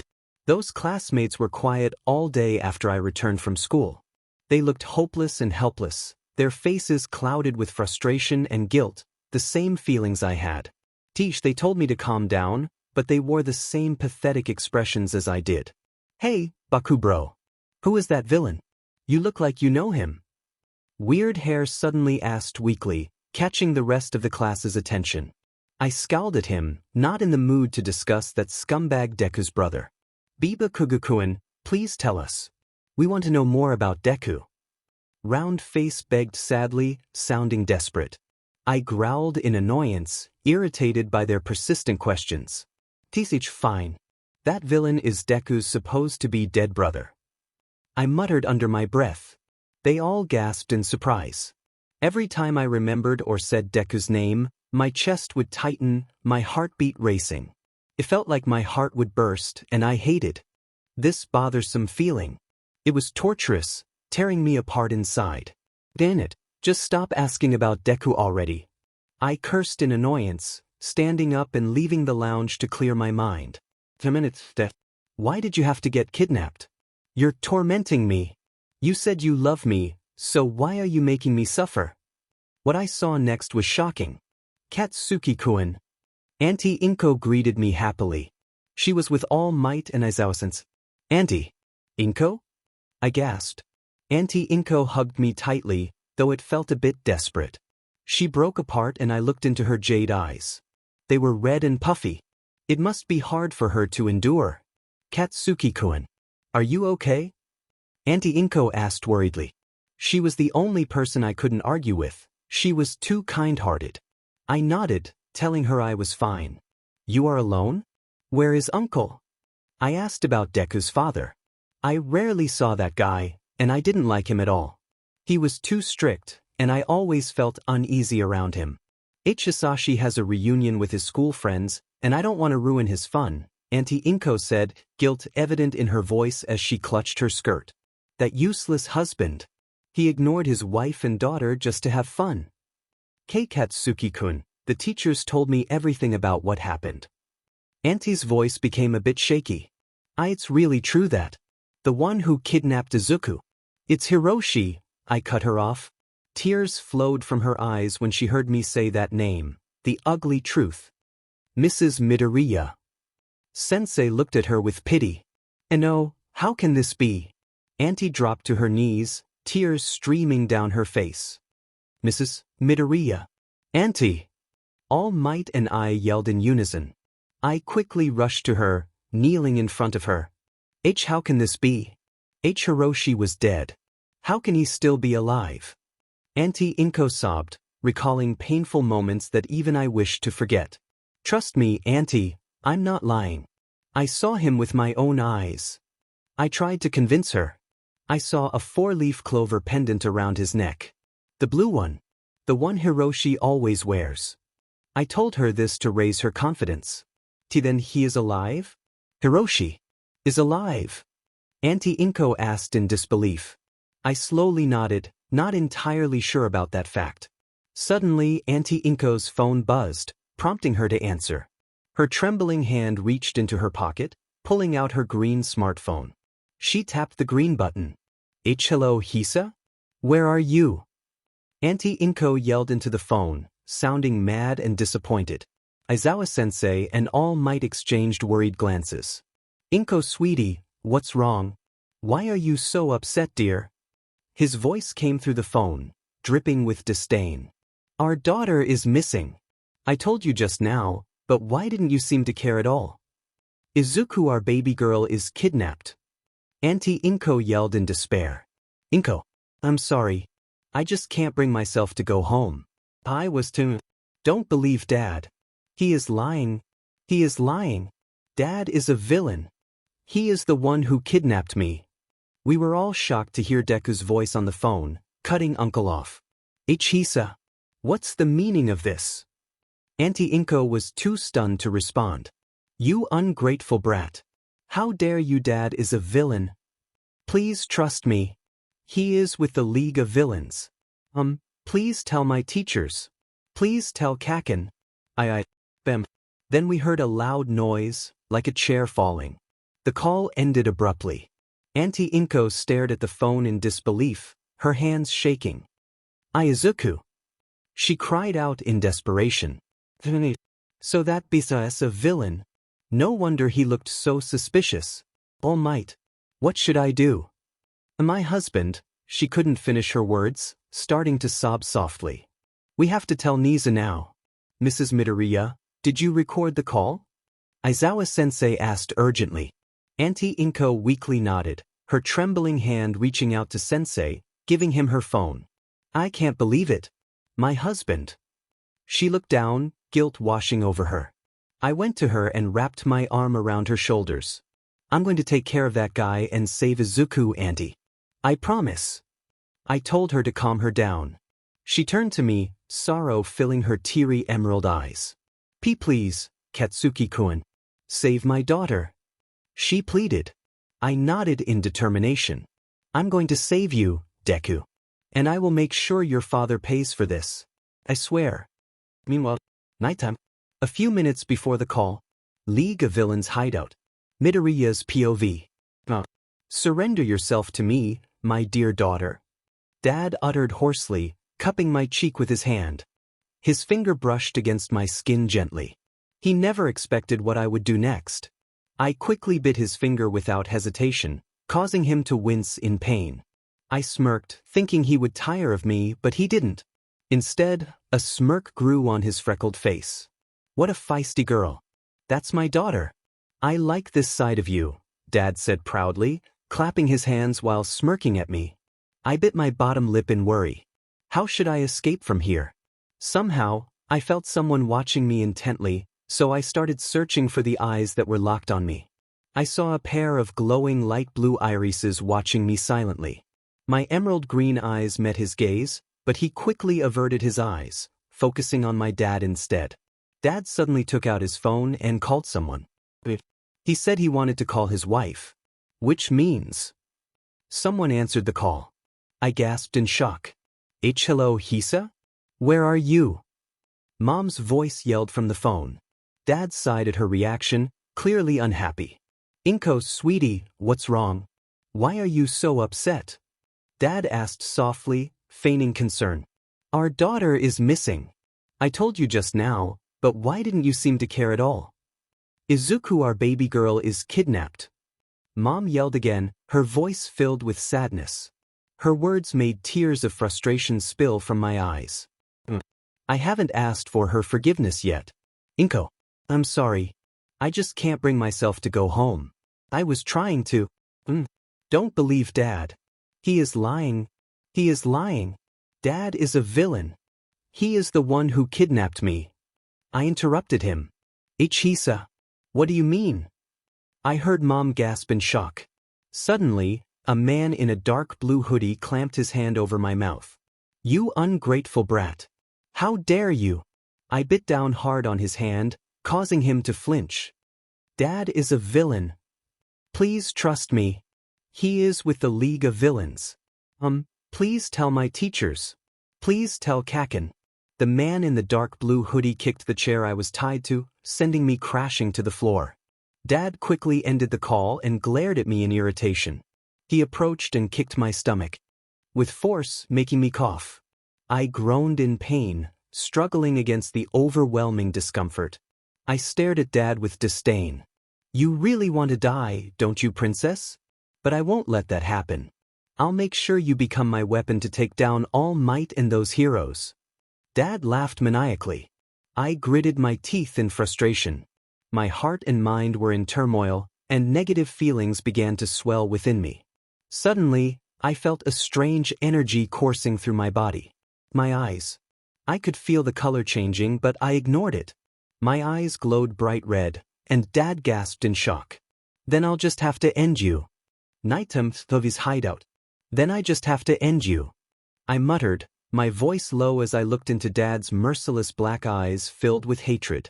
How I despised his gaze now. He had lied to me and Mom my entire life. Dad gritted his teeth, concern clouding his features as if he sensed something terrible was about to happen. Wait. Did I just say, I will end him? What is wrong with me today? I didn't know why I felt this way, but the thought of death kept echoing in my mind, tempting me with dark thoughts. Dad suddenly grabbed my hair, yanking me up as he glared into my eyes. Tears filled my emerald eyes from the pain of his grip. You little brat. I won't let you kill me. You'll use your quirk until your last breath. You are the one who will die.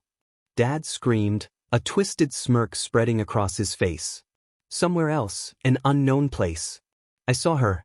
I want to save her. But I just cannot. He is controlling both my body and mind, while I remain trapped in this dark, cold space in my heart. Iken. I'm sorry. I'm a failure as a brother. Back to the villains and Ovi's hideout. That guy is crying, huh? No wonder he is so pathetic. It's better if I control this body and mind forever. I smirked at my little sister, who was crying and begging for mercy. Dragon, or should I say, Dad, glared at her with a maniacal expression. Dragon? You fool. Are you doing this on purpose? Because of you, we're exposed now. Shigaraki yelled in anger, his ruby-red eyes burning with fury. No, I'm not, you brat. This girl is the one at fault. Dragon retorted, roughly letting Iken's hair go and slamming her head to the floor. Save her. I raked my fingers through my hair, feeling annoyed with his voice. Iken. Just shut up already. I whispered, yelling at his annoying, pathetic voice. Please, Ayaguro. Let me save her. Just please. Why? I snapped back to reality when I heard Iken groan in pain. She struggled to look at Dragon, tears filling her eyes. You have that quirk. Why do you need me to do your dirty work? She shouted, tears streaming down her cheeks.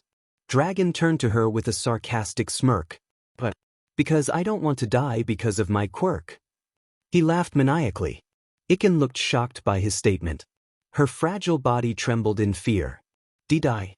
By this quirk? Her mouth opened wide as realization dawned on her. Don't let him use her. He begged, crying desperately to save Iken. She was crying in despair, her eyes puffy. Suddenly, her gaze landed on me, pleading for help. A surge of pity filled my heart when I saw her sad face. What have I done? I finally regained control. Thank goodness. I sighed in relief as I looked at Iken. Her eyes were watery, and guilt washed over me. I was the one who brought her here. Nonetheless, I would take responsibility and save her, no matter what. Ayaguro is the other me. I have dissociative identity disorder, or in simpler terms, multiple personality disorder. I developed this condition after Dad tormented me endlessly after he brought me back to life with his quirk when I was still a child, telling me this was the only way to become stronger. I was deeply traumatized that I ended up having a split personality. Ayaguro is my dark side. He only emerges during my moments of mental breakdown or unbearable pain. I hadn't paid attention to what Dad and Shigaraki were arguing about since my focus was on Iken. I needed to get her out of here and escape together, but I didn't know how. Iken was still trembling. That's it. We have to do it now before they arrive. Dad shouted in frustration, suddenly untying Iken's restraints and gripping her wrist tightly. No. Let me go, she cried out in fear, and the winds began to swirl around her like a tornado. Iken opened her eyes, which glowed a fierce red, glaring at Dad in terror. Oh no, why did she? In an instant, Dad was thrown through the wall and outside the hideout, shocking everyone in the league, including me. Normally, the impact wouldn't be this strong. Dad lay there weakly, hissing in pain. No way, her quirk is getting stronger. I have to get her out of here. I quickly approached Iken and scooped her up in my arms, startling her. Tears streamed down her cheeks as she struggled to break free, but I leaned closer to her ear. It's okay, Iken. Everything is fine now, I whispered softly to calm her. She looked at me in disbelief. Hero.Nezen, she murmured, and I smiled warmly at her. The villains stared at us in confusion, but I ignored their gazes and walked past them with Iken in my arms. Ayaguro, what are you? Villains, don't move. Iken suddenly shouted, and just as she commanded, the villains froze, unwillingly obeying her order. Nezen, hurry up. We have to leave now, she insisted, and I nodded. I set Iken down and held her hand tightly. Together, we ran away from the hideout, escaping this nightmare. I will definitely save you, Iken. Even if it means I have to sacrifice everything to do so. Somewhere unknown. Far away from the League of Villains. Nighttime. Midoriya's POV. Wait, I said wait, Nezen. I called out, my voice strained between breaths. We had been running non-stop from the League of Villains hideout. Nezen stopped and turned to face me, his large hand gripping my smaller wrist. I looked up at him, nervous energy coursing through me. What is it, Iken? We have to. My brother, right? I interrupted, the question bursting forth unexpectedly. Hero Nezen looked startled, his eyes filled with guilt as he stared at me.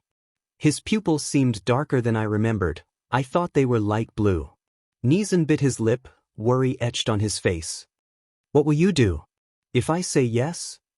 His voice carried a hint of sadness, and tears welled in my eyes at his words. Without thinking, I threw myself at him, wrapping my arms around him tightly, terrified he might leave me again. I couldn't believe. He was alive all this time. Hero Nezen seemed taken aback by my sudden embrace but returned it gladly. I'm so happy. You're alive, Hero Nezen. I muttered through my tears. Iken, was all he could manage to say. Me too. I'm glad we could meet again after 11 years. His confession was bittersweet, filled with both sadness and joy as I tightened my grip. Minutes passed, and we finally pulled apart, gazing deeply into each other's eyes. Suddenly, my body felt weak, swaying slightly as I struggled to stay upright. Iken. Nezen's voice was laced with panic as he noticed my condition. Iken, cancel your quirk now. We're far enough away from them, so it's okay to deactivate it, he urged, holding my fragile body in his strong arms. I don't know how. I managed to reply, my strength fading. Nezen bit his lip, anxiety filling his dark eyes. Just say the word, cancel.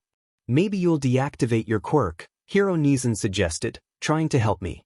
He seemed knowledgeable about this, so I nodded slightly. I closed my eyes, focusing on my quirk. I could feel a strange energy within me. I opened my eyes halfway and managed to whisper, "See cancel." The quirk. A pained expression crossed my face. Suddenly, I felt lighter, as if a heavy weight had been lifted. I asked Nezen to let me go, and he did so willingly. I feel alive again. I said, grateful for the relief. Yeah. Maybe because you finally canceled the bind words effect. Nezen mumbled, and I could hear him thanks to my keen senses. Bind words? I asked, tilting my head in confusion. Iken. I don't know much about Dad's quirk that you inherited, but he told me about it. Hero Nezen looked at me with concern. A heavy sigh escaped him as his eyes remained locked on mine. Listen, Iken. That quirk, bind words, allows you to control living things using specific phrases or words. But it only activates when you're in an emotional state. And His expression shifted, anxiety clouding his features. And there's a mode called Curse Mode in your quirk. It's the most powerful level of bind words. He spoke nervously, and I felt a surge of curiosity. Iken, no matter how difficult the situation, don't ever use this quirk, he stressed, his voice low and serious, sending shivers down my spine. He clenched his fists tightly, as if furious about something. I flinched at the intensity of his expression. And Neeson? I whispered, tears filling my eyes. His demeanor frightened me, and I feared he might hurt me. Hero Neeson snapped back to reality when he noticed my tears. Hey, it's okay, Iken. Sorry for frightening you. He ruffled my hair affectionately, offering comfort. His gesture reminded me of when I was a child, a memory surfacing from my dreams. You are. I had cried at the top of my lungs after returning home, my brand new green dress soaked and smelling of orange juice thanks to Kaken. Iken, what's wrong? Hero Neeson had asked, concern etched on his face when he saw my drenched dress. And Neeson? I had cried, running to my beloved brother, the only one who could comfort me outside our home. My tiny hands clutched his dark blue shirt, burying my face in his chest as I cried loudly. Kaken spilled orange juice on me. My new dress. I had stopped mid-sentence, unable to contain my emotions. I kept crying until I felt a warm, calming sensation on my head and an arm around my waist. It's okay, Ken. Don't cry anymore, okay? Big bro is here for you. I'll tell mom for you. Don't worry, she won't be mad because you're a good girl. Neeson had stroked my hair gently, allowing me to release my emotions in his comforting embrace. Tears streamed down my face, moved by his kindness. I hugged him tightly again. Neeson, don't leave me again. I love you. I don't want to lose you anymore, Hero Neeson. I confessed, desperation in my voice. I didn't want to lose him. I wanted him by my side forever. I didn't want him to leave me again. Like he did 11 years ago. Iken, I won't leave you anymore. I'll stay with you until my last breath. I'll protect you from Dad for the rest of my life. Because that's my promise. I'm going to protect you at all costs. Neeson vowed, hugging me tightly, filled with affection. Hero. And Neeson. I muttered, gripping his sleeveless dark blue hoodie. Suddenly, I felt an intimidating presence around us. Neeson, I feel like, before I could finish, Neeson pushed me away with surprising strength, causing me to tumble to the ground. I winced as I tried to sit up. I opened my eyes slowly and saw Neeson using his telekinesis, levitating a car to shield himself from knives. There was only one person I knew who used knives as weapons. That villain. Toga. How did the League of Villains find us? UBSTRD. How dare you betray me? I heard Dad yelling in pure anger. Neeson set the car down, panting heavily while wiping off his sweat. Hero Neeson. I cried out his name in anxiety, crystal tears trickling down my cheeks. There was no way I would let him die after I had just met him again. Never. Iken. He yelled loudly, running toward me at his fastest speed. As soon as he reached me, he knelt down and hugged me protectively. Dad and the other villains suddenly approached us, a sadistic smirk growing on his ugly, freckled face. Neeson glared at him with deadly hatred, tightening the hug while I buried my face in his strong chest in fear. I didn't want to see what would come next. It was better if I stayed with him until the very end. Poor you. Two defenseless kids. Shivering in fear with no one to come to your rescue. I heard Dad clapping his hands mockingly at us. I gripped Neeson's hoodie tightly in desperation, fear enveloping my entire being. Why don't you give up and surrender yourselves to me? Dad said, irritation evident in his voice. I could feel the embrace become much tighter. I won't let you do as you please to me and Iken anymore, old man. I'll definitely protect her and put an end to your evil schemes. Neeson retorted with strong-willed determination. Neeson. I sobbed silently. Why did he have to go this far to protect me? If that's your answer. Then I just have to deal with you first. Toga.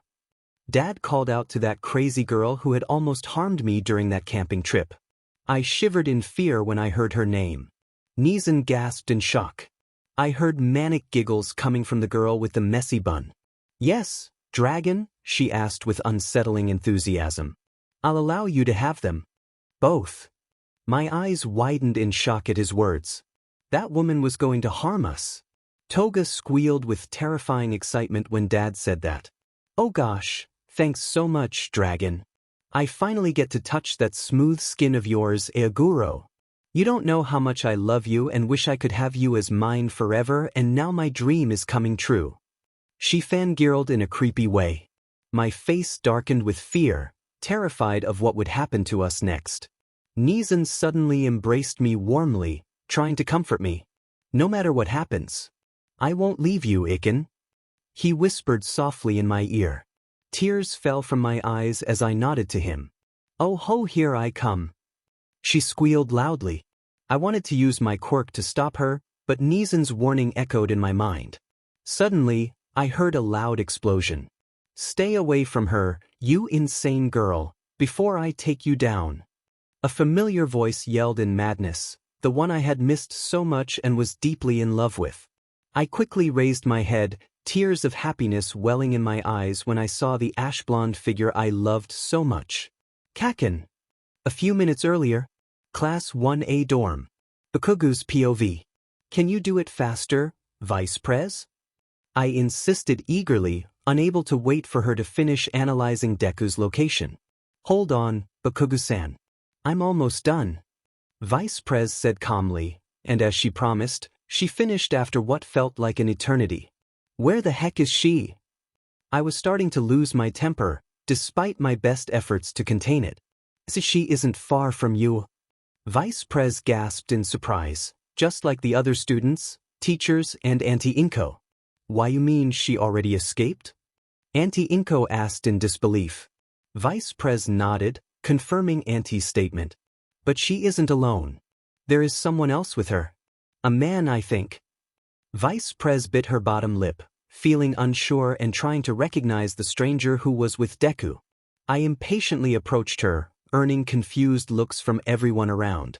Tell the location. Now. I threatened her in a hoarse, dark voice to get the information out of her. Vice Prez hesitated, turning her head to face Aizawa-sensei and All Might. Both teachers nodded, allowing her to reveal Deku's location. Here is the location. Vice Prez explained, showing me the shortest route I could take to get there faster. After we were done, without wasting a second, I dashed out of the dorm, ignoring the screams and yells from everyone trying to stop me. I quickly headed to where Deku was. Back to the current time. Outside Yue. Nighttime. Midoriya's POV. Kaken. I hollered his name in happiness, overjoyed that I could finally see him again. I quickly broke away from Nizan and rushed to him. Kaken turned to face me, and I threw myself into his arms, wrapping my arms around his neck and resting my head on his broad shoulder. Kaken quickly hugged me back, ignoring the glares we received from the villains. Kaken. I knew you'd come to save me. I sobbed in the hug, feeling so delighted to see him again. Kaken hugged me tightly, as if afraid I would disappear. You useless Deku. How could you let yourself get kidnapped by these scumbags? He whispered softly in my ear. Kaken suddenly gasped, so I let him go. I stared at him, confused. He was glaring at someone, his eyes filled with hatred, radiating an intimidating aura. Why the heck is this guy here? Kaken yelled in irritation, pointing at Hiro Nizan. I quickly placed my hands on his chest to calm him down. Kaken, Hiro Nizan is the one who saved me. He isn't a villain anymore. I assured him gently, though I stuttered a bit. Saved you? He's the one who freaking kidnapped you, Deku. Kaken argued, his glowing ruby eyes burning with anger toward my brother. Kaken, trust me. He helped me escape. Iken. Watch out.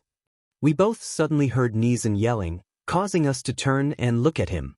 Out of nowhere, Nizan used his telekinesis quirk and lifted me and Kaken without asking for permission, hurling us far away from the villains.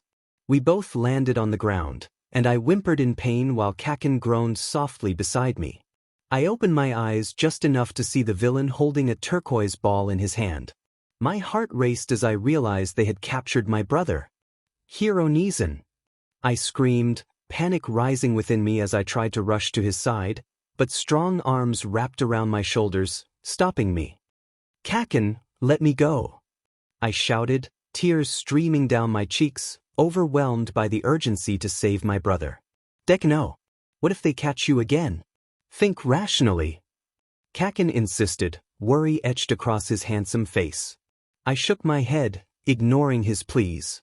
But Nezen, my voice faltered, sadness crashing over me like a wave. All I could think about was rescuing Hiro Nezen, but Kaken wouldn't let me go. No, let me go. I want to save Ni-san. I cried out in desperation.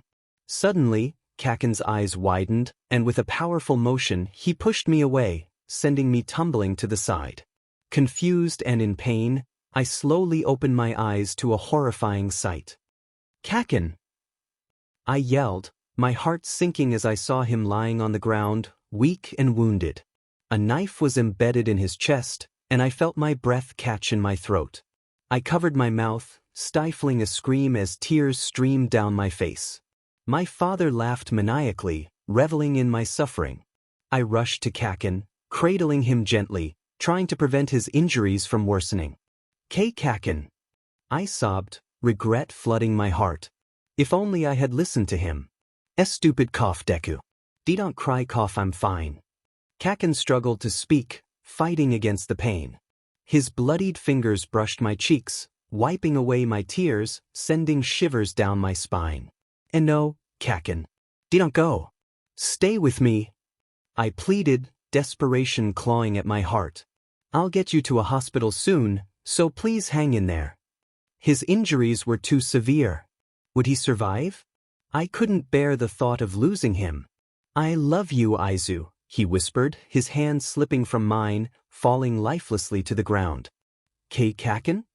I called, panic rising within me. No answer. Kaken. Hey. There was no heartbeat, no voice, no movement. Just a still body, eyes closed, hands cold as ice. This was the end. Kaken. No. I sobbed, realizing he was gone. Poor girl, lost two beloved people in a row. Oh, how I love those expressions of yours, my father taunted, his voice dripping with malice. Frustration boiled within me, and a surge of revenge began to take over my mind. A gust of wind swirled around me, growing stronger, forming into a powerful tornado.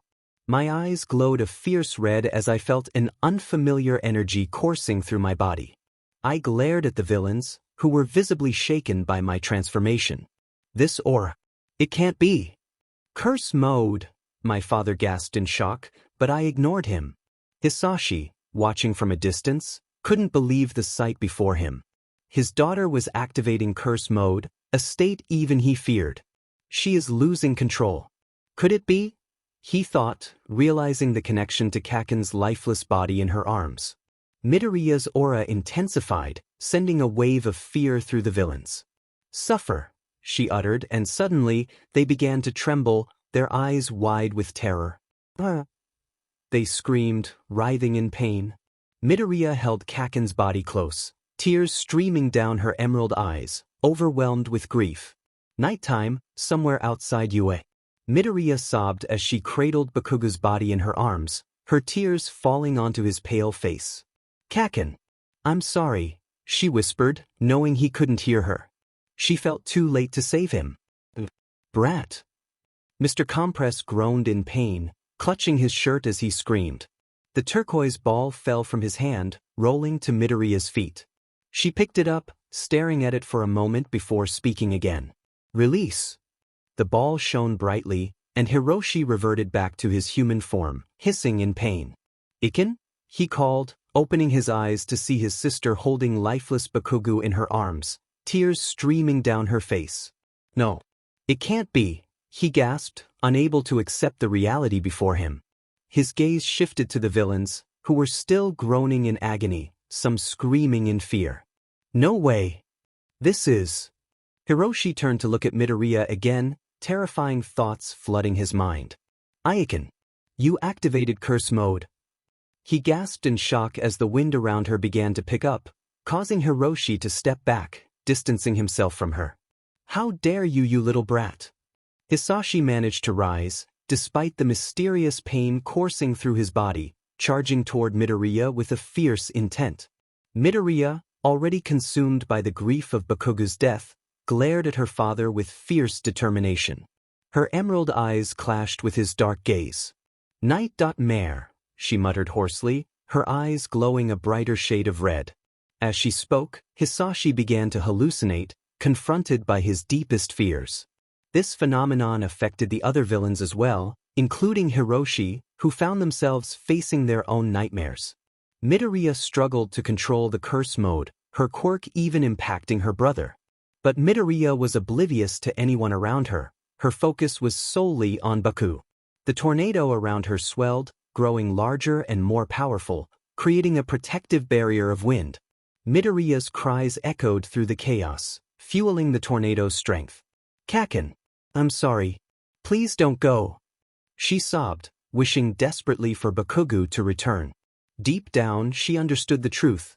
The dead could not be brought back.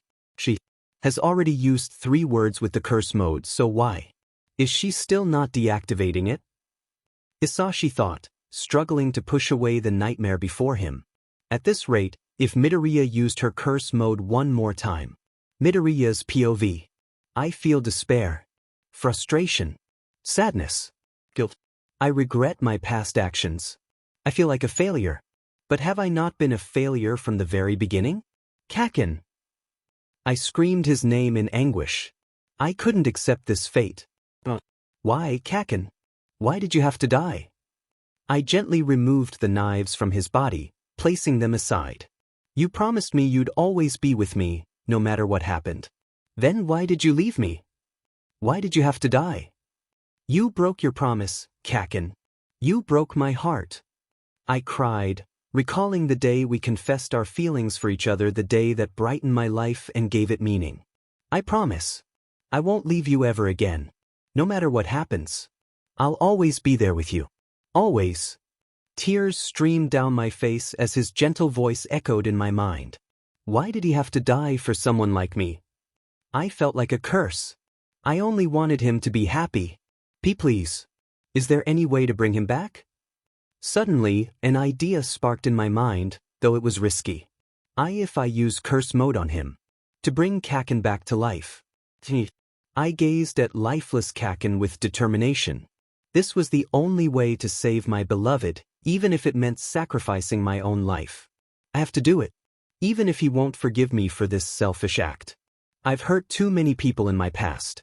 Nizan suffered because of me, and now Kaken is gone. I won't let this happen again. I'll save you, I will.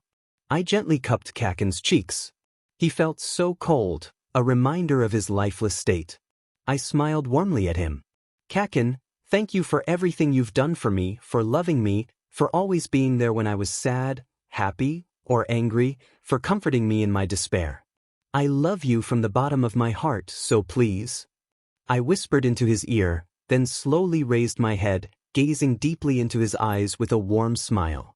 I brushed my fingers against his lips, closing the distance between us. Please live, Kaken.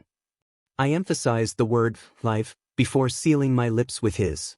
I felt the tornado intensify, perhaps fueled by my unwavering determination to save him.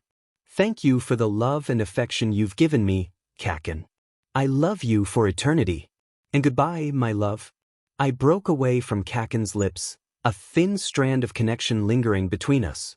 My body began to weaken, and I gently laid Kaken on the ground.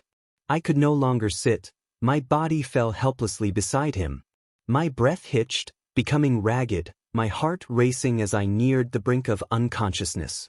I kept my gaze on Kaken, a warm smile of satisfaction gracing my lips, my final smile for him.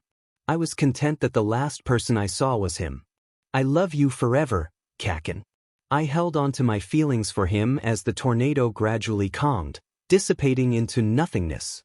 I slowly closed my eyes, my consciousness fading away. Unknown place. Bakugou's POV. What happened? Oh right, I protected that useless Deku and died, huh? What a waste. I still haven't achieved my dream of marrying her yet. I wandered through the endless darkness.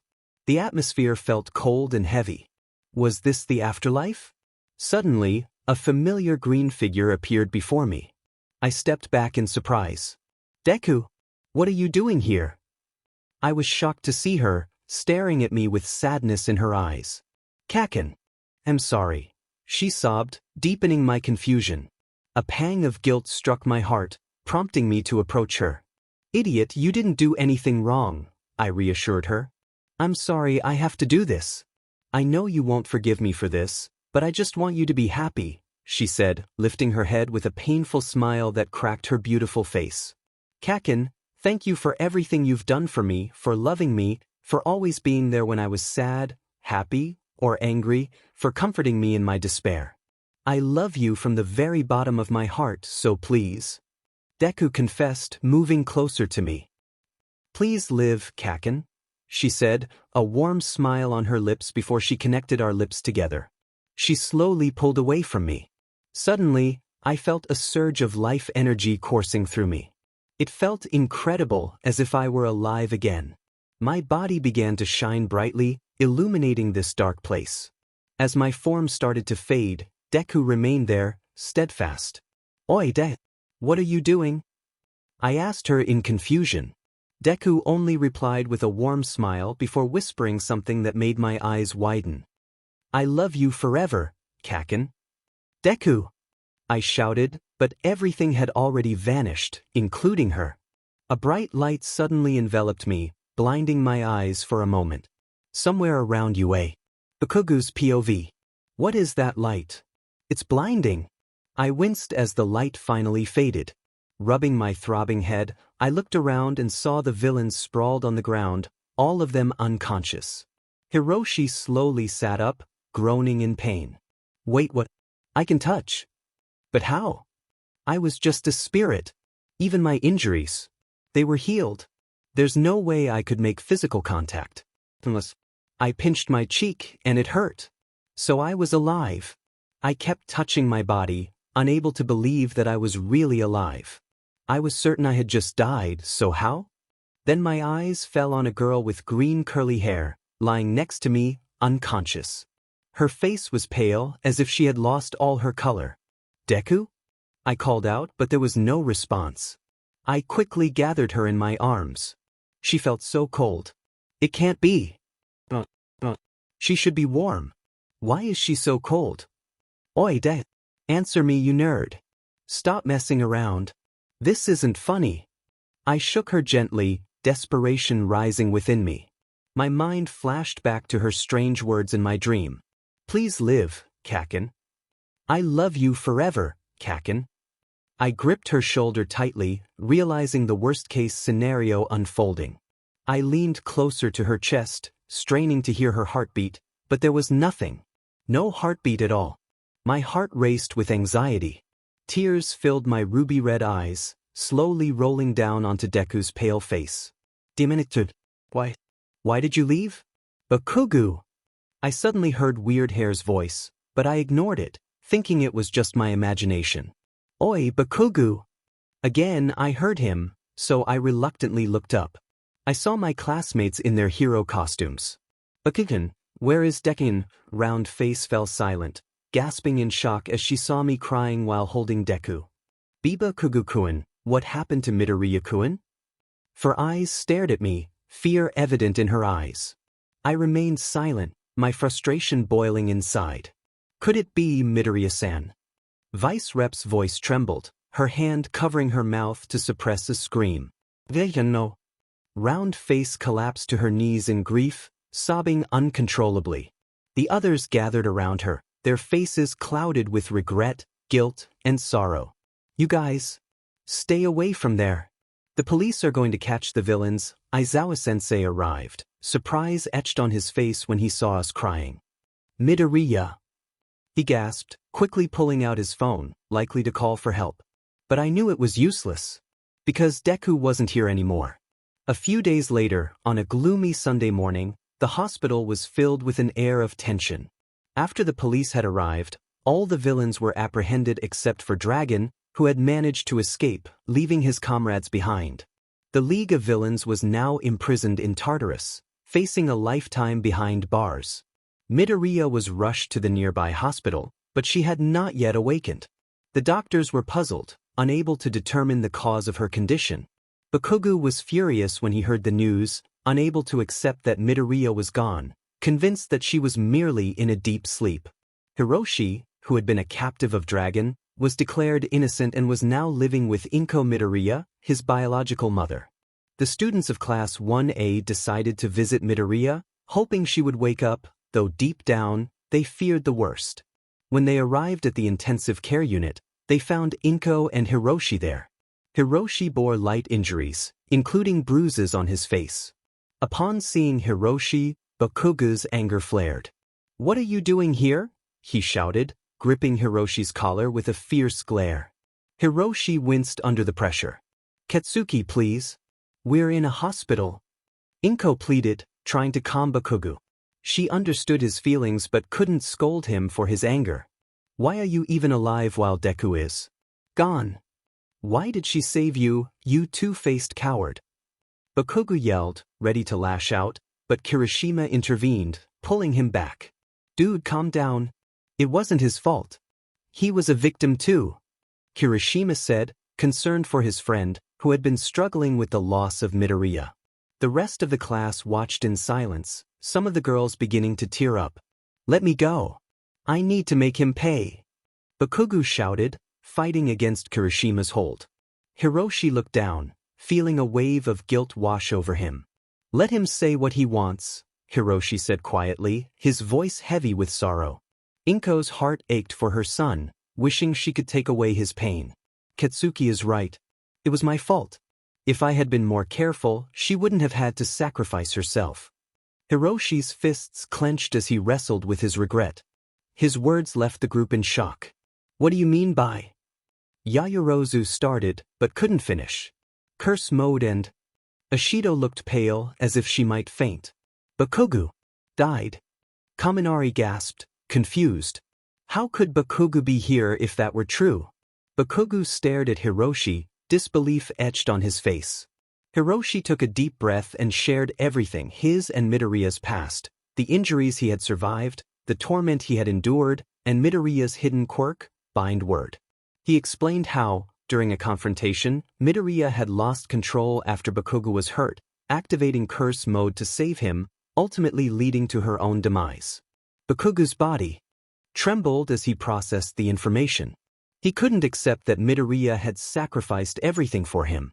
With a mix of frustration and sorrow, Bakugou walked toward Midoriya's room, his friends hesitating before letting him go. Inko watched him, knowing this was a necessary step for him. Inside Midoriya's room, Bakugou stood by her bedside, where machines beeped softly, monitoring her condition. He clenched his fists, overwhelmed with anger at himself. "I can't believe this happened," he whispered, tears streaming down his face as he held her hand. "You selfless nerd." His heart ached as he remembered her last words. "I love you forever, Kaken." "I love you too, you know," he murmured, leaning closer. "I remember how happy we were when we realized we liked each other. Those moments made everything else fade away. I miss you, Izuku. I miss everything about you." His voice cracked as he spoke, the weight of his loss heavy on his heart. "Hey, Izuku. I'm not the only one who misses you. Everyone does. All of our friends, even your mom and Hiroshi. Why did you leave us like this?" he continued, speaking to her even though he knew she couldn't hear him. "You haven't even become a hero yet, and you let yourself slip away like this? Deku, I thought you promised we'd become heroes together. Why did you break that promise?" I asked between sobs. "So please, Izuku. I beg you." I held her hand tighter. "Please come back. To us." Suddenly, the door to Deku's room opened, revealing our friends, the boys and girls, all crying openly. "Deku-chan, please come back. I know you're still there. I know you're still alive." Round Face cried. "Midoriya-kun, I'm sorry for being such an inconsiderate friend. I'm sorry for not noticing your suffering. Please return to us, Four Eyes added. Izuku-chan, we all love you so much. We miss you, Ribbit. Please don't leave us like this, Frog Girl pleaded. Midoriya-san, we want to become heroes together with you. If you're gone, then there's no meaning in our dreams anymore, Vice Rep said. You made me realize the real me. You changed me into a much better person, Midoriya. I don't think I can face this world without you in my life, friend, half and half confessed. Midoriya, everyone needs you. Why would you leave us like this? We all miss you, buddy, Weird Hair added. So please, Midoriya. Please. Raccoon Face echoed. Please come back to us. They all yelled in unison, tears streaming down their faces. There was still hope for her to survive. I turned to look at Deku again, a small smile full of hope tugging at my lips. You heard that, don't you, nerd? So come back to us already, I said, tightening my grip. Suddenly, I felt a slight movement in my hand, startling me from my thoughts. I quickly opened my eyes and saw her slowly opening hers. Meanwhile, somewhere unknown, Midoriya's POV. Where is this place? What am I doing here? I kept asking myself these questions. I didn't know who I was. When I awoke, I was already here. This place felt so cold and lonely. What am I doing here in the first place? Suddenly, a bright screen appeared in front of me, displaying something that caught my attention. Kaken. Hey, Kaken. An adorable girl with green curly hair bounced when she spotted a certain ash-blonde boy of the same age. The girl ran toward him, hugging him affectionately. The boy looked annoyed but still hugged her back. Say, Kaken. Wanna know? I love Kaken, she suddenly confessed. The boy's face turned red. I said I love Kaken. When we grow up, I want to marry Kaken. The girl squealed in excitement, her happiness infectious. Who is this girl? Somehow she looks like me. The boy, looking surprised, blushed even more. And me too. I want to marry you when we grow up, Deku, he confessed shyly. But you know, I heard from Mom that we have to get engaged first before we can marry, the girl said. The boy looked at her, confused. How do we do that? We have to kiss, she giggled innocently. The boy looked like he might explode from embarrassment but still nodded, agreeing with her idea. He slowly leaned closer and they shared a brief kiss. It was only for a moment, but it felt so beautiful. From now on you're mine, Deku. You can't love any other boy, only me, okay? The boy said, nuzzling his nose against hers. Okay. Besides, I only love Kaken forever, the girl exclaimed sincerely, and they both laughed in happiness. Suddenly, a flood of memories overwhelmed me. I saw everything. I remembered everything. Tears streamed down my face as I recalled my past. Kaken. A warm sensation enveloped my entire being, bringing comfort and calm. What is this feeling? Please come back. To us. A familiar voice echoed in this place. Deku-chan, please come back. I know you're still there. I know you're still alive. This voice. Ochako-chan. Midoriya-kun, I'm sorry for being such an inconsiderate friend. I'm sorry for not noticing your suffering. Please return to us, Ida-kun said sadly. Izuku-chan, we all love you so much. We miss you, Ribbit. Please don't leave us like this, Azui-san expressed sorrowfully. Midoriya-san, we want to become heroes together with you. If you're gone, then there is no meaning in our dreams anymore, Yaoyorozu-san cried. You made me realize the real me. You changed me into a much better person, Midoriya. I don't think I can face this world without you in my life, friend, Todoroki-kun said, his voice steady yet filled with concern. Midoriya, everyone needs you in their life. Why did you leave us like this? We miss you, buddy. Kirishima-kun sobbed. Why did they sound so desperate and sad? Tears wouldn't stop falling from my eyes. So please, Midoriya. Please. Ashido-san urged. Please come back to us. They all cried out in unison, determined to see me again. I dropped to my knees, feeling sadness and guilt pang my heart. You heard that, don't you, nerd? So just come back to us already. Kaken whispered. I miss you guys too. I sobbed. I want to see you again. But I don't know how. Please. Let me see them again. Please let me meet my friends, my mom, my brother, my love. They are my everything. My most precious treasure in my life. Nothing can replace them in this world. I want to be with them again. I want to laugh with them again. I want to be a hero together with them. So please, let me live. As soon as I uttered those words, my eyes brightened with a light green glow. I felt a warm sensation surge throughout my body. I shut my eyes tight, letting fate decide everything for me. Back to the hospital. Midoriya's POV. I slowly opened my eyes and saw my friends, crying and sobbing. Kaken was beside me, looking down at the floor.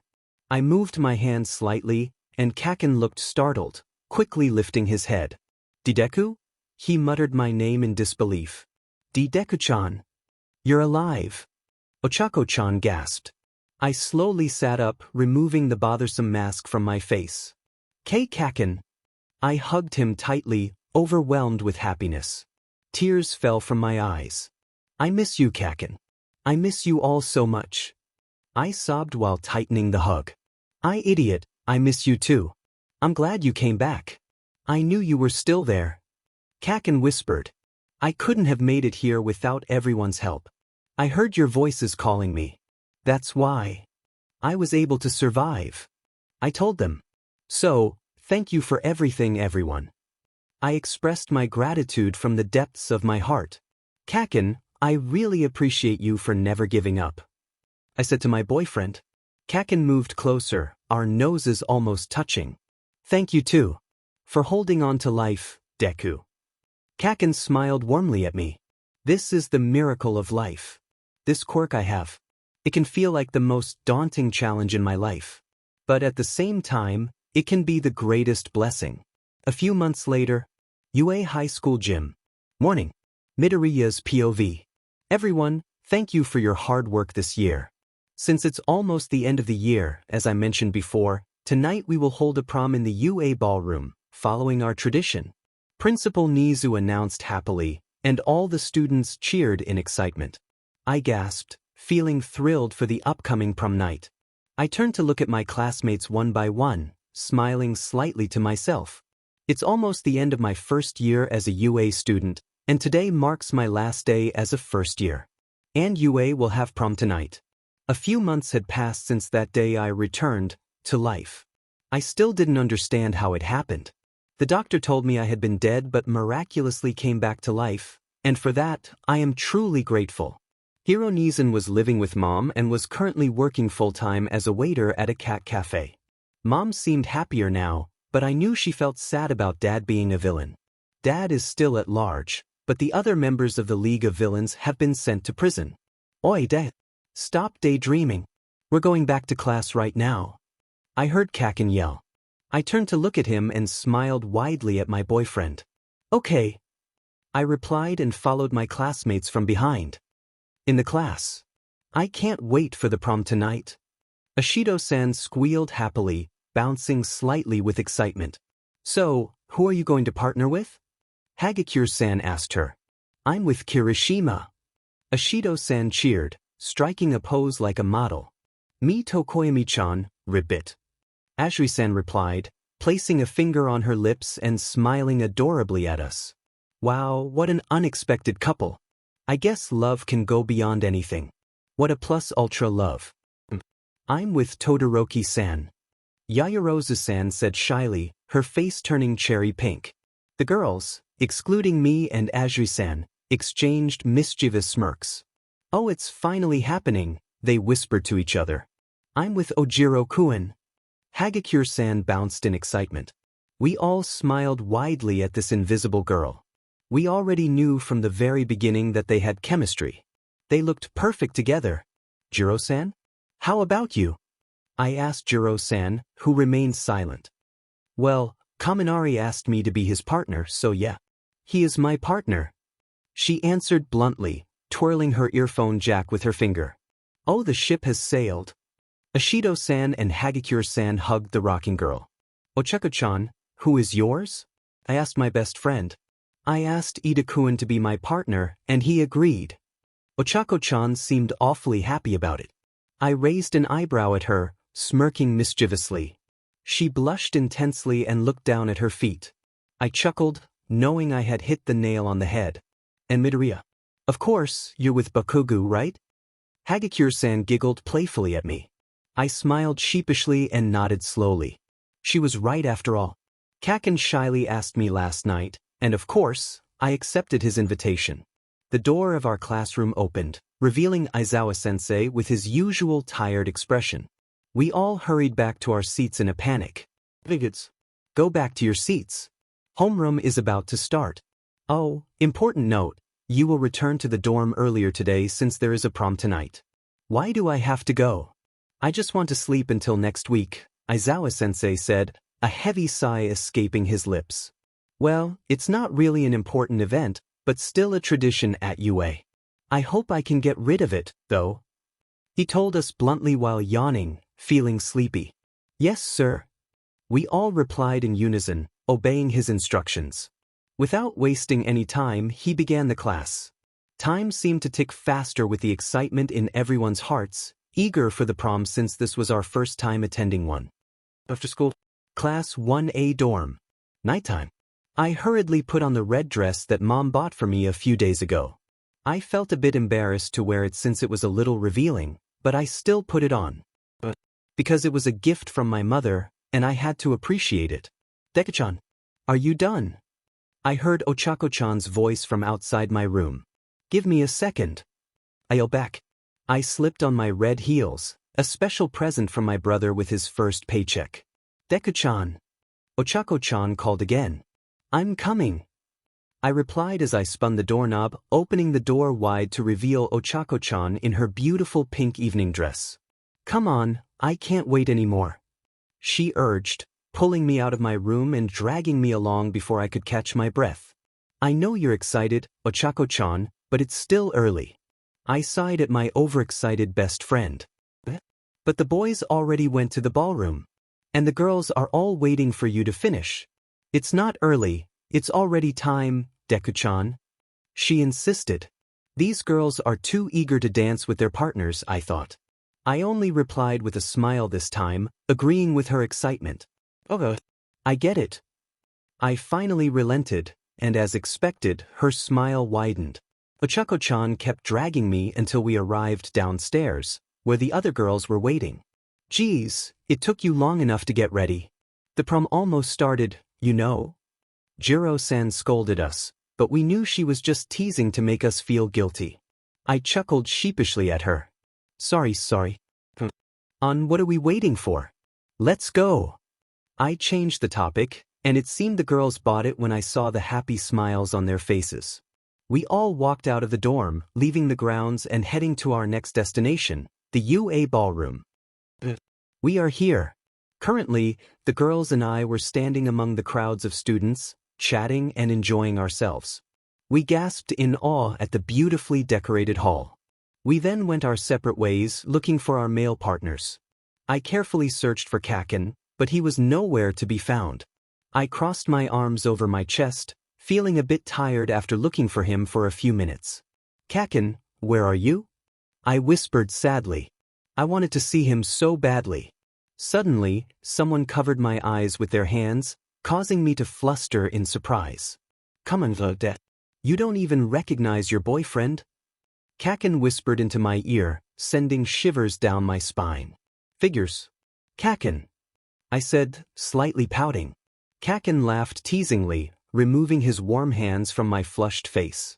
What? I'm just teasing. He laughed cynically again. You're so cruel.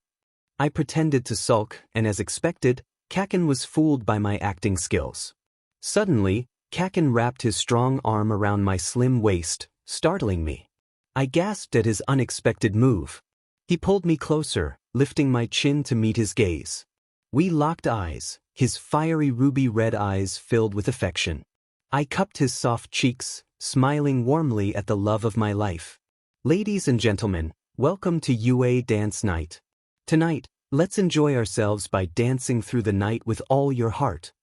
Present Mike announced energetically, interrupting our moment. Now, let the music play its melody. he shouted, and the slow dance music began to play. I smiled at Kaken, who blushed deeply. I knew this wasn't his usual scene, but he was doing it for me. Kaken wrapped one arm around my waist while the other held my hand in the air. I placed my left hand on his broad shoulder, and we began to sway slowly, moving to the rhythm of the romantic music. It was a slow yet beautiful dance. "Hey, Deku." Kaken whispered my name. I looked up into his eyes. "Yes, Kaken?" I replied, eager to hear what he had to say. "Are you happy being together with me?" he asked nervously, biting his bottom lip. I smiled warmly at him. "Your presence in my life alone makes me happy, Kaken," I assured him sincerely. "Hey, let's go somewhere quieter, Deku," Kaken suggested, pulling me through the crowd and outside. UA High School building, Class 1A. But I never expected he would choose the classroom. Kaken led us to a table and made me sit down, causing my cheeks to flush. I wasn't sure of his intentions, but I hoped he wasn't planning anything too bold.